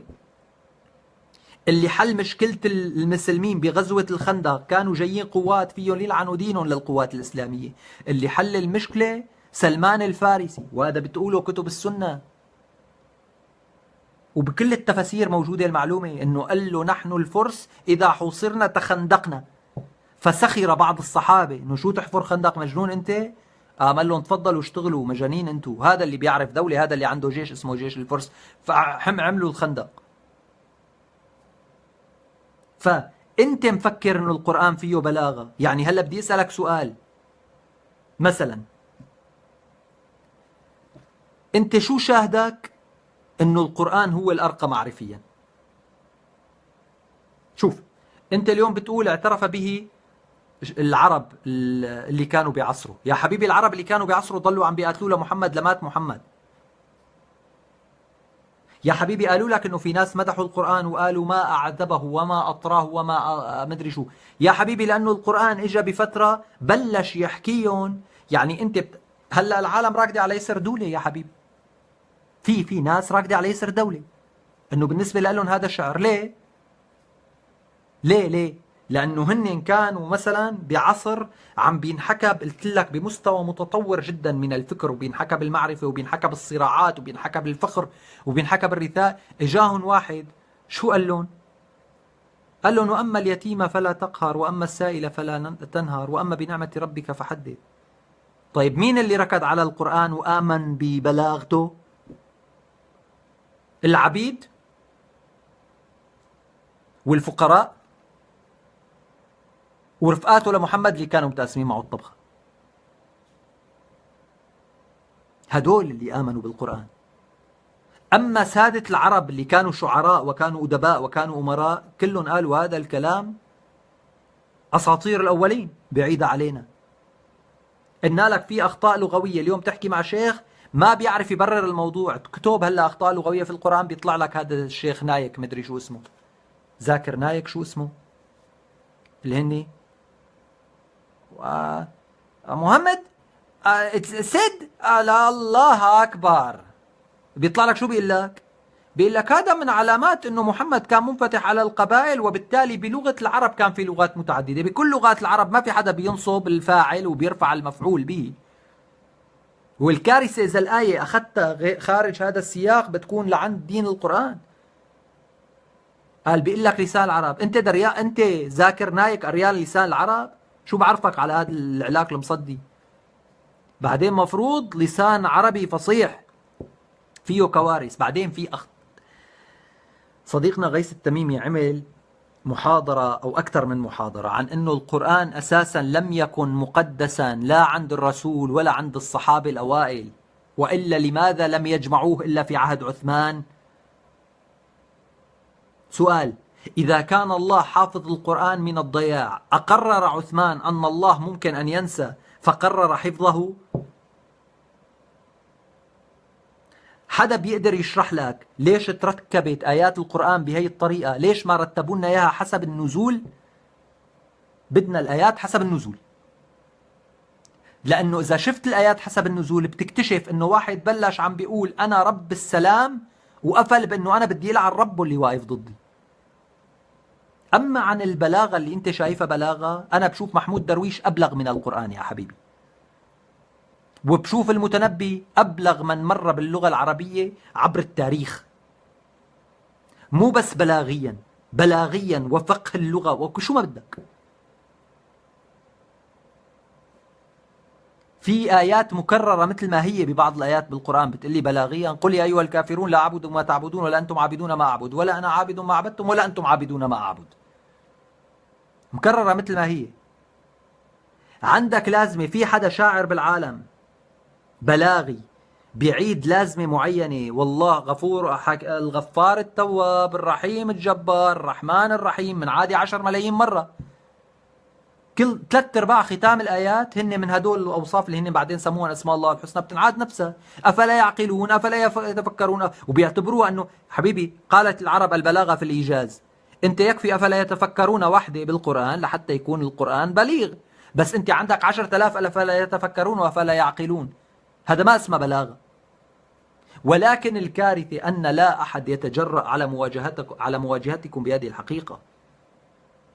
ليش؟ لأنه أنا بفرنسا بمكان ما في كائن بشري بيعرف ويني، أنا بخاف أطلع أنزل على باريس أمشي بالشارع.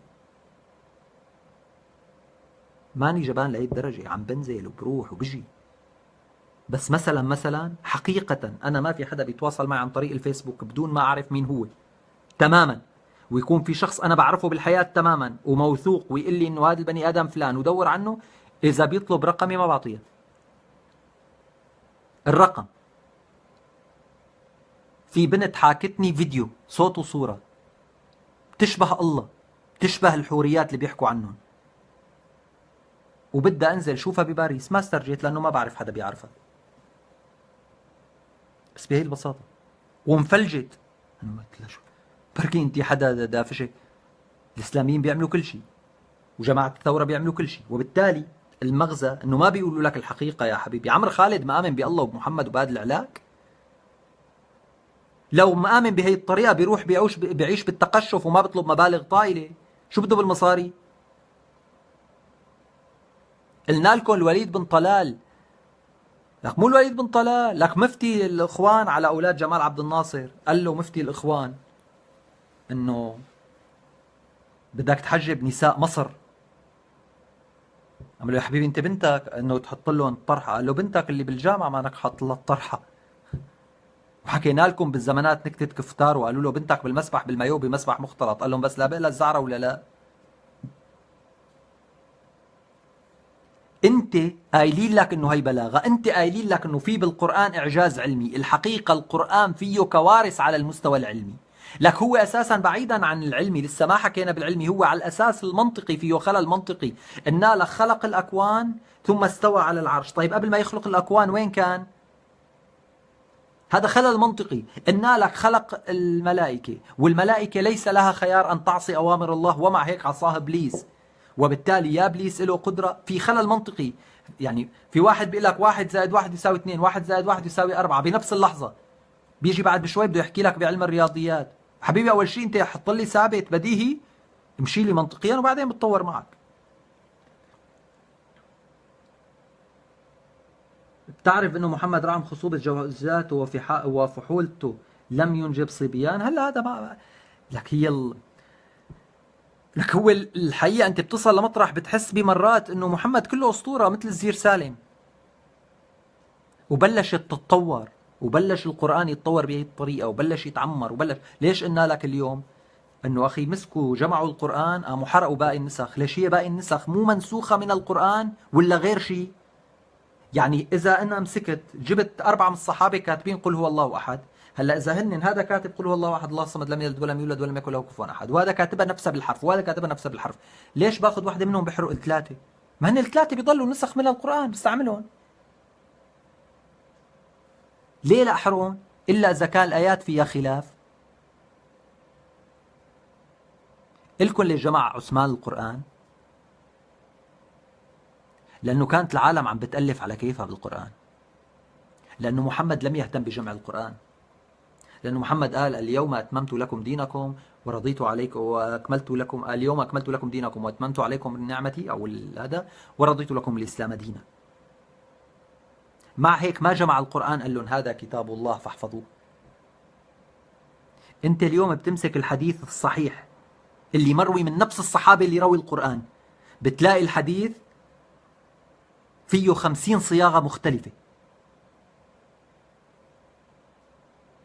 هن نفس الصحابة اللي رووا الحديث نفسه اللي رووا القرآن. يعني انت لو مانك جاي عثمان بن عفان وعامل كتاب واحد وقايل بده يطلع عن هذا الكتاب بدي يلعن ربه، حتى خالفته عائشة وكبل لها الآيات اللي هي قالت له إياها، قالت له على آيات إنه ما في شاهد غير عائشة أما أخذها، آية إرضاع الكبير وش اسمها آية تانية. بعض الصحابة قالوا له إنه في آيات بالقرآن عن ولاية علي ما اعترف فيها كبه، قال لهم هذا القرآن هيك بده ينتسخ بهي الطريقة. مشان هيك انت اليوم عندك هذا القرآن عند السنة، لأنه هن السنة اللي مش ورا عثمان. أما عند الشيعة عندهم قرآن تاني فيه آيات تانية. هلا هذا ما حدا بيسترجي لك إياه. هذا القرآن الثاني هلا ألفه الخميني ولا الخامنئي؟ لا حبيبي، هذا من أيام علي بن أبي طالب. أتباع علي بن أبي طالب قالوا إنه في آية بالقرآن هي آية الولاية لعلي. طيب السؤال ليش محمد ما حفظ القرآن؟ إذا كان محمد قد قال بأن القرآن محفوظ في صدور الرجال فهو أغبى شخص على وجه البسيطة. ليش؟ لأنه هو لم يعي أن صدور الرجال قد تكذب، والطبيعي أن تكذب لأن ليس هناك إنسان كامل، فيخفي الرجل الحافظ للقرآن الآيات التي تتعارض مع أقواله مع أفعاله. شلون يعني القرآن محفوظ في صدور الرجال؟ طيب يعني اجى عثمان بن عفان قال له لمحمد خذ؟ ما فهمت. محمد قال له القرآن محفوظ في صدور الرجال ما في داعي نكتبه، قام اجى عثمان قال لهم لا خلاص بدنا نحفظه. قال بيجيك واحد متزاكي شو بيقول لك؟ بيقول لك لكثرة ما مات من حفظت القرآن في معارك الردة، قام أبو بكر هو أول من طلع بفكرة جمع القرآن خشية من أن يندثر هذا الدين. ليش أبو بكر ما كان عرفان حسب الله شو بيقول بالقرآن أنه هذا الدين مستمر للأبد وهذا القرآن محفوظ للأبد؟ بيطلع اللي نقلوا لنا القرآن ناس ما مؤمنين بمحمد، خايفين لأزمات كثير يقوم يضيع من القرآن، ما مفروض القرآن الله حافظه. كل هذا التناقض موجود بتاريخك الإسلامي بس أنت ما بدك تشوف، لأنه أنت موجود بعالم إسلامي. مو بس اللي بيحكي هذا الكلام بيقتل، لكن اللي بيفكر فيه يقتل.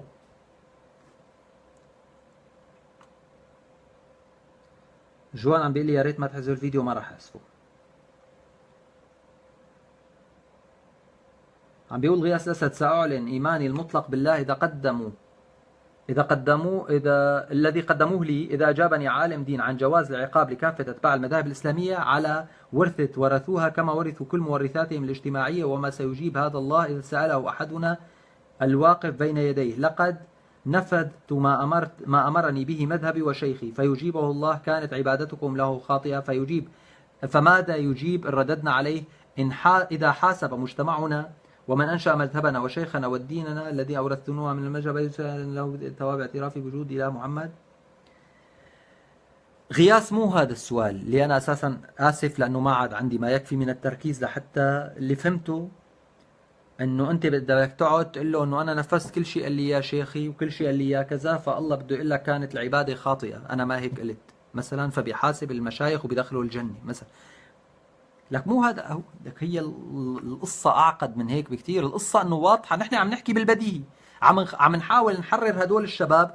يعني تخيلوا حتى لكم شغلة، لو أن اللادينيين العرب يستطيعون أن يظهروا إلى العلن في بلاد العرب كافة، في مصر وفي السعودية وفي الكويت وفي الإمارات وفي سوريا، في كل بلاد الوطن العربي، لو أنهم يستطيعون أن يخرجوا إلى العلن لاكتشفت يا عزيزي المؤمن أن عندك على الأقل 100 مليون عربي مسلم حسب المعلومات اللي أنت فهمانة. هو في الحقيقة 100 مليون لا ديني. يعني إذا كانوا 350 مليون اللي هن العرب المسلمين، عندك على الأقل 100 مليون لا ديني لا يجرؤون على البوح. ولو أن هؤلاء قالوا قولهم ووقفوا وواجهوا رجال الدين، واكتشف الشباب المراهق أن 100 مليون لا ديني ليس فيهم سارق، ليس فيهم لص، ليس فيهم مجرم، ليس فيهم غني، وأن مليون شيخ كلهم لصوص وتجار دم وتجار عذابات وأغنياء ولديهم بدل الزوجة 4، هل ستعتقد أن هذا المراهق سيبقى سائرا وراء الشيخ الذي أساسا هو وراء الشيخ الذي في الأساس لا يقدم له أي إجابة منطقية ولا في نصه القرآني، ويترك هذا المراهق المفكر الذي يقدم له معلومات قيمة حول معظم أسئلته الوجودية؟ سؤال. يعني نحن اليوم محاصرين بصفحات فيسبوكية هيك حجمها، فأنا بعمل منشور بيقول بنقد الفكر الديني، بقوم بيجي لي 400 لايك و50 60 تعليق، بلاقي من هدول في شوية ناس عند النظام، لأنه النظام عنده تحرر ديني وعنده هامش للحرية الدينية، وبلاقي الباقي كله برا. في حدا عايش بأماكن المعارضة بيقدر يحط لي لايك على منشوري؟ كلهم بيبعتوا لي على السر. اللي وصلنا لهون مشايخنا، عم بيقول صديقنا أحمد، اللي وصلنا لهون أساسا فكر محمد اللي حاكمنا من القبر قبل 1400 سنة، واللي مليء بالتناقضات، واللي مليء بالأشياء اللا أخلاقية بمنطق عصرنا الحالي، والتي لا تتماشى مع العلم ومع المنطق الحديث، لا تتماشى مع العلم. محمد بيقول لك إنه الله إذا بده شيء هو بيعمله. هذا ضد فكرة العلم اللي أنت لازم تروح تعمل وأنت لازم تسوي، وانت بس تقول انه الله هو الحاكم المطلق، انت ما بتقدر تعمل شيء برا سيطرته، بصير الكسول يعني بيقول لك قال توكل، بالفرق بين التوكل والتواكل انه اعقد وتوكل. طيب ليش قال لك اعقد وتوكل؟ لانه هو كان بيعرف انه اذا ما اشتغل بايده ما الله ما له علاقه بالقصه. طيب ليش اعقل؟ هي فهمناها، لانه هو بيعرف انه هو لولا انه فعل الدين بايده ومارس الحيل ومارس الخدع ومكر. يا جماعه الله، في واحد بيقول لكم بكتابه انه الله خير الماكرين، والمكر هو الخديع، والخديعه نقيض الاخلاق. واحد بيقول عن ربه خير الماكرين لانه هو مكر. طيب واحد عمل كل هدول، طيب ليش فهمنا ليش قال اعقل؟ لانه هو بيعرف انه اذا ما عقلته بيروح جمل. طيب ليش قال توكل؟ لانه هو اذا ما قال لك توكل صار عطاك انت كبني ادم فكره انه الله غير موجود، فهو خرطك معلومه لعنت دينك من 1400 سنه. اعقل وتوكل. هو بالنسبه له بيهمه انت تعقل، هو يعقل لانه هو بيعرف انه اذا ما عقل راح هذا. توكل ليش؟ مشان تضل شايفه نبي. شو بده يقول لك؟ بس عقلها بتنحل.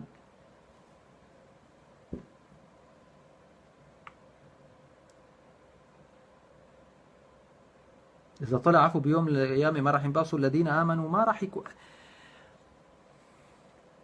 والله بدي أسألكم سؤال. كل واحد منكم يتخيل للحظة أنه هو الله، هو اللي خلق هاي الكائنات، وهي الكائنات كلها كائنات سخيفة وضعيفة وجبانة اليوم هذا اللي بعث لي رسالة، حكى معي شاب قال لي إنه أنا بعثت له كذا كذا كذا كذا كذا، بدي يبعث لك. شو بعثت له؟ قلت له انسى يا صديقي. قال لي ليه؟ قلت له هذا أهبل. أنا في عالم بعرف إنه هن تاجروا بدمي وبروحي وكان ممكن يأذوني. بلحظة الصفو اللي بقعد فكر إنه هن قديشهم ضعاف. واحد منهم بالأخير قال لي يا أخي أنا بدي آكل، شو بدك يعني أعمل؟ ما عاد قدر جيب اسمه بعد ما قال لي هي الجملة. كائن ضعيف، على شو بدك تحاسبه؟ تخيلوا هذا الله كامل القدرة قال بده يحط عالم يشويهم لأبد الآبدين. لك ليه؟ لك هو اساسا ليش خلقهم بيعذبوا بعض؟ وليش خلقهم ضد بعض اذا هو موجود بهي الطريقه؟ بعدين شو متعته انه بعدين يعذبهم؟ تخيل انه انت مثلا متخيل معي انه في قطه عندك بالبيت، قام مرت قام خرمشتك بدون ما انت تشعر، بدون ما هي تنتبه، او انتبهت يا سيدي، انتبهت عم تلعب وخمشتك. تخيل انت شو لذتك وانت عم بتزتها بالنار وبتحترق 10 ملايين سنه وانت لسه بس حاطه بالنار. شو هاللذة؟ شو هالاله؟ لك انا ما اكون اله اليوم بعمل هذا العالم جنة جنة جنة. ليش حتى استنى ليصير الجنة؟ من هلا بتصير العالم جنة. وبعفي عن كل العالم بعد ما اصلحها، بس فيهم حب الخير باصلحهم وبعفي عنه. خلصت. ليش لا تعفي عنه؟ انت بس في الخير هو لحاله صار انعفى عنه.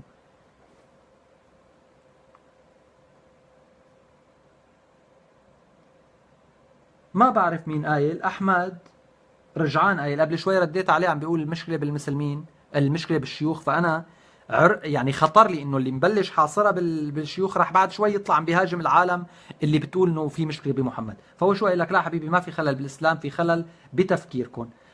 احمد مسمي حاله احمد الف كاف. احمد شو عم تعمل على صفحتي؟ عن جد عم بسالك، لك عم تصرف وقتك يا ابني. روح اقرا كتاب، يا روح ورا العريفي يا روح استشهد. دياري عم تسألني ليش البث واقف. هو الشغل الوحيد اللي خرجت واقف بهذا الزمن السئيل.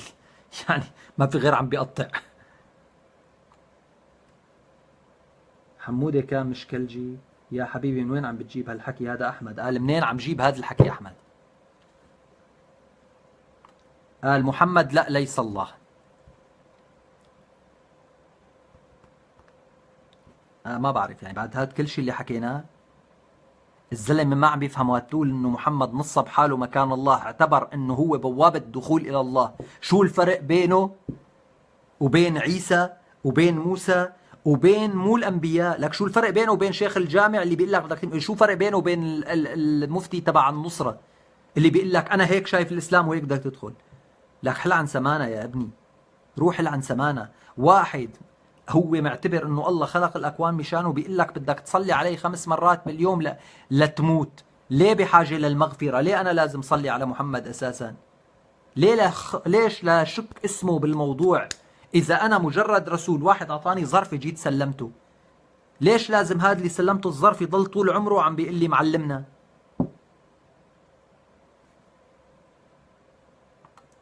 وقلت انا الحديث القدسي، زلمه بيحكي على لسان الله، زلمه يا الله لك يا زلمه، عائشه قلت له والله ان ربك هذا لعلى هواك، بس تكون تقروا.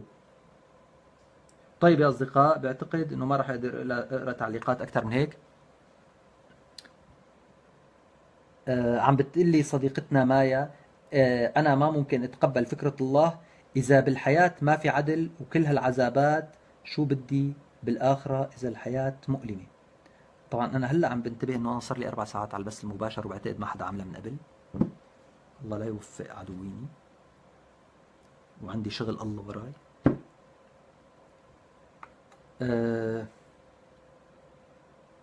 يعني اذا انا بلحظه معينه بتخيل حالي انه انا اله، ما ممكن خلي ولا مظهر سيء بهذا الكوكب يصير. بلحظه اذا بحس حالي انه انا اله، ما بخلي حدا متألم، لا طفل ولا كبير ولا صغير، ولا بخلي مجرم. إذا أنا بصير إله، إذا بكون بلحظة إله، ف يعني بهذا المنطق أخلاقيا وإنسانيا ومعرفيا، يعني أنا متقدم أخلاقيا على الله مثلا، ومعظم أصدقائي اللي بعرفهم بيفكروا بنفس الطريقة. أعطاني صار لي 3 ساعات 55 ثانية 55 دقيقة 19 ثانية. هلا يعني مرات صرت بحس انه هي التكنولوجيا هي الله. انا بهي اللحظه عم بحكي انه رح يصير لي 4 ساعات، قام لي اول مره بيعطيني فوق عند البث المباشر انه انت صار لك كذا. يعني ما بعرف شو، يعني هو سمعني مثلا عن جد. الى اللقاء يا اصدقائي، طولت جدا جدا جدا. يعني يا خوفي انه يكون هذا الاكتئاب عم بياخذ صور بقى متقدمه، تبع انه انا صرت طريقه تواصلي مع هذا الكون هو عبر هذا الموبايل، ومتعتي بانه انا اصدقائي عم بيطلعوا وعم بيتواصلوا معي. تصبحوا على خير.